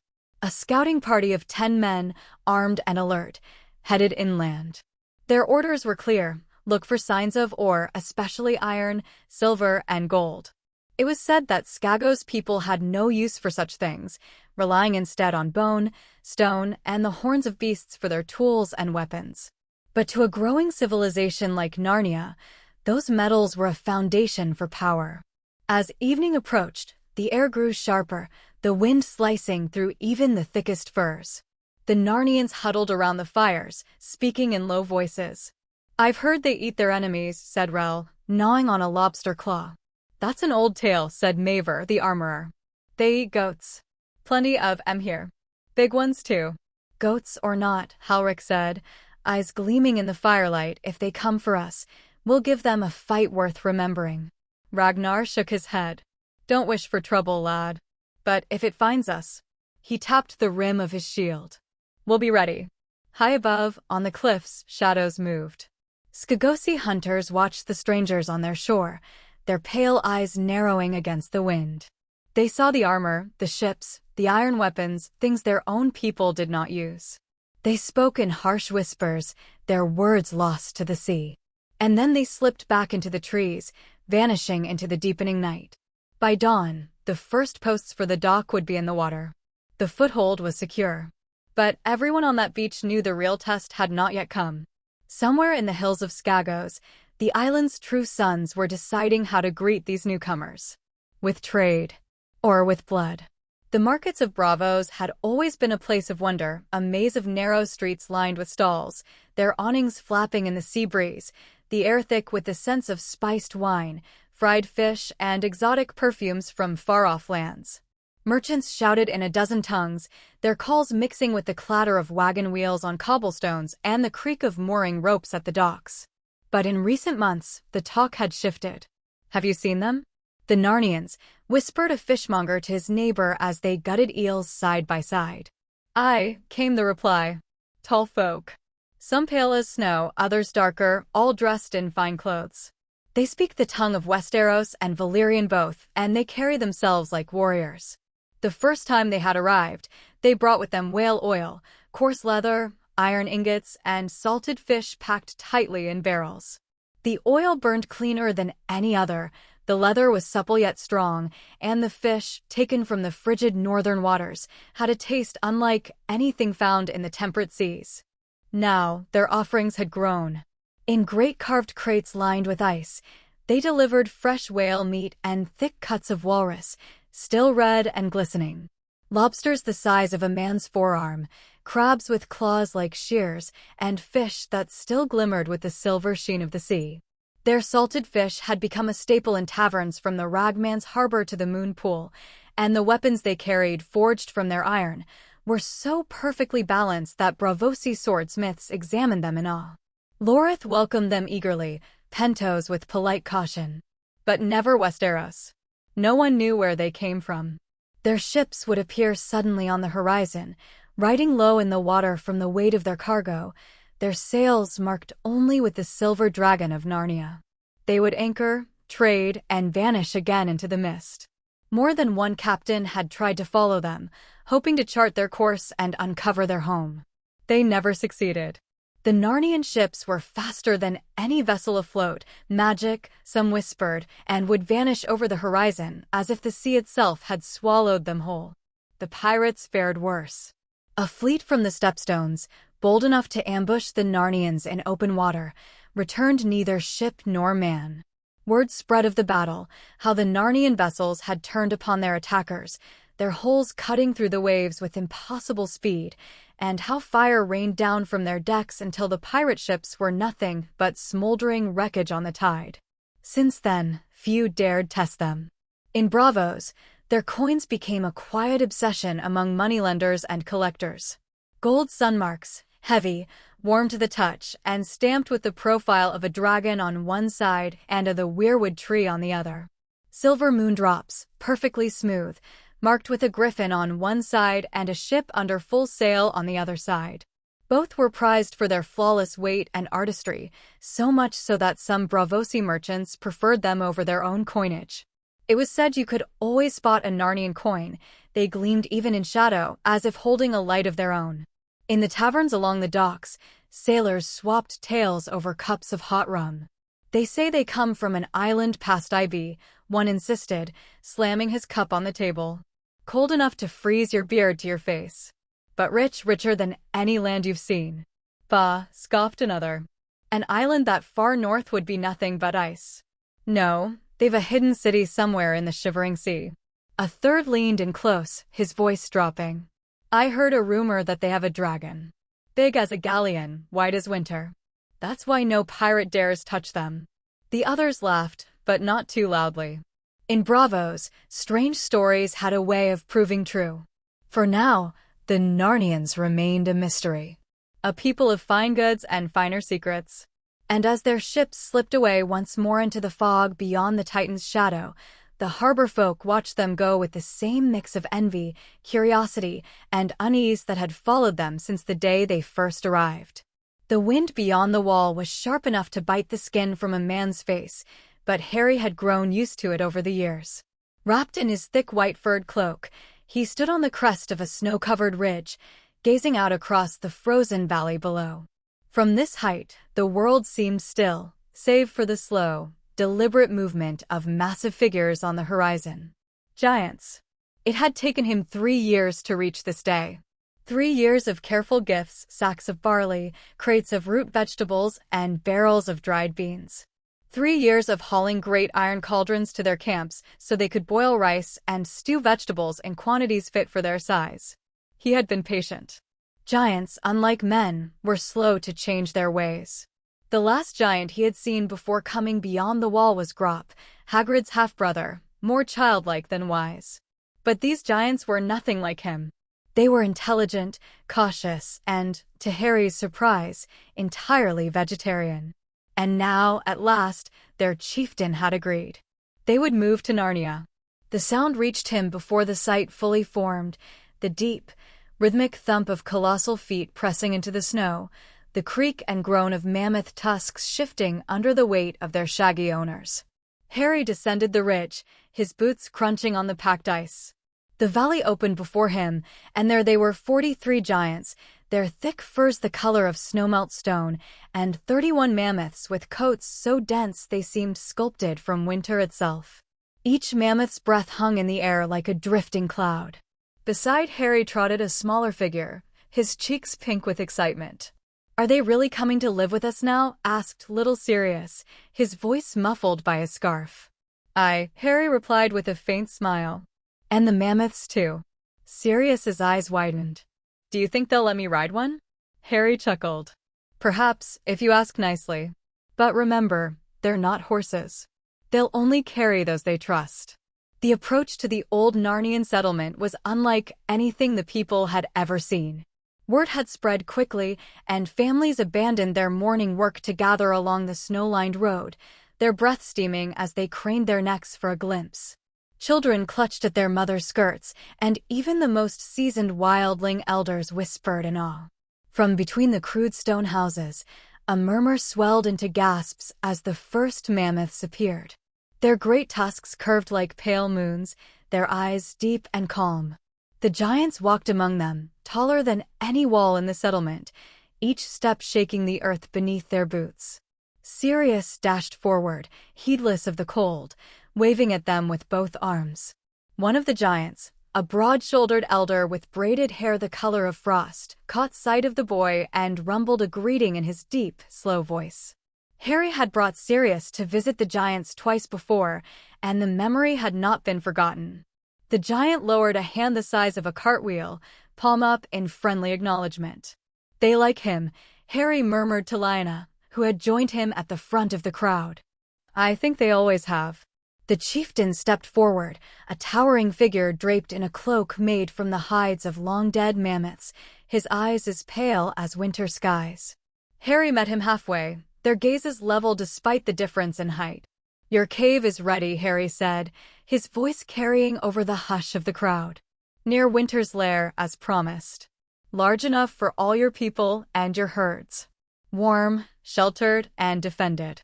The chieftain inclined his head, his heavy braids swaying. "We will live as friends, Gryffindor." "You kept your word." "And I will keep it still," Harry replied. "You'll have weapons and armor, sized for your kind. Should any enemy come north, they will think twice before crossing giants and mammoths." A ripple of approval moved through the gathered Narnians. Protection was a rare promise beyond the wall, and the sight of such allies filled them with quiet pride. The march resumed, the giants and mammoths following Harry toward their new home. Behind them, the snow was churned into deep furrows by the weight of their passage. As they passed, Sirius ran ahead, keeping pace with the mammoths until a calf lowered its head to sniff him curiously. The boy's laughter rang out like bells in the cold, and the giant leading the calf let out a deep chuckle of his own. For the people of Narnia, it was a day to remember, the day the legends of the North walked into their lives, not as mysteries, but as kin. The night on Skagos was as dark as an enclosed cave, with the wind howling between sharp rocks and hills. The Narnians rested in their tightly knit tents, their campfires reduced to glowing embers. The only sounds were the restless waves crashing on the shore and the quiet snores of weary men. Suddenly, a piercing scream shattered the silence. It emanated from the camp's western edge, a primal cry followed by the sound of breaking wood and a tent collapsing. Ragnar was already half awake, instincts sharpened by years of fighting. He rushed out of his tent barefoot, the cold stones stinging his feet. In his right hand, he gripped his hefty axe, its blade glinting faintly in the firelight, having no time to don his armor. From the darkness, figures appeared, nearly 200 Skagosi warriors, rushing forward in a wave of rough fur cloaks and face paint. They bore stone maces, chipped axes, and heavy, nail-studded planks. Their assault was sudden, brutal, aimed at overwhelming the Narnians before they could organize. To me, Ragnar shouted above the chaos like the sound of a war horn. "Regroup. Form up." Men stumbled out of their tents, some still wrapped in blankets, others snatching shields and spears. Though the Narnians were accustomed to the cold and to battle, the unexpected attack caused hesitation. A Skagosi warrior charged at Ragnar with a stone axe. He dodged, the blade grazing a wooden tent pole, and struck back with a two-handed swing of his axe.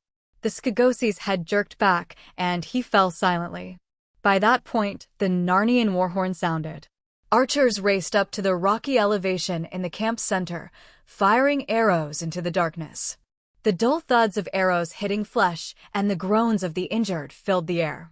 "They attacked us in the night," Ragnar growled to a nearby captain, "so we will drive them out of the dark. Light it up." 2 Narnians dashed to the supply stacks, igniting torches on the embers. Flames quickly consumed the tarred wood, reaching eagerly upward. Soon, flickering lights split the night, casting sprawling, monstrous shadows over the fighters. The Skagosi hesitated, caught off guard. The element of surprise faded. They now confronted 400 well-trained, armed Narnians ready for retribution. "Forward," Ragnar commanded, and the Narnians advanced. Shields locked together to form a wall, spears thrusting out like a great beast's teeth. The clang of combat rang out, iron meeting wood, steel striking stone, amidst the struggle of bodies against one another. The clash was brief. Though the Skagosi fought fiercely, their poor equipment could not compete with Narnian steel. Ragnar carved a path through their ranks, his axe cleaving through shields, limbs, and morale alike. Soon, the remaining Skagosi began to break, retreating into the shadows among the rocks. Once the last Skagosi had disappeared into the cold night, the Narnians stood among the remnants of their camp, breathing heavily. "Count the dead," Ragnar said grimly. By dawn, the tally was completed. 43 Narnians lay lifeless, their faces pale in the soft light of morning. 112 Skagosi bodies were gathered from the rocky terrain, with others having fled into the night. The mass cremation began at midday. A large pyre was constructed, fueled by pitch and oil from the whales they had brought. Ragnar stood at the front, his axe resting before him, as the bodies of his fallen comrades were brought forward. "Harry says," Ragnar began, his voice steady despite his raw emotions, "that those who die fighting do not simply fade away. They journey to a hall far beyond our construction, where the brave feast eternally. He calls it Valhalla." The Narnians whispered the name. Most were unfamiliar with its meaning, but they respected Harry's belief, and that was sufficient. As the flames roared and smoke spiraled high into the gray Skagos sky, the warriors raised their voices in a deep, fierce song, a vow to remember the deceased and to repay blood with blood. Harry had long recognized something that many leaders overlooked. While armies could be constructed through conflict and strength, true civilizations were built within the minds of their people. The Narnians displayed courage, diligence, and unwavering loyalty, but they were also profoundly superstitious. The majority worshipped the old gods of the forest, while the rest consisted of Associ settlers from far-off lands, each with their own deities: Lalor, the many-faced god, the Mother Roin, and many more.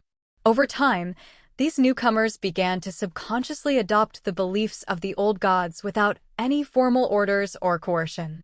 Perhaps it was the striking heart trees with their blood-red leaves or the rustling branches that seemed to communicate, giving them the feeling of being watched by the forest. To Harry, however, the old gods were more like passive observers than active instructors.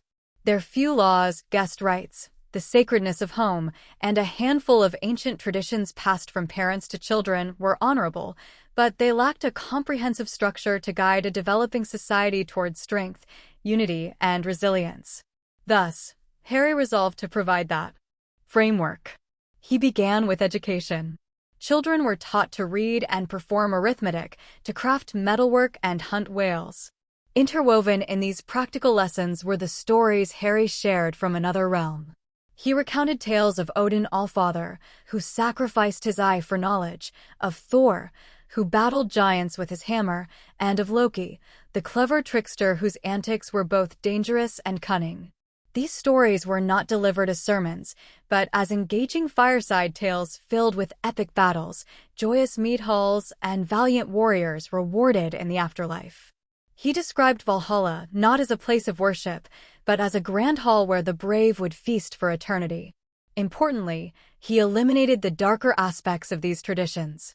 There were no sacrifices or grim ceremonies to uphold. Harry intertwined the sagas with the reverence of the old gods so that the Narnians felt a continuity with their ancestry rather than a rejection of it. They perceived these tales as rediscovering long-lost passages of their own faith. And they embraced it wholeheartedly. In taverns, fishermen enthusiastically recounted Thor's battle with the world serpent over drinks. Children pretended to be Loki, playfully tricking one another. Blacksmiths engraved runes symbolizing Odin's wisdom into their spear shafts. And as warriors lifted their shields, they spoke of Valhalla, not out of fear of death, but because Harry had instilled in them the notion that dying honorably was a form of triumph. Gradually, story by story, the Narnians evolved into more than mere followers of the old gods. They transformed into a people of those old gods, reimagined through the lens of Asgard. Lyanna emerged from the newly constructed Temple of Frigga, the crisp air bringing a hint of salt from the far-off shore. The morning sunlight reflected off the white marble facade, giving it a brilliance akin to freshly fallen snow beneath a clear sky. Behind her, the echo of women's voices filled the air, quiet prayers and gentle blessings offered within the sacred walls. Frigga, as recounted by Harry in numerous tales, represented fertility, prosperity, and health. The temple quickly became cherished by the women of Narnia, with expectant mothers visiting to pray for safe deliveries and wives seeking blessings for strong, healthy children. Newborns were brought here shortly after birth, wrapped in warm blankets, so the goddess could watch over them throughout their lives. Inside, the artistry was stunning. Dominating the main hall was a 15-foot marble statue of Frigga, poised and dignified, her robes appearing to flow as though in a breeze. She held a sheaf of golden grain in one hand and a small child in the other. At her feet lay offerings of flowers, carved tokens, and bread, resting on a smooth stone altar. As Lyanna made her way down the temple steps, the women in the courtyard greeted her with smiles and kind words. She replied graciously, her long cloak brushing against the frost-kissed stones. Beside her, Sirius fidgeted from foot to foot, struggling to contain his enthusiasm. "Can we leave now?" he asked for what seemed like the third time, his dark eyes sparkling with eagerness. Lyanna suppressed a small smile. "If you keep stamping around like that, you'll make a hole in the ground." "I've been waiting all morning," Sirius groaned, glancing toward the other end of the square where another magnificent hall stood, equally impressive, but far more austere in its architecture. "I want to see Odin's hall before it gets too crowded." This building faced Frigga's temple, constructed from dark granite and timber beams charred with tar. Its towering, intricately carved doors could accommodate even a giant, and the heavy iron hinges gleamed in the sun. Above, the fierce wolf head emblem of Odin was meticulously carved, looking down upon visitors.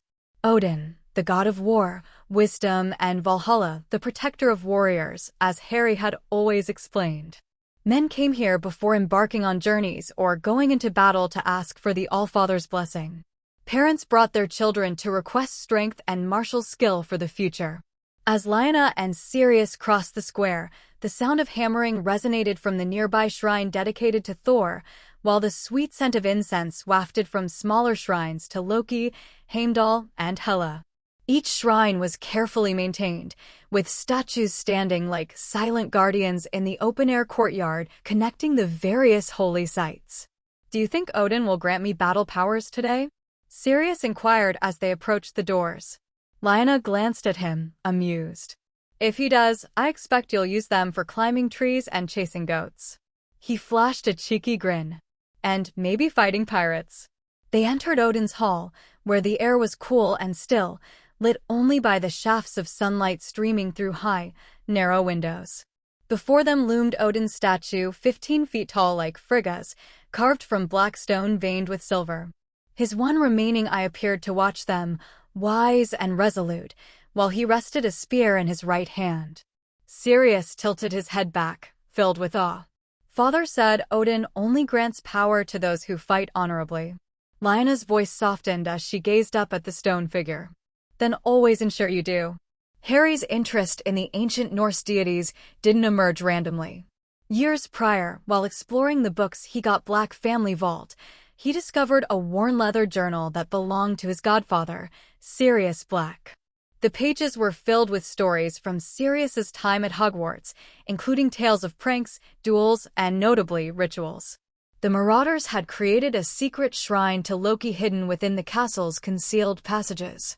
Sirius wrote about leaving small offerings, coins, carved figures, and bottles of fire whiskey, while seeking Loki's favor for cunning and luck before embarking on risky adventures. Regardless of whether the god actually responded, the Marauders believed they were successful. Amused and intrigued, Harry carried this concept with him to Narnia. Years later, 6 grand temples were erected in the kingdom, dedicated to Odin, Frigga, Thor, Loki, and Hela. Each temple was designed in the traditional style of the old sagas, featuring expansive roofs, intricately carved columns, and impressive statues. Yet, it was Loki's temple that always had the most visitors. The god of magic, mischief, and transformation captivated the Narnians in ways Harry had not anticipated. In places like Skagos and beyond the wall, skin changers, those rare individuals who could merge their minds with animals, were often distrusted and regarded as spies or harbingers of bad luck. Now, they were viewed as blessed in Narnia. Loki grants his chosen the gift of many eyes and many ears, Harry would explain during the festival feasts. A mind that can run with the wolf or soar with the eagle is one worth nurturing. Harry's selection process was intentional. Individuals who displayed the gift were brought to Gryffindor Castle to learn not just to master their animal forms, but also to read, write, and fight. It was a significant honor. Space within the castle was highly sought after, and the community recognized its value. Harry preferred recruiting the youth, cultivating their loyalty, along with their abilities. In his experience, adults were often harder to work with, burdened by years of distrust and restlessness. Conversely, children could be guided, imbued with purpose, pride, and a sense of home. The morning after the final harvest feast, he stood in Loki's shrine observing 3 new initiates, a boy, a girl, and a timid lad of just 8 kneeling before the Blackstone statue. A silver fox pelt lay at the base, a gift from one of the elder skin changers. "You'll be staying in the Western Tower," Harry informed them. "Your training starts tomorrow. You'll learn to protect your mind as fiercely as your body. Master this, and one day, you'll safeguard all of Narnia." The boy gazed up at him, wide-eyed. "Will the gods watch over us?" Harry smiled gently. "Always." Beyond the wall, life had always been simple in its divisions. There were only 2 kinds of people who dared to roam these frozen lands. The first were the free folk, wildlings who had called the untamed wilderness home for thousands of years. They dressed in heavy cloaks stitched together from pelts and scraps of fur, the seams often crooked, the fit imperfect. Warmth mattered more than style, and every scrap of hide had a story, taken from a hunt, a trade, or the carcass of an animal found half buried in snow. The second were the crows, men of the Night's Watch, who ventured north on patrols to spy, raid, or kill. Clad in black from head to toe, their fur cloaks were uniform, their armor shaped and fitted by castle smiths. Their blades gleamed with the sharp discipline of iron kept oiled and clean, every edge meant for killing. It was easy to tell them apart, even at a distance. Their weapons betrayed them as much as their clothing. Crows carried steel swords, axes, and bows strung with strong cord, each one forged within the secure walls of a keep. The free folk made do with what they could: crude bows and arrows, stone maces bound with leather, wooden staves worn smooth by years of use. A few carried iron, but only those bold or lucky enough to take it from a dead crow or someone raided the south. But lately, things had changed. Rumors whispered in the wind told of a third kind of traveler. They came in small groups, their cloaks of fine make, white, brown, or pale gray, cut to fit like they belonged to southern lords, yet worn with the ease of men and women used to the cold. They carried iron weapons too, but moved nothing like the crows. They spoke little, acted like the free folk in some ways, yet there was something off. They're ghosts, one hunter muttered around a campfire. I followed a band of them for half a day. One moment they were in sight, the next they were gone. Fog swallowed them, another said grimly. Fog where there wasn't any. I've seen it twice now. Magic, some began to whisper. Not the half-forgotten charms of the woods, but something older, stronger. A small warband of the then had even tried to shadow these strangers, thinking to claim their weapons and cloaks. They never came back. One evening, among a gathering of free folk clan, Horefoot, a man named Rolger spat into the snow and grunted. Mark my words, those are not men of the wall, nor are they wildlings. They walk with a purpose, and they don't want to be found. Beside him, an old woman with braided white hair stirred her stew over the fire. Then perhaps they're neither friend nor foe. But if they pass through our land without fear, they've got something that keeps the shadows off their backs. A young boy, half listening, spoke up timidly. What if they're from south of the wall, but not crows? The fire crackled in the silence that followed. Because that was the question no one wanted to answer. The Horefoot clan had been watching the strangers for some time now, crouched low on the snowy ridge. 8 of them, all wearing heavy gray cloaks with hoods pulled up against the biting wind. The horned furs strapped to their boots made them look bulkier, but the way they carried themselves was different from most wildlings.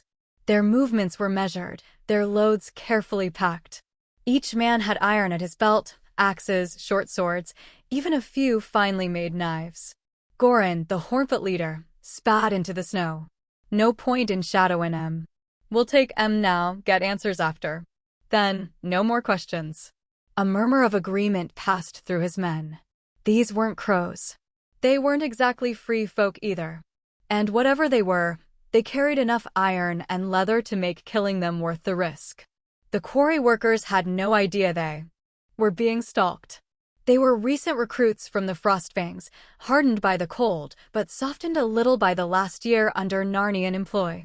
When they'd first arrived at the quarry, they had been half-starved, their clothes little more than patched rags. In exchange for labor, they had been given thick tents to live in, warm cloaks, sturdy boots, and steady meals. They had learned how to cut stone, to shape it with hammers and chisels, to load it into sledges for transport. It had been hard work, back-breaking at times, but it paid in silver coins called moondrops. And those coins had opened the gates to a world none of them had imagined. On their first trip east, their pay clinking in leather pouches, they had seen Gnome City, a jewel in the frost. Small, round stone cottages with chimneys puffing white smoke into the sky. The Potter Castle rising proud above the rooftops. Steam curling from the great bathhouse where warm water never ran out. The streets swept clean, the lamps glowing in the evening. It had once been the Narnian capital, though now Telmar, far to the east, near the sea, had taken that crown. They'd heard Telmar was even grander, its harbor filled with ships from across the world. But the quarrymen hadn't needed Telmar. They'd bought stone cottages right there in Gnome City, the price cut low because so many families had moved south. Half their coins gone, but with a warm roof over their heads waiting for them when they weren't at the quarry. Now they were heading back to work. The Lord Gryffindor himself had a plan: build a road from Gnome City to Telmar. That meant more stone, more work, more pay. But there was another reason for their eagerness. In Narnia, stealing women was forbidden, strictly so. But beyond its borders, well, the old ways still held. If a man could take a woman and bring her back, she was his wife. It was dangerous, risky, and not entirely honorable, but for these 8 men, the thought of a family in their new stone homes was worth it. They had begun the journey with a massive group of quarry workers, their leader carrying a slab of marble no bigger than his hand. A gift from Lord Gryffindor, the stone was enchanted. No one troubled a party who bore it openly. But halfway to the quarry, temptation whispered. They slipped away from the main group. Their plan was simple: skirt through the smaller settlements beyond the wall, find women willing or unwilling, and join back with the main group with their women. Unfortunately for them, the Hornfoot clan was already moving. Hidden in the snow and rock, the Hornfoots fanned out silently. Goran grinned, tightening his grip on his axe. Keep Em alive long enough to talk. I want to know who gives men like that good iron and warm cloaks. Then you can have your fun. The free folk melted into the blizzard, closing the circle. The wind was cutting and sharp that morning, carrying with it the scent of wood smoke from some distant camp. Calf's boots crunched over the snowpack, his breath forming thick clouds in the air. Something wasn't right. Calf, the oldest of the 8, had learned to listen to that uneasy pull in his gut. He had worked the quarry the longest, seen enough winters to know when danger was near. His gray eyes scanned the jagged ridges and snow-laden pines, catching fleeting shadows where there shouldn't be any. They were being watched. Before he could even give a warning, figures began to emerge from all sides, men and women wrapped in crooked stitched furs, their boots bound with horned wrappings, weapons in hand. The Horfoot clan. One of the Narnians, a young man with a wolf pelt hood, whipped out his axe, knuckles whitening around the haft. "Don't," Calf's voice cut through the cold air. He lifted his hands slowly. "Put all your weapons down." On the ground. The others hesitated, eyes darting to the encircling free folk. But the look in Calf's face left no room for argument.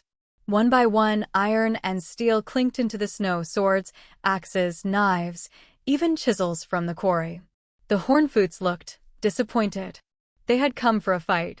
Grumbling, they swept in and began scooping up the weapons. But as soon as the first blade was taken, an argument broke out. Voices rose, hands grabbed, and soon 2 free folk were shoving each other over who deserved a fine Narnian axe. Calf couldn't help it, he started to laugh. One of the Hornfoots snarled and stepped forward, slamming a fist into Calf's stomach. He staggered back, doubled over, and still laughing. The Horfoot leader Goran narrowed his eyes. "What's so funny that you can't stop laughing?" Calf straightened slowly, rubbing his ribs, the ghost of a grin still on his face. "We could have done many things in the past," he said, his voice calm despite the ache in his gut, "if we weren't so busy fighting over scraps. But sooner or later, change will come for everyone." The leader scowled. The words meant nothing to him, but the tone, that he didn't like. There was something behind those eyes. Something he didn't understand. "Bring them," he ordered. All 8. To the tents. The Hornfoots moved in, shoving the quarrymen forward into the snow. The leader didn't know what game these gray-cloaked strangers were playing, but he intended to find out. The Horfoot leader sat cross-legged by the fire, eyes narrowed, listening to the captive speak. The flicker of flames threw shadows across the fur-lined walls of the tent. His warriors leaned in, silent but tense, as Calf and the others recounted their story. They spoke of a land near the shivering sea where the snow was cleared from the land, where stone houses built to fight the cold, and the air was filled with the ring of hammers and the laughter of children. They called it Narnia. "You say you were free folk once," Goran said, his voice low, "yet you call yourselves Narnians and became kneelers?" Calf met his gaze without flinching. "We were free folk. We still are, in spirit. But Narnia, it gives us more than the cold and the hunt. We work, we earn, we live in warmth. We eat well, and most of all we have a higher purpose in life." The tent stirred with murmurs. Another of the quarrymen added, "Lord Gryffindor rules there. He's built not 1, but 2 great cities beyond the wall. We've seen Gnome City with our own eyes. Telmar is said to be even grander by the sea." One Hornfoot scoffed. "And I suppose this lord feeds you on honey and mead too?" Calf's lips curved faintly. "He gives us silver, food, tools, even homes. And there are protections." That was when the real whispers began. They spoke of a massive fire-breathing beast, a dragon, that Lord Gryffindor commanded. Of an army of giants standing guard over Narnia's borders. Of magic that kept enemies at bay. None of the captives had seen the dragon themselves, but the weight in their voices made the Horfoot leader uneasy. Finally, he sat back, running a calloused hand over his beard. If even half of this is true, attacking them would be suicide. A wizard, giants, a dragon? No clan could break such walls. From the far side of the tent, his daughter spoke. She was young, sharp-eyed, with a braid heavy with bone beads. Then we must see it for ourselves. The leader frowned. And how do you plan to do that? Simple, she said, stepping forward. We go with them. Marry them. 8 men, 8 brides. We walk into Narnia and see if their tales are lies. Gasps and mutters rippled through the warriors, but the leader studied her face. She did not flinch. Before dawn the next day, beneath the boughs of an ancient weirwood, 8 quick marriages were made. The red leaves whispered overhead as vows were spoken in voices that carried more curiosity than love. When the ceremony was done, the new couples set out eastward toward Gnome City. The Horfoot women walked at their husbands' sides, cloaks drawn tight against the cold, eyes sharp for the first signs of this strange land. Behind them, shadowing their steps, a small band of Horfoot warriors followed, ready to intervene if the quarrymen's stories proved to be nothing but traps.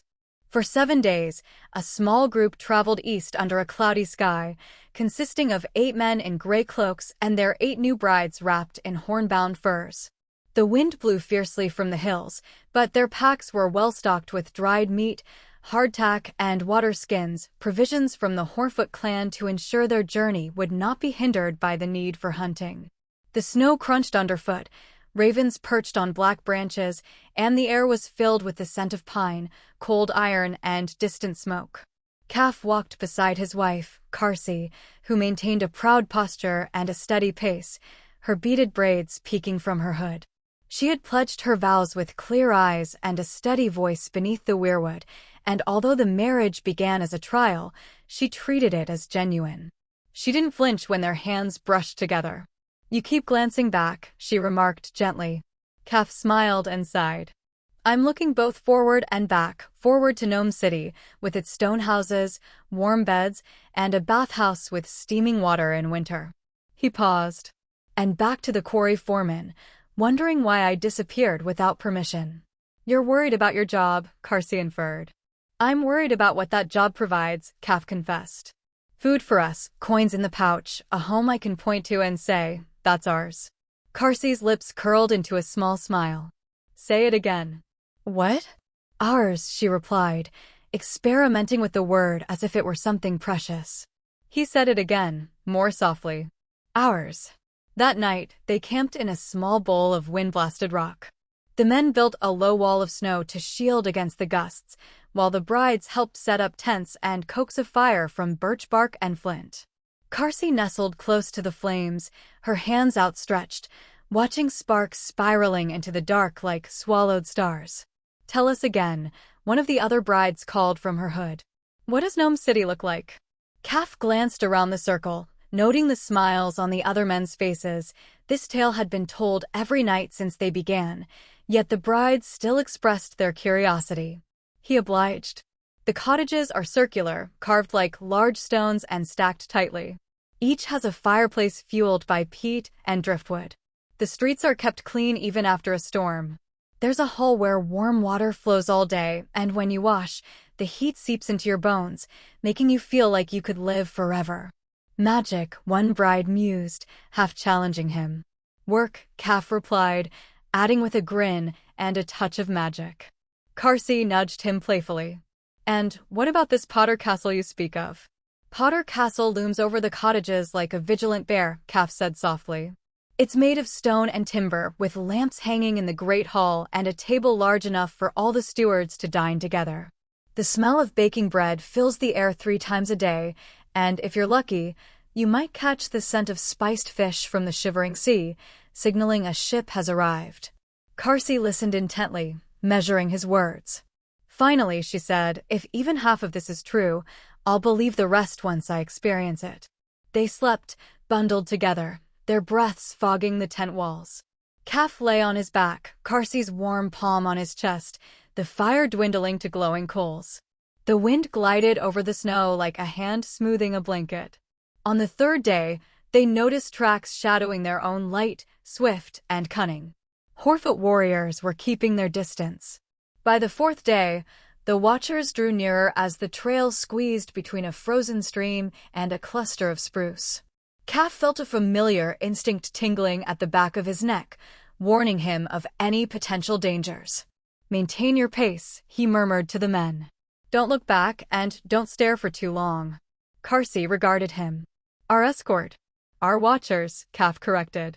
There's a distinction. On the 5th day, fog billowed from a barren patch of ground like the breath of a slumbering giant. The air warmed briefly before cooling again.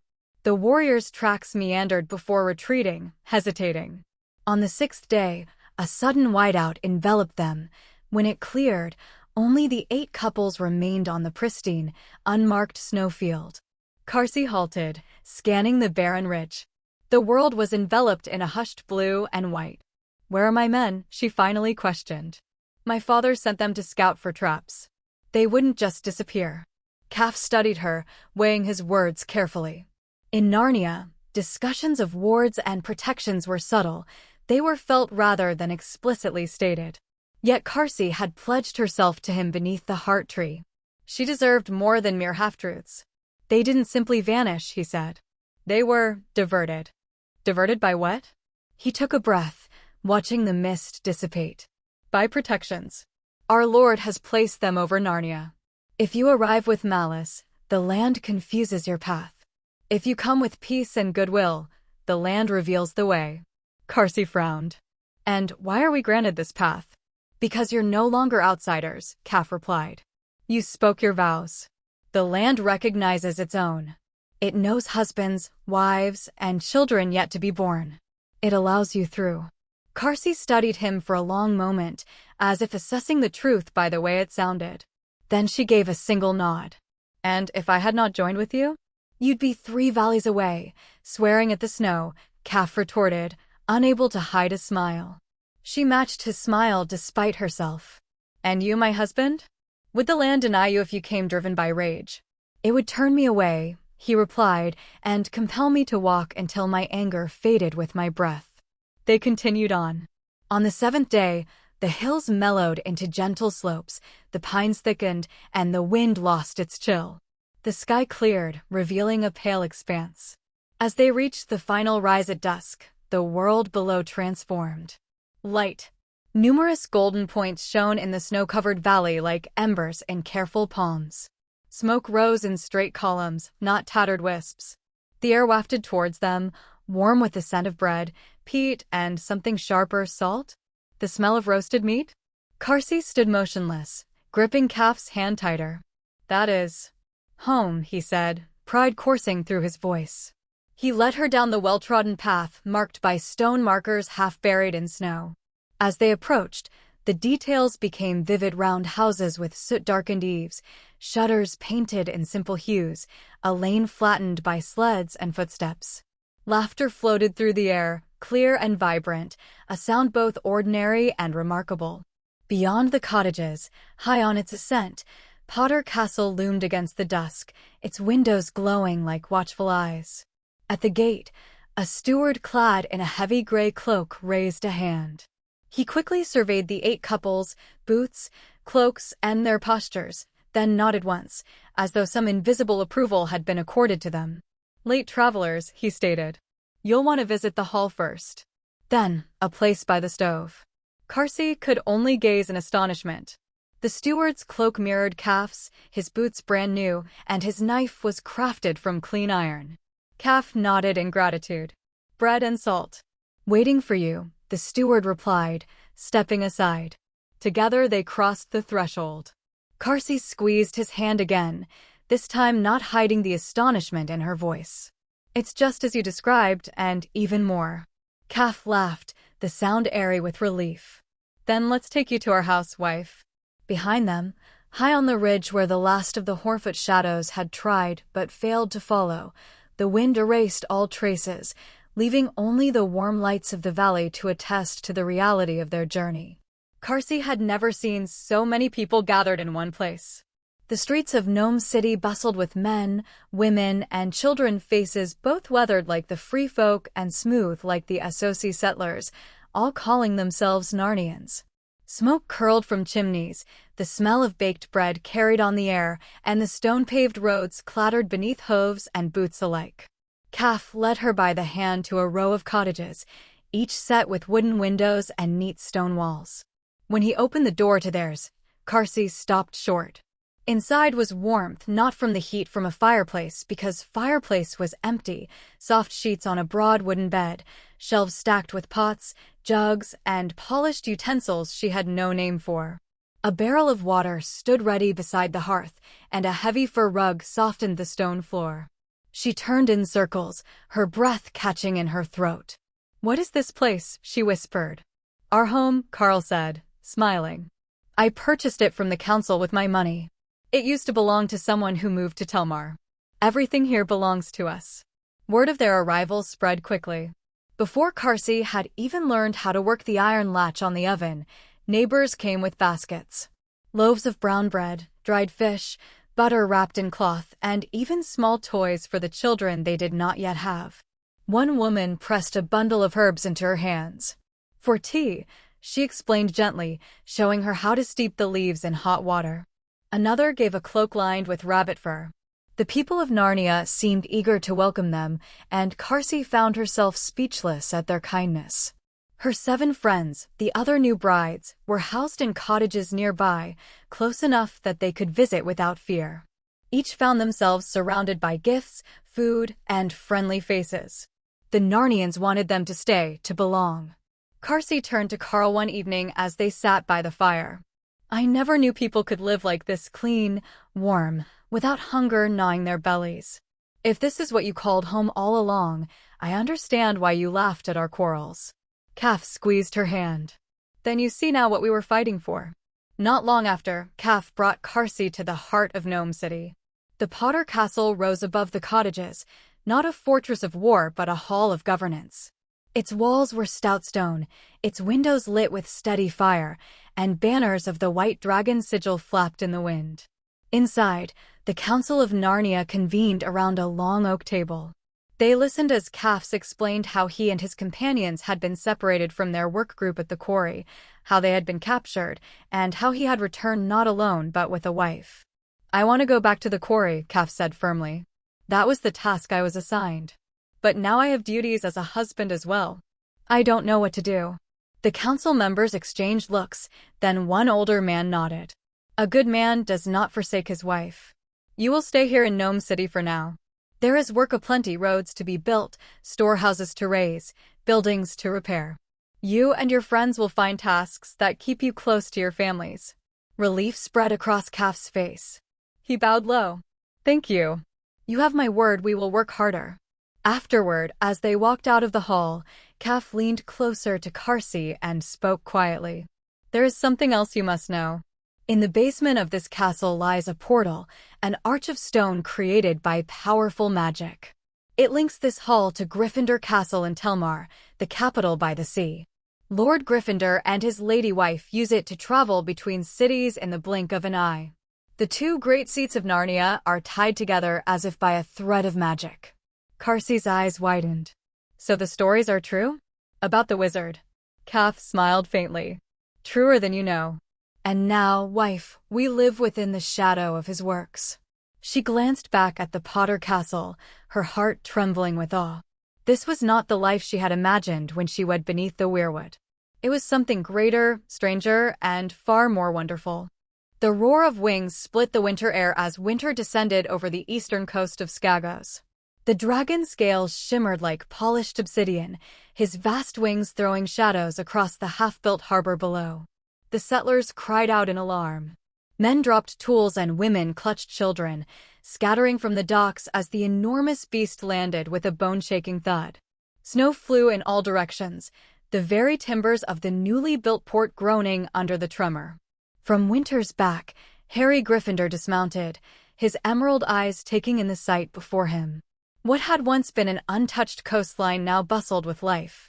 Fishing boats bobbed on the water, huts and stone houses rose in haphazard rows, and the air was filled with the sound of hammering, sawing, and shouting. Harry murmured softly, almost to himself. 400 men were sent. But this looks like 4,000. Lord Gryffindor. Ragnar pushed through the crowd, his fur cloak clasped with a bronze brooch. His hair was braided, his arms thick with muscle, and his axe hung at his side. There was a grin on his face wide enough to split stone. "My lord, you honor us with your presence." Skagos itself trembled when you arrived upon your dragon. Harry studied him carefully. You were sent with 400 men, Ragnar. Now I find a city. Tell me how. Ragnar laughed, the sound booming across the dock. Ah, it is a tale worth telling. He gestured toward the hills beyond, where dark figures moved with carts of stone. The House of Stain, the last noble blood of this cursed island, came to drive us into the sea. They still had warriors, though their halls crumbled to ruin. Their leader, Heg son of Hig, challenged us. He demanded blood. Harry raised an eyebrow. And? Ragnar placed a heavy hand on the hilt of his axe. He asked for single combat. I answered. His grin grew sharper. I beat him bloody before the eyes of his people. And when I left him broken on the snow, Heg laughed. He called me the stronger wolf, and he gave me his daughter, Inga, as wife. Through her, the Stain bent knee to Narnia. From behind Ragnar came a tall woman with long blonde hair braided with bone beads. Inga. She carried herself with the dignity of a queen, though her smile was shy as she bowed before Harry. My lord, she said softly, our hearth is yours. Harry inclined his head politely, though his eyes flicked toward Ragnar's with amusement. So you defeated a Skagosi warlord and married his daughter in the same night? Ragnar's booming laugh rolled again. What can I say, Lord Gryffindor? Fortune favors the bold. He led Harry through the settlement. What Harry saw surprised him, stone houses rising with mortar and skill, fishing boats being carved from pine, pelts and goat hides brought down from the mountains by traders. The Stain had not merely surrendered, they had joined. Inside Ragnar's hall, modeled shamelessly after Potter Castle itself, Harry was received with feasting. Inga wore a fur-trimmed dress in the new Narnian style, her father Heg seated nearby, draped in a cloak finer than any he had known. Heg raised a horn of ale when Harry entered. To the Dragon Lord of Narnia, Heg said gruffly, May your fire burn our enemies, and may Skagos rise with Narnia. Harry accepted the toast with a nod, though he said nothing of titles. He had no wish to be king. But seeing the thriving port, the loyalty of Ragnar, and the eagerness of the Skagosi to work under the Narnian banner, Harry felt a rare flicker of satisfaction. When Ragnar leaned close, speaking in a voice meant only for him, Harry listened. This place grows swiftly, my lord. Already 4,000 souls call it home. We have stone for building, timber from the mountains, and the people are strong. But we need more ships. If Stainport is to guard the Bay of Seals, it must have a fleet. Harry considered, his gaze turning to the horizon where the icy sea met the sky. 5 ships shall come from Telmar, he said at last. Let them anchor here. Skagos will be more than a port, it will be our northern shield. Ragnar's grin widened, his voice thunderous. Then Stainport shall be the pride of Skagos and the gate of Narnia. Cheers filled the hall as horns clashed and cups spilled ale across the tables. Outside, Winter raised his head and released a roar that echoed through the mountains, sealing the pact in fire and thunder. The harbor of Telmar rang with the clamor of hammers and voices as 3 ships slid into the docks, their holds filled with treasure not of gold, but of iron and stone. Dockworkers hurried down the gangplanks with bundles of iron rods, the metal gleaming faintly in the pale northern light. Behind them, teams of men strained to heave massive granite blocks from the ships' bellies onto wagons. Harry stood at the quay, his cloak snapping in the sea wind, Sirius perched on his hip with wide eyes. Winter circled lazily above, his great wings scattering gulls and sending men scurrying faster in their work. Ragnar himself had sailed with the convoy, and he clasped Harry's arm in greeting. My lord, Skagos gives her bones to Narnia. Iron for blades, granite for castles as you ordered. Harry's eyes glittered. Iron as rods will line our coffers with little profit. But once it is shaped into swords, chainmail and tools, that is where our wealth will be made. Our smiths will work, and our people will eat from their labor. He gestured toward the wagons creaking beneath the granite. And as for the stone, it will pave the halls of Gryffindor Castle. Smooth and polished, fit for a lord's seat. Ragnar laughed. The Skagosi quarried it as if it were bread from the earth. Now they shall see what you can do with them. Harry followed the iron down the narrow streets of Telmar, where forges roared and anvils rang. The blacksmith quarter was a living furnace, heat shimmering in the air even in the cold of the north. Men and women, wildlings once, now stood as smiths, hammering red-hot metal with skill learned from SOC masters. Chainmail first, Harry ordered the smiths. Then spears, axes, plows, saws. A city cannot eat iron, but it will live by it. Tools will build us, weapons will defend us. The smiths nodded, sweat glistening on their brows. Sparks flew as hammer struck steel, and Harry felt a strange pride in their transformation. From lawless raiders to disciplined craftsmen, it was civilization itself being forged in fire. The granite, however, posed a greater challenge. Harry watched as the workers wrestled the massive blocks into the courtyards of Gryffindor Castle. The stone gleamed dark and speckled, hard as the mountain itself. He frowned, muttering to himself. No machine, no saw sharp enough, but magic may suffice. The first attempt left the stone cracked jagged. The second left it scorched and brittle. The third, after careful runes etched along its surface, yielded a slice as smooth as glass.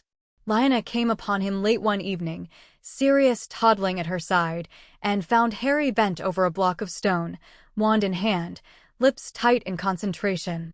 2 days, and you haven't eaten with us once, she chided gently. Will you build a city and starve yourself in it?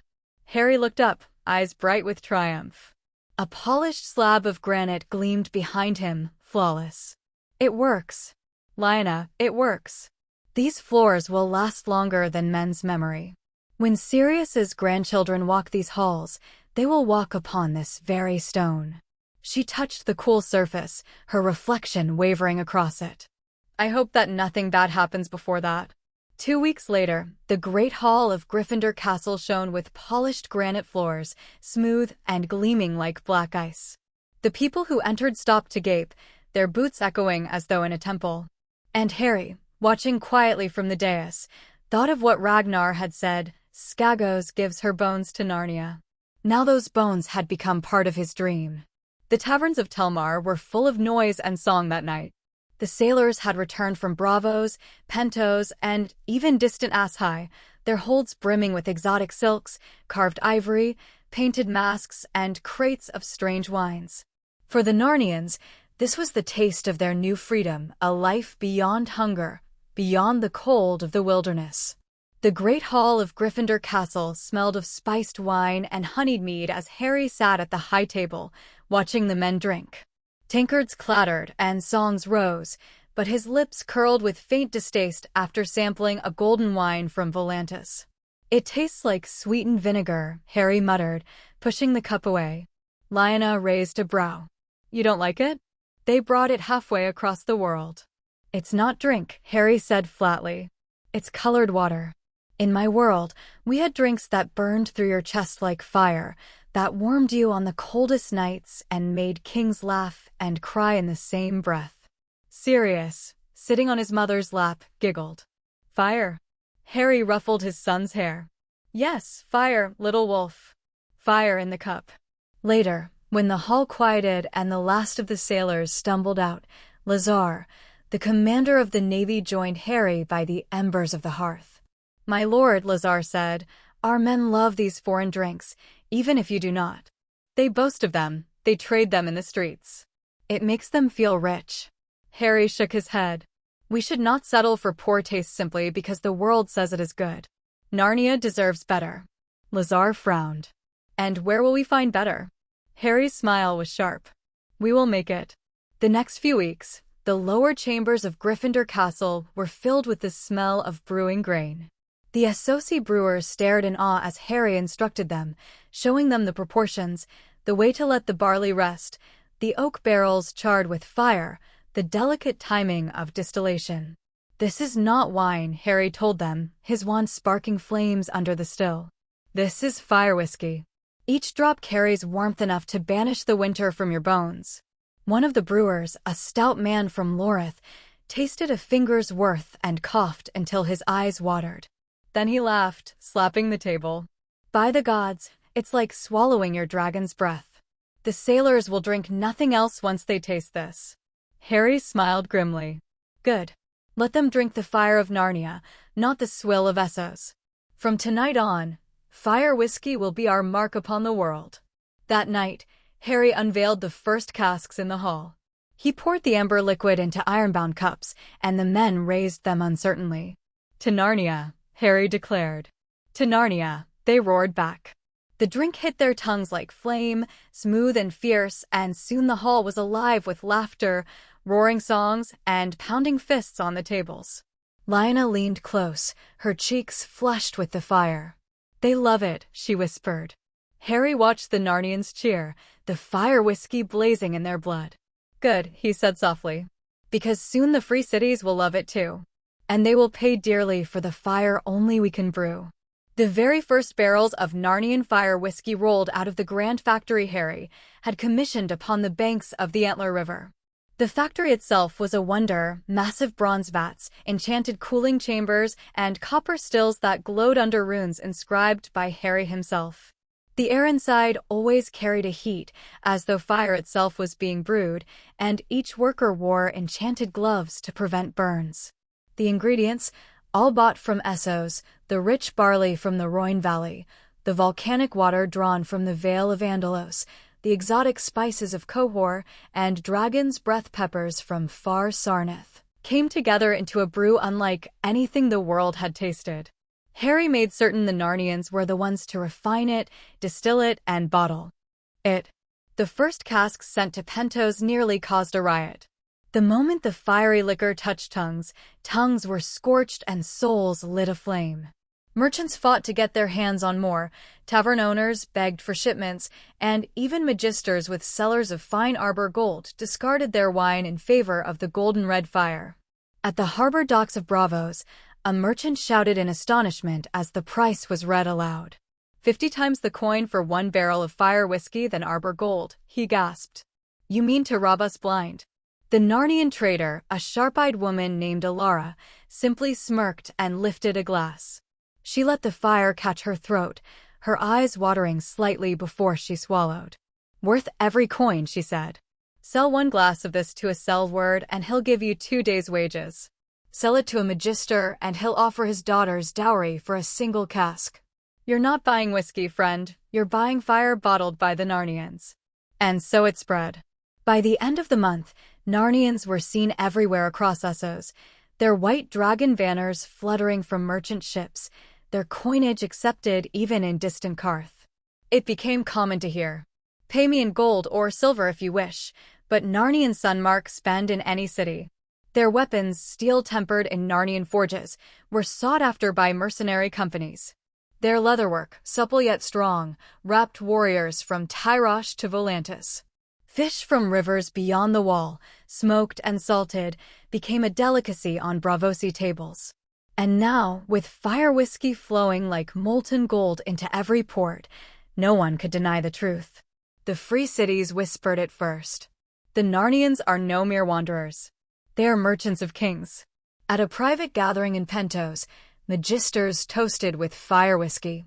The liquor burned down their throats, leaving a warmth that settled into their bones, sharper than any Dornish red. One magister coughed, wiping tears from his eyes, and muttered, "They brew like Valyrian's forged steel, perfection and fire." Another raised his glass and added, "And they count coin better than the Iron Bank itself." In his study at the palace, Harry sat with Lazar and Lyanna at a polished oak table scattered with ledgers. Gold coinage piled in neat stacks, scribes bent over parchment recording trade routes. 50 times profit, Lazar murmured, his eyes wide. "We've turned every barrel into a river of gold. At this rate, my lord, Narnians could buy half the free cities." Harry leaned back, rubbing his chin. "Gold is power, but power is more than gold," he said. "They trust our coin.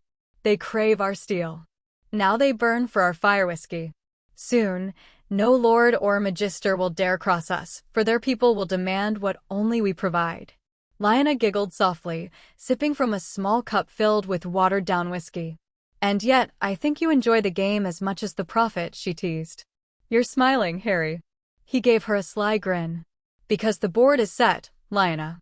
The free cities think us merchants. But merchants we are not, we are builders. Every coin they give us builds ships, weapons, schools, cities. Let them drink their whiskey. Let them sing of Narnian trade. Lazar tapped the ledger. You mean to rule, don't you? Harry's green eyes burned with quiet fire as he answered. Not to rule, but to shape the world, brother. One barrel at a time. The council chamber of the Red Keep had seen countless debates, wars plotted, taxes argued, and rebellions quelled, but rarely had the lords of Westeros sat so uneasy over a power they could not name, let alone touch.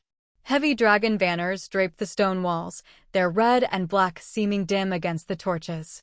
King Rhaegar Targaryen, dressed in black silk trimmed with silver thread, sat at the head of the long table.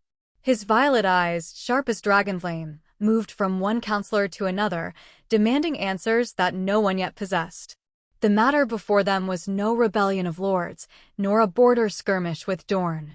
It was something new, something that gnawed at the Seven Kingdoms not with swords, but with ships, trade, and stories.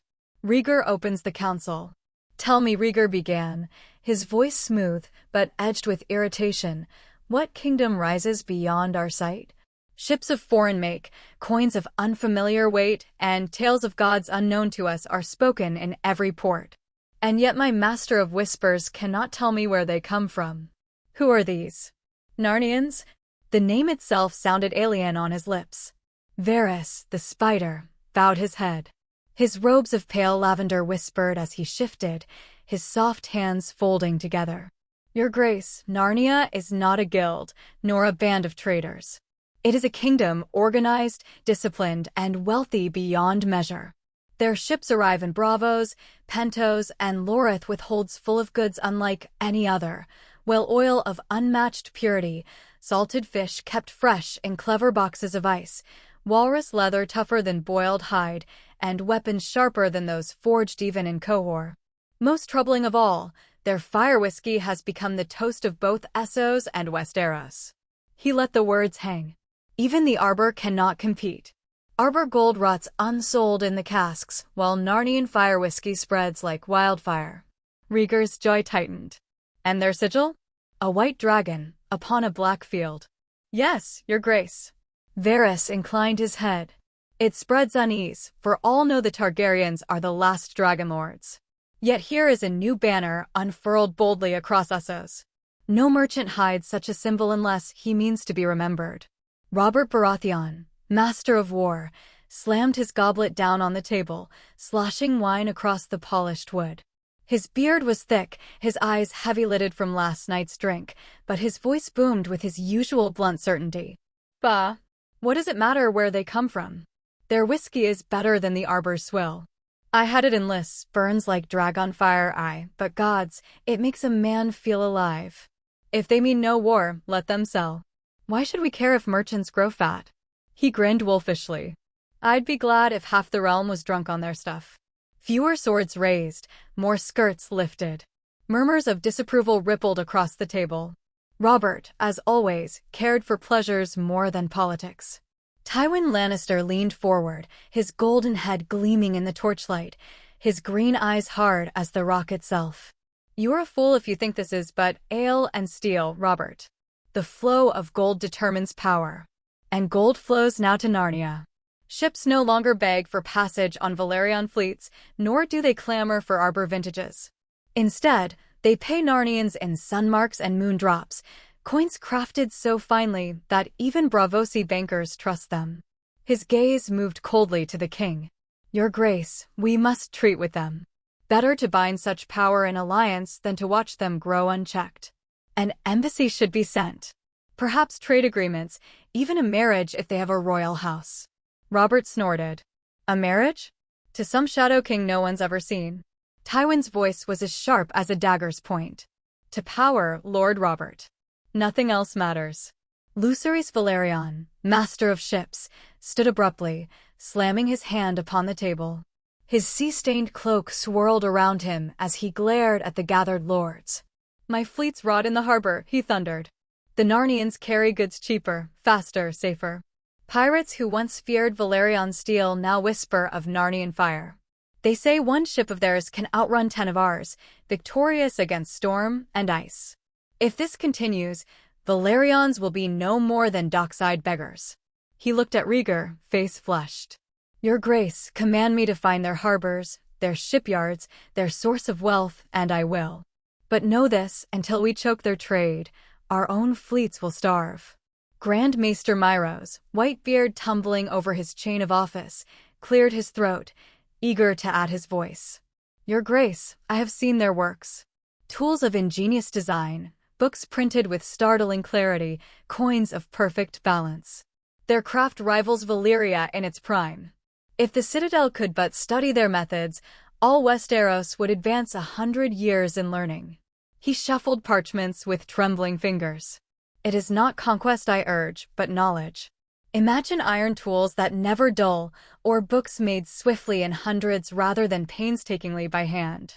These things already exist, Narnia makes them real. The High Septon, swollen with indignation, rose next. His cloth of gold robes glittered, though his face was red with anger. And what of their heresies? These Narnians spread tales of false gods, Odin, Thor, Loki. Warriors now boast of Valhalla instead of the heaven. Small folk whisper of a god who wields a hammer, another who spins deceitful tricks. Their stories spread faster than plague. And why? Because our faith has no stories to answer them. He slammed his hand on the table. If this is not checked, the faith of the Seven will rot from within, undermined by foreign lies. Robert laughed uproariously. At least their gods drink and fight. The Seven only sit in septs counting tides. The Septon's face turned crimson, and only Rieger's raised hand stopped the argument from descending into blows. Rieger rose slowly, his dark cloak swirling about him, the hall silenced by the weight of his presence. His eyes, deep violet and weary, swept across the faces of his council. Gold flows east. Faith crumbles before stories. Ships rot in harbor. And yet we know nothing of the kingdom that causes it. His voice hardened. This is no mere kingdom's power. This is a powerful kingdom, veiled, unseen, yet mighty enough to bend Essos to its will. He looked to Varys. Find them. Root them out, no matter how deep they hide. The turn to Tywin Lannister, if they can be bound, then bind them. If they spurn us, we must be ready. Finally, the king's eyes fell on the master of the ships and ordered. Strengthen the fleet. Train new sailors. I will not have my realm seas surrendered without a fight. Rieger's hand curled into a fist.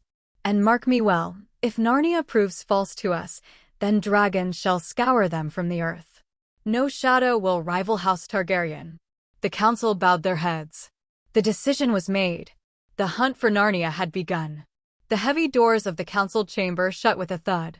The shuffle of boots and silks had faded as lords and councillors went their separate ways. Only two men remained, Rieger Targaryen, king of Westeros, and his master of whisperers, the ever-serene Varys. Rieger leaned back in his chair, the faint torchlight playing across his pale, thoughtful face. His violet eyes burned with suppressed impatience. "Stay, Lord Varys," he said softly. His voice carried not with volume but with weight, like the sound of steel unsheathing. The spider bowed his bald head. "Your Grace." Rieger's fingers tapped the carved wood of the council table. "This. Narnia troubles me less than another shadow that lingers in my mind. I asked you months ago, what of Lyanna Stark? Have your little birds sung of her?" Varys' lips curved ever so slightly, his hands folding across his robes. "They have sung, Your Grace. A soft melody, but clear enough if one listens carefully. Speak. My spies in Winterfell tell me something curious. The Starks claim that Lady Lyanna fled with a lover. Letters were left, words that soothed the pride of her lordly kin. Yet," Varys paused, savoring the silence. "Owls. Owls, Your Grace, arriving in Winterfell and flying away again, always with small scrolls tied to their legs." Rieger frowned. "Owls? They are no ravens."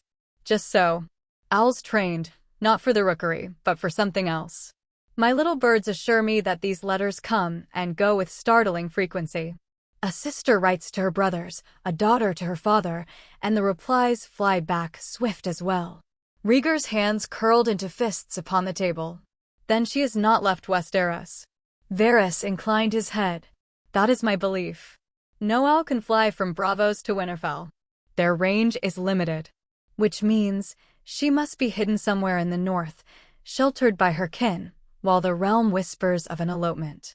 The king rose suddenly, his dark cloak swirling like wings behind him. He paced the chamber, one hand brushing across the dragon-carved chairs as though seeking something to strike. "They dare," he muttered. "They dare hide her from me, after all that was promised, after the songs, the prophecy." His voice dropped, almost to a whisper, but sharp with fury. "The dragon must have 3 heads. She was meant to be part of that destiny." Varys watched him calmly, betraying no opinion. Rhaegar stopped before the great window that overlooked the dark city below. King's Landing glittered faintly, but his eyes were far northward, beyond the neck, beyond the wall. "And yet I can do nothing," he admitted bitterly. "No betrothal was ever sworn. No words spoken before gods or men. Only glances, songs, and a crown of roses. To demand her now would shame me before the realm. They would call me mad, whisper that I dishonor my queen, Elia." He turned back, his violet gaze narrowing. "But I will find her, Varys. I will find her if I must search every castle, every godwood, every frozen village in the north. She is not lost to me yet." Varys bowed, his voice smooth as silk. "Patience, your grace. Secrets unravel slowly. If the Starks guard her, then we must watch the Starks. A letter leaves traces. An owl may be followed. With time, truth will come fluttering into your hand." Rhaegar exhaled slowly, forcing the fury back into his chest.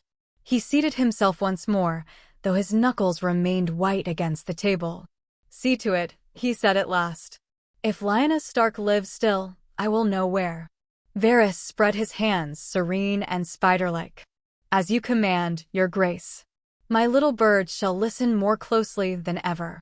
The chamber grew quiet again, save for the faint crackle of torches.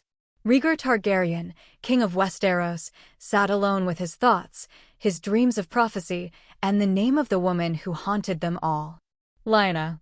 Brandon Stark groaned as the world tilted under him. His head throbbed like a war drum, his mouth dry as ash. The smell of salt, pitch, and wet rope filled his nostrils. When his eyes fluttered open, he realized he was not in his bed in Volantis. The ceiling above him was curved wood, beams darkened with tar and sierra. "What?" He pushed himself up, swaying. The floor beneath his feet moved with the roll of waves. "A ship." "7 hells," Brandon muttered. His eyes darted about. A cramped cabin, a small bunk, and beside him Barbara. His wife, pale and heavy with child, sleeping uneasily. He staggered to the door and shoved it open. The light stabbed his eyes and the roar of the sea rushed in. He stumbled onto the deck, where men in heavy fur cloaks and thick boots hauled ropes and sang in a tongue he half knew. Brandon blinked. They were not Associ sailors. These men were broad, with hair the color of copper, snow, and pitch. Their weapons gleamed with steel. Their cloaks bore a strange sigil, a white dragon upon a black field. He knew it. He had heard the whispers in taverns. "Narnians. What trick is this?" Brandon bellowed, though his voice cracked with the rasp of drink. He marched forward, hands clenched. "Whose ship is this? Who stole me from my home?" The nearest sailor turned, a burly man with a braided beard and calm gray eyes. He didn't flinch at Brandon's fury. Instead, he raised a hand in easy command. "Be at ease, Stark." Brandon froze. "You know my name?" The man smirked. We know who you are. You're Brandon Stark, the wolf who thought himself a merchant. You've been seen enough in Volantis, shouting your name after too much wine to make yourself known." Brandon's face reddened with anger and shame. "Answer me, why am I here?" The sailor's gaze sharpened. "Because the queen wished it so." Brandon barked a laugh. "Queen? What queen commands me and my wife to be stolen from our home?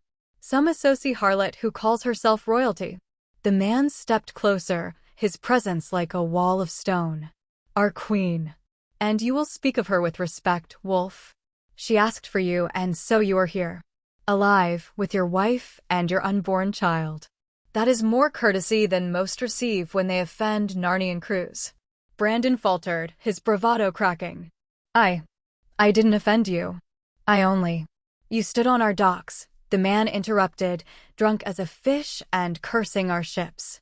You spat at the name of Narnia, calling us thieves who ruined your trade. You wished us drowned in the sea. That kind of tongue does not go unanswered. Brandon's fists tightened. So you dragged me onto a ship, against my will? Do you know who I am? I am a wolf without a den. The man cut him off coldly. A Stark without Winterfell. You may roar, but your claws are gone. So save your words. Brandon staggered back, teeth gritted. His pride screamed at him to draw a sword, but he had none. These men were armored and armed, and he was just a drunk, stranded with his pregnant wife. For the first time in years, fear coiled in his gut. But stronger than fear was confusion. Why me? He muttered, voice breaking. Why would this queen want me? The sailor finally softened, just a fraction. That you will learn soon enough. Hold your tongue, Stark. The sea is long, and anger will not keep you warm. He turned away, barking orders at the crew. The sails strained, the oars beat in rhythm, and the Narnian ship cut across the sea with unnatural speed. Brandon remained on the deck, trembling between rage and unease. He looked out across the endless waves, then back at Barbara's swollen belly. "Seven, save me," he whispered. "What game have I been dragged into now?" Brandon Stark stood against the ship's railing, feeling the cool sea spray on his face as the vessel sliced through the waves. He observed the sailors, both men and women, navigate the deck with remarkable skill, tying knots, adjusting sails, and issuing crisp commands. Initially, he had been taken aback. In Westeros, women aboard a ship were deemed unlucky. However, in this place, they shouted orders, scaled rigging, and even wielded spears without any complaints from the men. They worked together harmoniously, like a familial crew of the sea. Brandon frowned, muttering to himself. In Winterfell, half of these women would have been mocked. Yet here, they are practically captains. His wife's soft voice came from behind him. "You see it as well, don't you?" Startled, Brandon turned to find Barbara awake, wrapped in a warm fur cloak gifted by a sailor. Though her face was pale from the journey, her eyes sparkled with life. "At first, I thought we were doomed. Taken from our bed and thrust into the ocean. But these women, Brandon, they have families here. They speak of their homes with pride, not fear." Brandon blinked in surprise. "You've spoken to them?" Barbara nodded. "They claim that no woman goes hungry here, and no husband can beat his wife without facing consequences. Even a widow can own land if she tends to it. Can you imagine such a thing?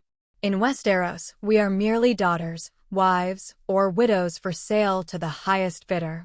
Here, they are treated as equals." A low whistle escaped Brandon. "Seven, save us. A place where women are free and independent." Lyanna would have loved it. He listened as the crew sang while working, their voices merging in an intriguing blend. Some words were from the common tongue, while others flowed like Valyrian or sounded harsh like the Old Tongue. It was unlike anything he had experienced yet somehow felt right. "Do you hear it?" Barbara asked, tilting her head. "It's a mix of three languages, Common, Valyrian, and Old Tongue." Brandon nodded. "Indeed. They switch back and forth as effortlessly as breathing. These people aren't from one place. They come from everywhere." He studied the diverse faces of the sailors, light-haired men with icy blue eyes, dark-skinned women adorned with beads, and copper-haired giants, all working side by side without disputes over race or background. "That's the most remarkable thing," Brandon admitted. "Whether as pale as snow or dark as coal, they see themselves as one. In Westeros, we would kill each other for less." In the nights that followed, Brandon and Barbara sat around the fire with the sailors, sharing food, drinking strong spirits, and listening to their stories. They learned about Gnome City, the first Narnian settlement built from stone, and Telmar, the grand harbor city with paved streets, running drains, and the illustrious Gryffindor Castle. They even heard of Skaneport, where mountain goats and walruses were brought in by the hundreds. Barbara leaned forward, her eyes sparkling with amazement. "It sounds like something out of a song. Even King's Landing lacks proper drains. Could it really exist?" One of the sailor women grinned, revealing a gap in her teeth. It's real enough. I gave birth to my first son in Telmar, and he sleeps in a loft more comfortable than any lord's hall down south. And he eats 3 meals a day. Brandon felt a lump in his throat. 3 meals a day, he echoed softly. Half the small folk in Winterfell barely eat that often. That night, as Barbara lay beside him, Brandon stared at the wooden ceiling above their bunk. His mind was restless. He thought of his sister, Lyanna, who had been as wild as the northern wind and despised the thought of being tied to Robert Baratheon. She longed for freedom, adventure, and a life beyond being a pawn in their father's schemes. Listening to the tales of Narnia, Brandon felt a profound truth resonate within him. She would have loved it, he whispered. A realm where women fight, lead, and are treated as equals. Where even the poorest have work and food. Gods, Lyanna, if only you could see this. Barbara stirred. What do you mean? He turned to her, shadows crossing his face. I mean, perhaps this is where we truly belong. Maybe we were destined to discover it. Barbara clasped his hand tightly. Then let us hope their queen will accept us. If even half of what they say is true, I would happily leave Westeros behind. Brandon fell silent, gazing out the window at the sea and the stars. He had no inkling that the Queen of Narnia, the very woman whose will had brought him from Volantis across the sea, was his sister, Lyanna Stark. The sea breeze was calm when Brandon first heard it, a deep, resounding horn echoing from another Narnian ship. The crew immediately stiffened, their conversations dying down as they shifted into a practiced rhythm Brandon had never witnessed before. What's happening? He asked, glancing at a nearby sailor. The sailor was already donning his armor, not answering. Brandon turned to the captain, a tall woman with weathered skin and a distinctive scar on her cheek. She appeared unflustered, but commanded attention as she issued sharp orders. Pirates. 8 ships, headed northeast. Brandon's throat went dry. Pirates? By the gods. The captain briefly glanced at him before thrusting a breastplate into his hands. Put that on. You won't have to fight, but no one stands defenseless on this deck when steel is drawn. Brandon struggled to fasten the armor as he watched the crew don their gear with the discipline of seasoned fighters. Both men and women equipped themselves with swords, axes, and crossbows. But it was the cannons that truly captivated his attention. He followed the sailors below deck, curiosity driving him onward. The air was thick with the scent of gunpowder. He witnessed Narnians rapidly jam black powder into massive iron tubes, followed by gleaming cannonballs. One sailor grinned at his astonishment. Never seen a cannon before, Stark? Brandon shook his head. No, in Westeros, we fight with sword and bow. What are these things? The sailor chuckled. The reason no pirate dares chase us twice. Back on the deck, Brandon shielded his eyes against the sun. The pirate ships were closing in 8 black-sailed vessels slicing through the waves, their decks swarming with men armed with spears and bows, shouts echoing across the sea. His heart raced. He had fought battles before, but never like this. This felt entirely different. The captain raised her hand.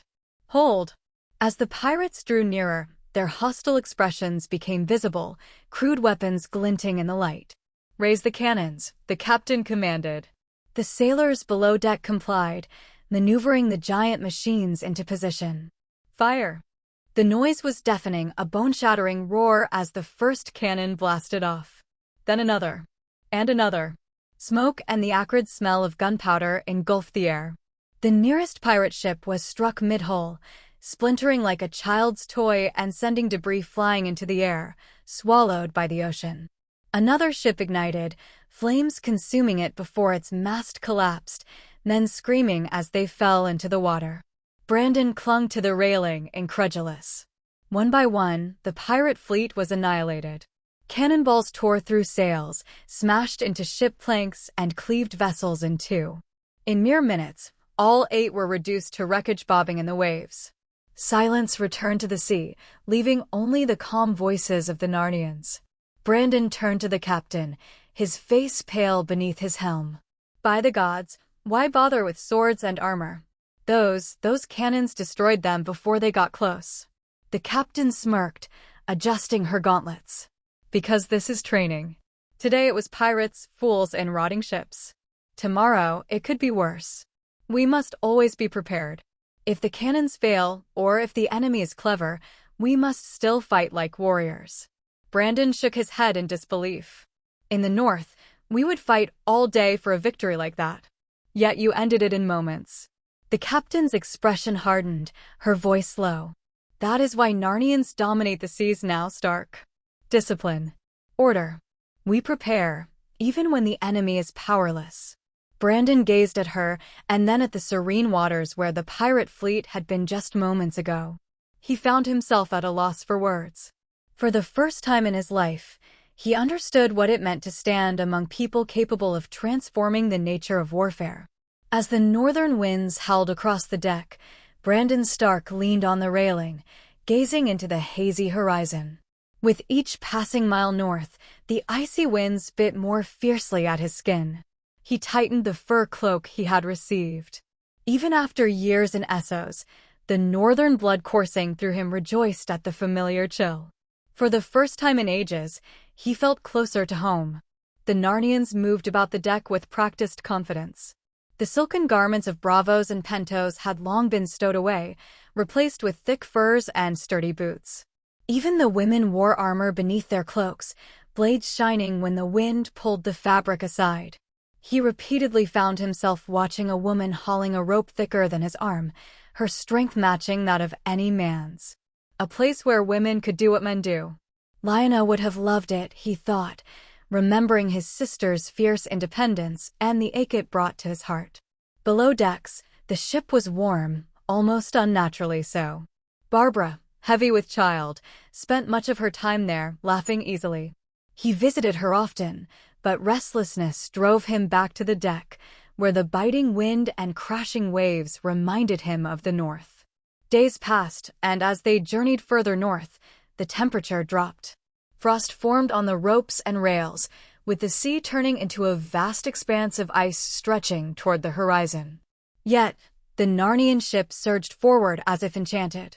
Brandon suspected magic. How else could they traverse the frozen sea with such ease? Despite this, the lower decks remained warm, and Barbara was comfortable in the chill. On one evening, Brandon leaned over the prow and asked, "Are we bound for Skaneport? I hear it's the nearest settlement." The captain shook her head. "No, we will arrive at Telmar." The name felt foreign on Brandon's tongue. Telmar. A city he had never heard of, built by people no one in Westeros even believed existed. His curiosity gnawed at him. It took 7 long days to reach their destination, 7 cold days of biting winds and frozen waters. But when the fog finally cleared, Brandon gasped in awe. The expansive ice of the sea melted into clear, shimmering water. Small boats dotted the bay, fishermen expertly casting their nets. Ahead rose a port city unlike anything Brandon had envisioned. 10 ships occupied the harbor, their sails furled, while dockworkers moved with meticulous efficiency along paved streets wide enough for wagons. Barbara squeezed his hand, her eyes alive with wonder. "Brandon, it's stunning." He could only nod, speechless. They disembarked and strolled down the stone-paved road, where carriages clattered by, burdened with goods. Children played along the roadside, chasing after one another with wooden toys. The people wore clean, finely crafted clothing.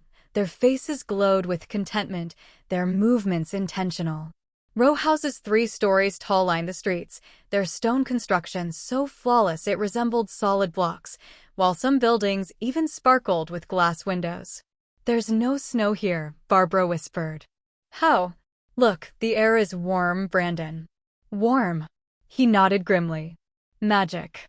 There had to be no other explanation. The captain offered them a carriage ride, but Barbara eagerly denied the offer. "No. I want to see everything. I wish to walk." Brandon acquiesced, wanting to feel the stone beneath his feet and witness the city firsthand. On a hill that loomed over the city stood Gryffindor Castle, its towers glinting in the light, its walls polished and gleaming. It was not the rugged stronghold of Winterfell, but something altogether more elegant and commanding. Approaching the open gates, Brandon noted the absence of guards or suspicious glances. Instead, a great bell tolled, announcing their arrival. He hesitated, feeling uneasy. Suddenly, chaos erupted. A boy burst out from the castle, food smeared across his face and bread gripped in his small fists. "I don't want any more," he shouted with laughter as servants scrambled after him, trying to catch him. With surprising agility, the boy twisted, ducked, and slipped past them. Brandon reacted on instinct, reaching down to scoop him up. The child wriggled, laughing until a firm female voice called out through the clamor. "That's it, serious. If you don't behave, you won't be allowed outside." Brandon froze. That voice. He turned, heart racing, and there she was. Lyanna Stark stood in the doorway, holding a steel plate, her expression tired but stern. Yet her eyes, the same fiery, proud eyes she always had, were unmistakable. "Lyanna." Brandon breathed, his voice cracking. She stood in shocked silence, the plate slipping slightly from her grip. The boy continued to squirm in Brandon's arms, giggling, but neither sibling was aware. They locked eyes, and in that moment, the years and distance between them faded away completely. Brandon Stark had encountered numerous surprises throughout his life, but nothing struck him as profoundly as the revelation that stood before him. The Queen of Narnia was not some distant enchantress or enigmatic sorceress from Essos or the shadowy eastern lands. It was his own sister, Lyanna Stark. Even more astonishing was the truth about Narnia itself. All his life, he had been told tales of the harsh land beyond the wall, desolate snowfields, unruly clans, wildlings in tattered garments and furs, living akin to beasts. The Watch labeled them as raiders and thieves, godless pagans who owed allegiance to no one. In Winterfell's Great Hall, the wildlings were merely monsters in bedtime stories. Yet, in Telmar, Brandon found streets wider and cleaner than those in White Harbor. He witnessed children joyfully carrying books to schools. He walked past massive healing center called Hospital, where men and women in pristine linen cared for the ill with herbal remedies and tools far superior to those of Westeros maesters. He noted smithies crafting precise tools, looms producing fabrics more exquisite than any from the south, and bustling markets brimming with smoked fish, salted meats, whale oil, furs, and shiny coins that Westeros had never seen. Everywhere he looked, there was order, innovation, and abundance. No destitute beggars. No lords troubling common folk. Just Narnians, no longer wildlings, but industrious individuals living lives of respect. That evening, Brandon sat opposite his sister in the lofty hall of Gryffindor Castle. Lyanna glowed, not adorned in silks or jewels, but in a simple green wool gown, holding her son Sirius in her lap. She appeared stronger than he recalled, her face displaying the calm confidence of one who had found her place in the world. "You are their queen," Brandon finally declared, the phrase feeling foreign as he spoke it. Lyanna offered a subtle smile, gently stroking her son's dark hair. "Not through a crown or ceremony. They chose me as their voice, their mother, their sister. They trust me." Brandon shook his head in disbelief. "The songs in Westeros depict these people as savage. Yet I've walked your streets, Lyanna. They're tidier and safer than King's Landing. I've seen people of all tribes and women of every color united in work. I saw children with ink stains. This is not the land I heard before." "It's not the north you left behind," Lyanna replied softly. "Harry built this in just 3 years. Imagine what it will become in 30. Her words rendered him speechless. He gazed at his sister, his little Lyanna, once a wild girl galloping through Winterfell's courtyards, now a woman who governed a kingdom hidden from the world. He saw the determination in her eyes, the pride in her voice, and he understood she was no longer the rebellious daughter of Lord Stark. She was a true queen. Later, Brandon strolled through Telmar again with Barbara by his side. His wife clung to his arm, awestruck by the sights before them. "Look, Brandon," she whispered, pointing at a line of children entering a grand hall. "They have place education. School they call it, and everyone get free education." "And healers," Brandon replied quietly, watching a man with a broken leg emerge from a building on crutches, his face glowing with gratitude. Barbara turned to him, tears in her eyes. "This is civilization. And they achieved it in 3 years. Brandon's heart ached as he gazed at the shining towers of Gryffindor Castle.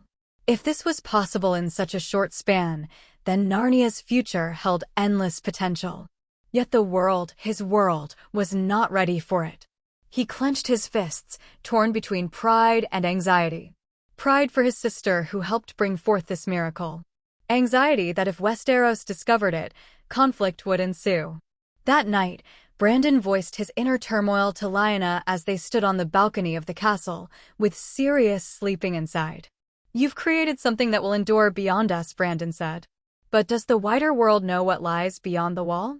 Westeros will never accept this. The people of the South will never allow it." Lyanna's expression hardened as she gazed out over the lamplit streets of Telmar. "They don't need to accept it, Brandon. Narnia does not bow. Not to rulers, not to thrones, not to lords who have never cared for these people." "And if King Rhaegar hears of it?" Brandon asked, his voice low. Lyanna's hand rested on her son's crib. Her gaze softened, but her voice remained resolute. "Let him come. I am no longer a maid at Harrenhal. I am Lyanna Gryffindor now. And this," she gestured toward the city below, "where countless lives were united in hope and advancement, this is my song of ice and fire." Brandon Stark lowered his head, humbled. For the first time, he recognized that his once wild sister had become someone greater than he could ever aspire to be. Brandon Stark had spent almost his entire life as Winterfell's heir, a role that came with certain expectations. Lifting crates, dragging nets, and shoveling coal were not among them. He was accustomed to hunting, drinking, feasting, and leading warbands. But in Narnia, those privileges meant nothing. After a few days at Gryffindor Castle, murmurs began. Both wildling-born and Assisi-born individuals regarded him with curiosity and whispered among themselves. In the marketplace, a woman with flour on her arms bluntly addressed him. "No one eats for free here, Stark. Not even the Queen's kin. If you want to stay, you must work." Initially, Brandon bristled at her words. Such speech would have been unheard of back in Westeros. However, her tone was devoid of malice, merely stating a fact. In Narnia, everyone, noble or common, contributed. That evening, Brandon shared his discomfort with Lyanna in the castle hall. "They treat me like a beggar," he lamented. "As if being your brother carries no weight." Lyanna met his gaze steadily, holding Sirius gently. "It means nothing here, Bran. Narnia is different from Westeros. Titles don't feed the hungry or build roads. To earn respect here, you must work alongside them. That's what makes them Narnians." Brandon ran his hand through his beard, feeling unsettled. "What kind of work can I do? I'm not a smith, I can't weave or mend, and I have no talent for carving stone." A hint of a smile appeared on Lyanna's lips. "But you can fight. You understand ships and trade, and you've dealt as a merchant. Start there. Do something valuable." The next morning, Brandon went to the harbor, greeted by the smell of salt and whale oil as dockworkers shouted amidst the sounds of ropes creaking and water slapping the hulls. The grizzled captain of a whaling ship regarded him skeptically as Brandon offered to assist. "Your hands are too soft for this work," the captain grumbled. Brandon grinned. "Let's see how soft they remain after a day's work." By midday, his shoulders ached and his palms were raw, but he discovered an unexpected pleasure in the labor. Carrying crates of fish, rolling barrels of oil, and shouting orders provided him with a sense of purpose. At dusk, as the men shared roasted crab and teased him about his blisters, Brandon joined in their laughter. This, he acknowledged while sipping ale, feels better than sitting idle in stone halls. The dock captain slapped him on the back. "You might just become a true Narnian." Meanwhile, Barbara thrived under the care of the Narnians. With her belly growing each day, she found comfort in Lyanna's presence. Lyanna insisted that Barbara stay at Gryffindor Castle, promising her that healers and midwives would cater to her needs. "You won't lack for comfort here, sister," Lyanna assured her. "Your child will be born safely, blessed more than many babes in Westeros." Barbara smiled, her eyes shining. "I feared we were doomed when Brandon spent our last gold, but here, I feel at home." Lyanna squeezed her hand. "You're home. You're my family now, and in Narnia, family means everything." Despite this newfound comfort, Brandon often pondered the man he had yet to encounter, Lord Gryffindor. It was hard to believe that one wizard could have erected these cities from the snow in just 3 years. Who was he? What kind of power did he possess? One evening at the harbor, Brandon overheard the foreman discussing him. "They say Lord Gryffindor is in the Frostfangs," one man said, wiping sweat from his brow. "Something about the mines there, deep, hidden iron veins."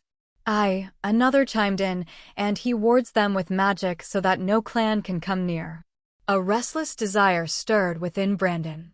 He yearned to meet this man, to see for himself if he was a sorcerer, a king, or merely an ambitious dreamer. So he waited. Each day at the harbor and each evening with Barbara and Lyanna in the castle, he silently counted the hours until Harry Gryffindor returned. The morning light flooded through the tall windows of Gryffindor Castle, casting a gentle golden hue on the stone walls. Brandon Stark stretched as he readied himself for another day at the harbor when the sudden flapping of wings caught his attention. A sleek, snow-white owl swooped into the hall and landed elegantly on the armrest next to Lyanna. Barbara, seated comfortably with her hands resting on her swollen belly, chuckled softly. "These birds of yours always manage to amaze me." Lyanna untied the scroll from the owl's leg, quickly scanning the tidy handwriting before looking up, a spark of excitement in her eyes. "It's a message from the council at Gnome City," she announced. "They've summoned me. Brandon, would you like to come along?" Brandon's curiosity piqued. He had heard much about Gnome City, the first significant settlement of Narnia, the root of all that followed. Though Telmar was currently the capital, Gnome City still maintained a respected and influential council. "I'm in," he replied eagerly. "I've been eager to witness it for myself." He anticipated they would travel by horse or carriage along the nearly finished stone road to Gnome City. However, Lyanna shook her head with a knowing smile. "No, brother. We won't be taking the road." Brandon frowned. "Then how? Surely you're not suggesting we fly." "Just follow me," Lyanna interrupted, her voice filled with mystery. She rose smoothly and gestured for him to walk alongside her. They ventured deep into the dungeons of Gryffindor Castle, passing numerous doors reinforced with iron and adorned with unfamiliar symbols. Lyanna held a torch, its flickering flame crackling softly while their footsteps echoed against the cold stone floor. Eventually, she halted in front of an unassuming wooden door.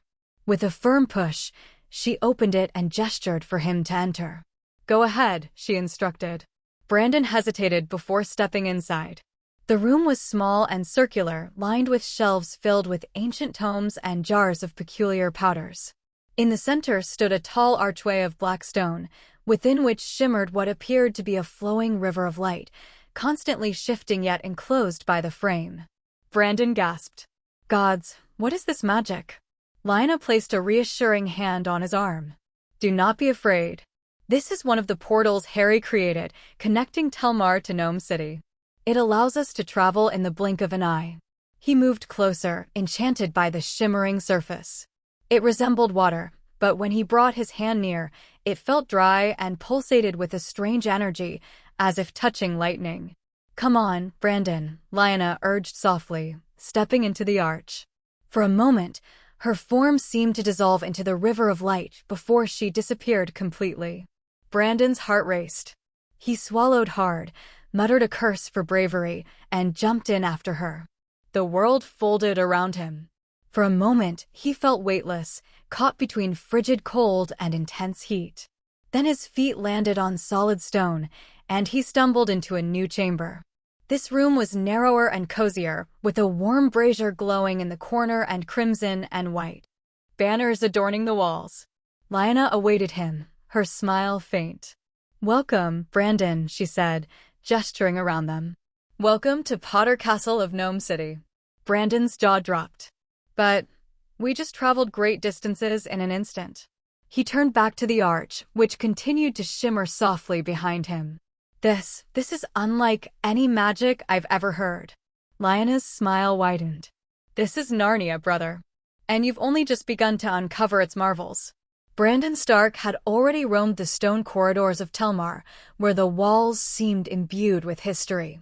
Hundreds of portraits adorned them, Not the dull artwork he was familiar with back home, but vivid depictions that felt like windows into different times and places. He had glimpsed Harry Gryffindor and Lyanna in the courtyard, a baby Sirius bundled in blankets, and a serene Lyanna during her pregnancy, along with stunning views of Telmar featuring its sparkling harbor and lively streets. There were also scenes from Bravos, depicting merchants shaking hands and schools filled with Narnian children clutching books. The imagery was so lifelike that Brandon had to remind himself they were merely pictures. Therefore, when he arrived at Potter Castle in Gnome City, the sight of portraits didn't startle him as it once might have. Instead, he found them comforting. They showcased old servants who had served in the castle, a messy-faced toddler Sirius, and Lyanna gazing proudly at her son. Brandon slowed down, examining them with a hint of nostalgia. I never thought I'd see anything like this. In Telmar, I questioned my own eyesight. But here, it feels like I am walking among memories. Lyanna, beside him, smiled knowingly. Harry has a gift from his world, a device called a camera that captures moments that never fade away. Brandon's tone softened. If only we had something like that in the North. So much would be remembered instead of fading into dust and forgotten words. You might get that chance, Lyanna said reassuringly. When Harry returns, you and Barbara can have a portrait taken together. He'll make it happen. The thought filled Brandon with warmth he hadn't anticipated. For years, he had felt lost, lacking a true home. But now, the prospect of standing alongside Barbara with a moment of their joy captured forever ignited a new feeling within him, hope. The council chamber in Potter Castle was a lengthy hall with stone walls adorned with flickering torches. At the opposite end, the Narnian banner, a white dragon against a black background, moved gently in the breeze from the tall windows. As Lyanna entered with Brandon by her side, the counselors, who all resided within the castle, immediately rose in respect. These individuals, once wildlings or freed Associ slaves, now wore fur-lined cloaks and simple but durable tunics, each displaying quiet pride for having built something significant from nothing. The counselors only sat after Lyanna took her place at the head of the table, while Brandon remained standing beside her, observing their faces as he adjusted to seeing his sister addressed as Queen of Narnia. Jorund, the bearded commander of the city guard, was the first to speak. "My queen," he began, his voice rough, "our scouts have returned with news. A massive clan, nearly 10,000 strong, is approaching our borders. For now, our wards are holding them back, but it's only a matter of time before they push harder. We must decide on a course of action." The counselors fidgeted and murmured among themselves, the tension escalating in the room like sparks in dry grass. Cull, a younger man with broad shoulders and fervent enthusiasm, slammed his fist on the table. "Let's confront them with steel. Our warriors are trained. Our walls are sturdy. Why wait for them to challenge us? It's better to strike first and demonstrate Narnia's strength." A wave of approval surged through several counselors, with some striking the table in agreement. Brandon glanced at Lyanna and noticed their blood's fervor and eager desire for battle. He recognized it. It was the same restlessness he had felt often.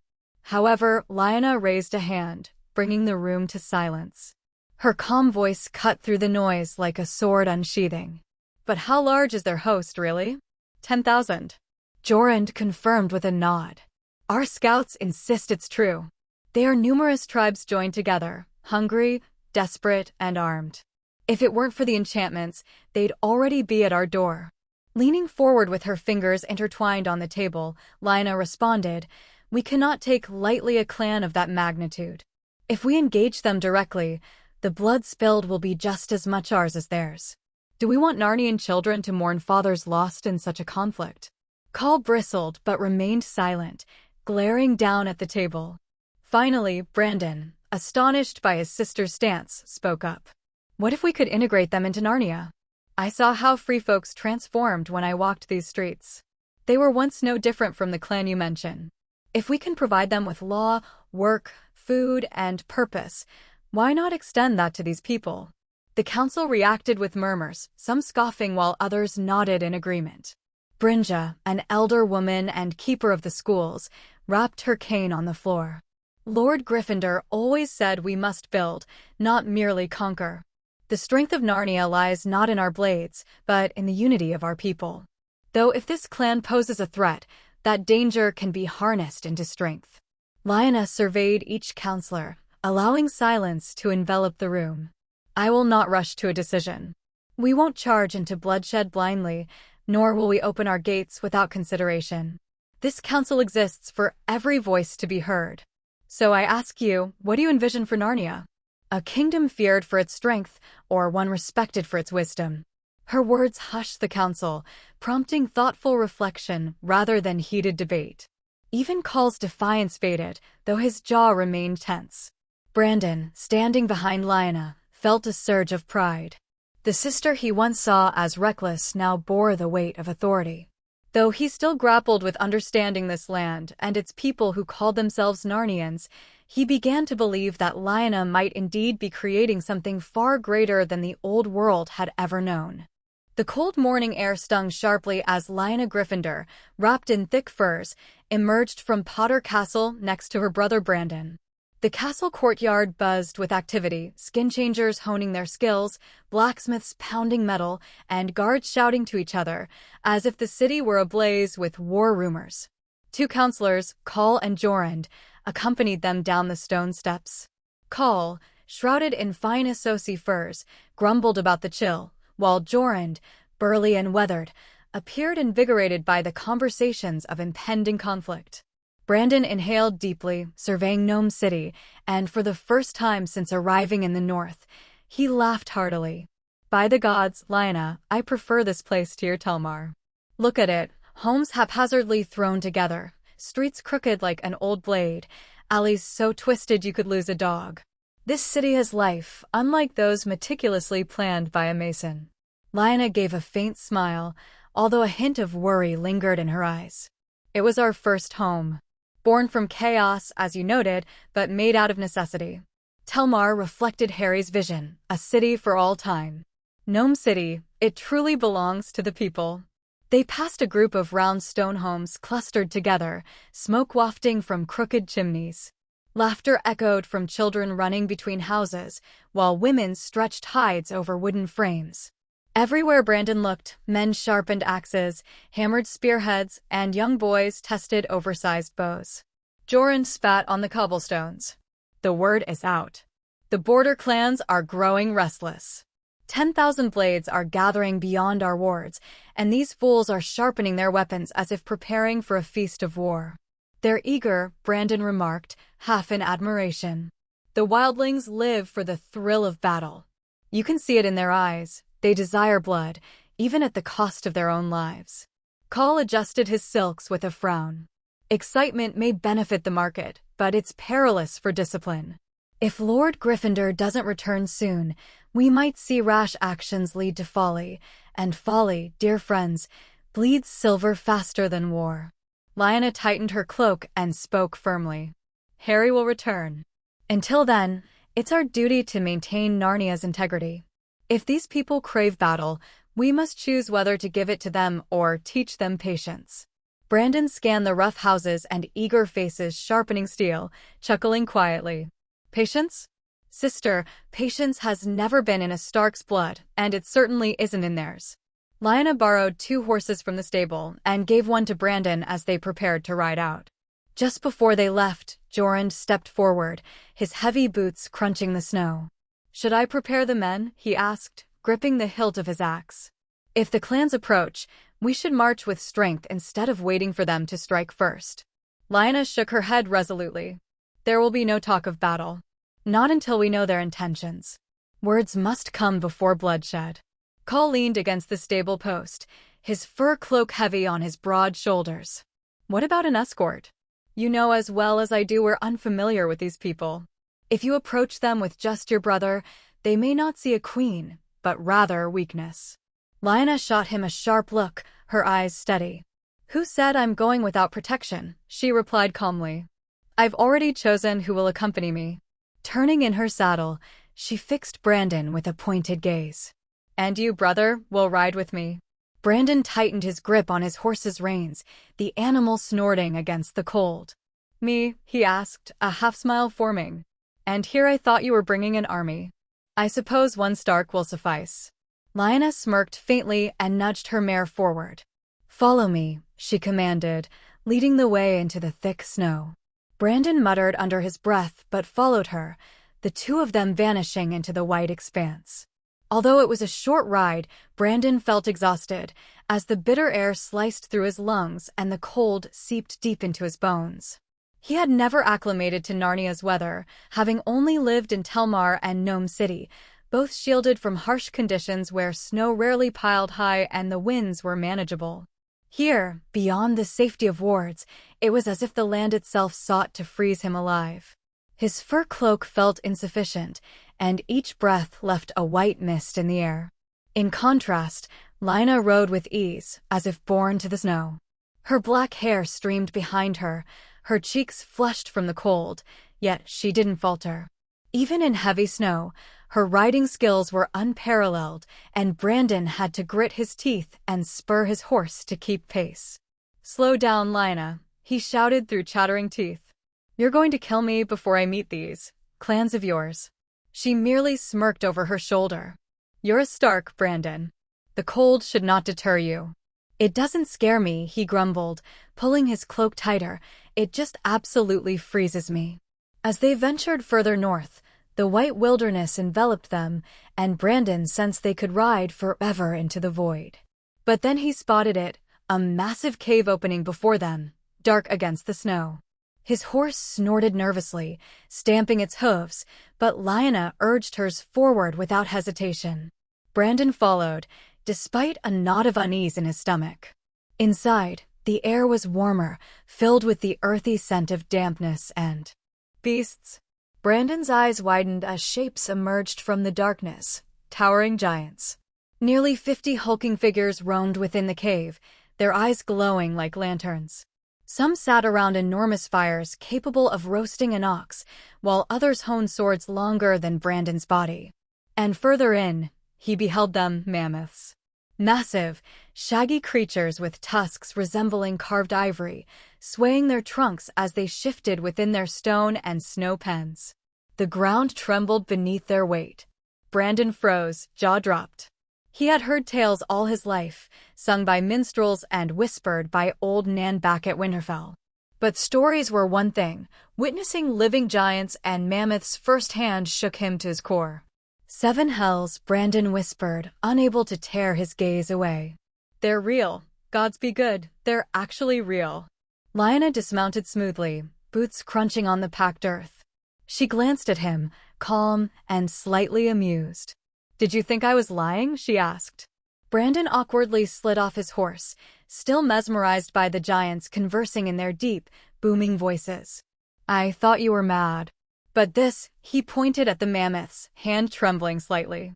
This is the stuff of songs, Lyanna. No one in the south would believe it. Lyanna placed a steadying hand on his arm. Welcome to Narnia, Brandon. You've only begun to see what we've built. Brandon followed closely behind Lyanna as she pushed aside the flap of a massive tent erected deep inside the cavern. The canvas was stitched from hides larger than any beast he had ever encountered, and the poles holding it up resembled stripped tree trunks.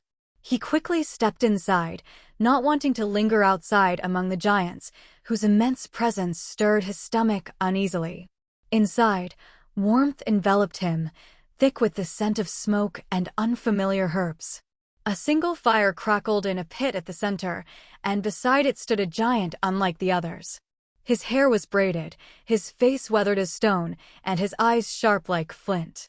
He towered over his kin, immediately indicating he was the clan's chief. The giant spoke first, his booming voice resonating in the air. Lyanna responded fluently in a language Brandon didn't recognize, deep, rolling, ancient, and harsh, as if ice were cracking on a frozen lake. They exchanged words, voices echoing in the cavern, leaving Brandon feeling useless as he stood rigid while his sister communicated with a creature from legends. At last, the giant nodded solemnly and stepped away, ducking his head to exit the tent. Brandon exhaled, surprised by the breath he hadn't known he was holding, turning to Lyanna immediately. What in the 7 hells was that about?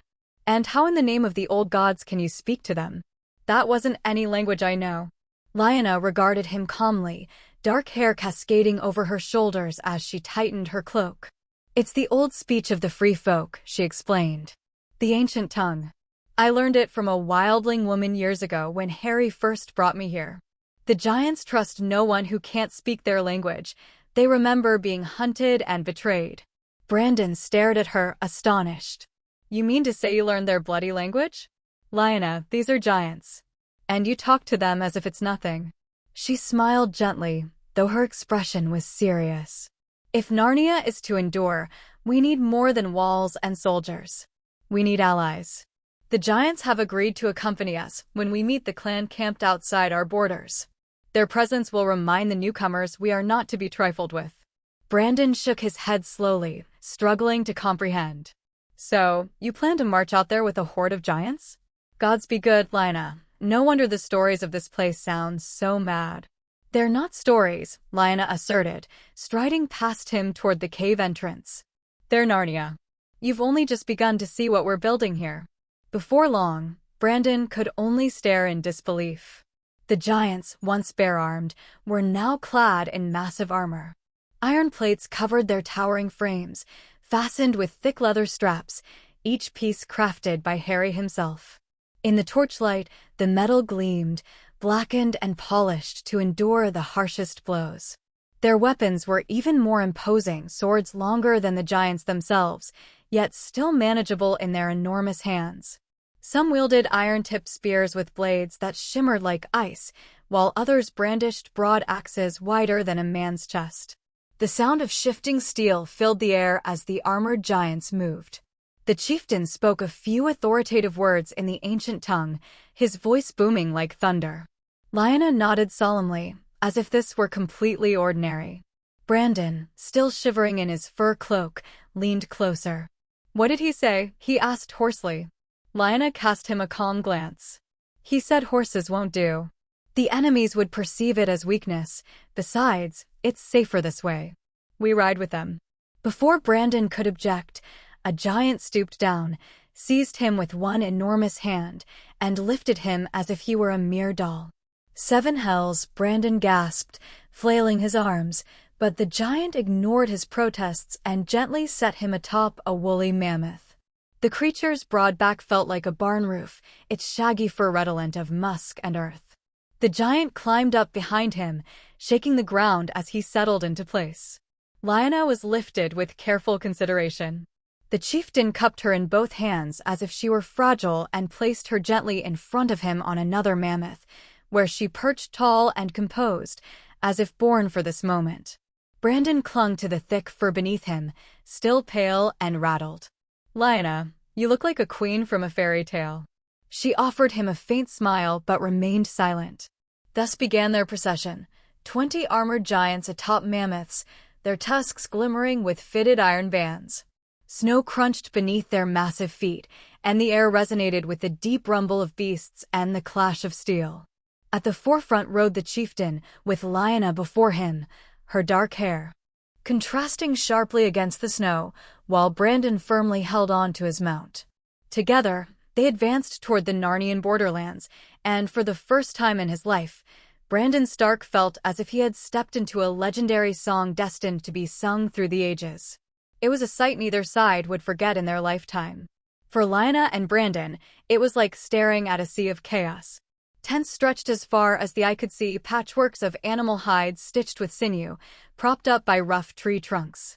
Smoke from countless fires rose in twisting columns, and the air reeked of unwashed bodies, boiled meat, and snow churned into mud.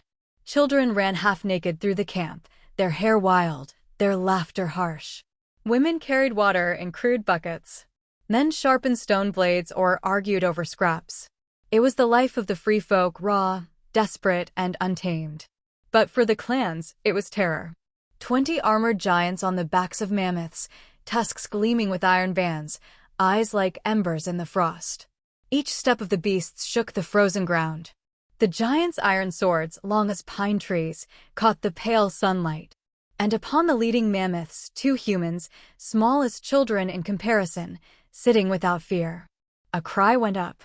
Panic rippled through the camp like a storm. Men dropped their weapons and fled. Mothers snatched up their children and ran. Even the fiercest warriors, men who had hunted crows and fought rival clans, turned and bolted. The sight of giants marching in war gear was too much. But then one figure stepped forward. A young woman. She walked out from the milling chaos, her furs patched but clean, her face proud though her hands trembled. She planted herself before the line of mammoths, refusing to flee. Lioness signaled, and the giants halted. Their beasts snorted, great clouds of steam filling the air. One by one the giants dismounted, their armor groaning as they moved. The chieftain bent low and lifted Lyanna down, setting her gently upon the snow. Brandon was lowered too, though not nearly as gracefully. He stumbled, clutching at his cloak. The woman raised her voice, strong and clear. "I am Karsi, wife of Calf of Narnia." Karsi continued, "These clans you see, Horefoot, Heron, and others, they have not come to fight. They have come to seek a better life. To leave behind hunger, lawlessness, and endless war. They wish to join Narnia." Lyanna stepped forward, her breath misting in the cold. Her voice carried, calm but commanding. "If you come to Narnia, you come not as raiders, but as Narnians. There will be no stealing of women, no killing for scraps, no fighting without cause. In Narnia, you work. In Narnia, you're fed. In Narnia, your children will learn." The Horefoot leader emerged then, old scars cutting lines into his weathered face. His eyes flicked from the giants to the young woman who spoke with such certainty. His men wavered, some clutching their crude weapons, others watching the giants with fear. Brandon, still shaken, but finding his voice, muttered near his sister. "Gods, Lyanna, they'll follow you. They'd be mad not to." Lyanna did not answer him. Her eyes never left the clan leaders, steady as stone. The snow fell silent around them, the only sound the rumble of mammoths and the creak of giants' armor. A choice was before them. A choice that could decide the fate of thousands.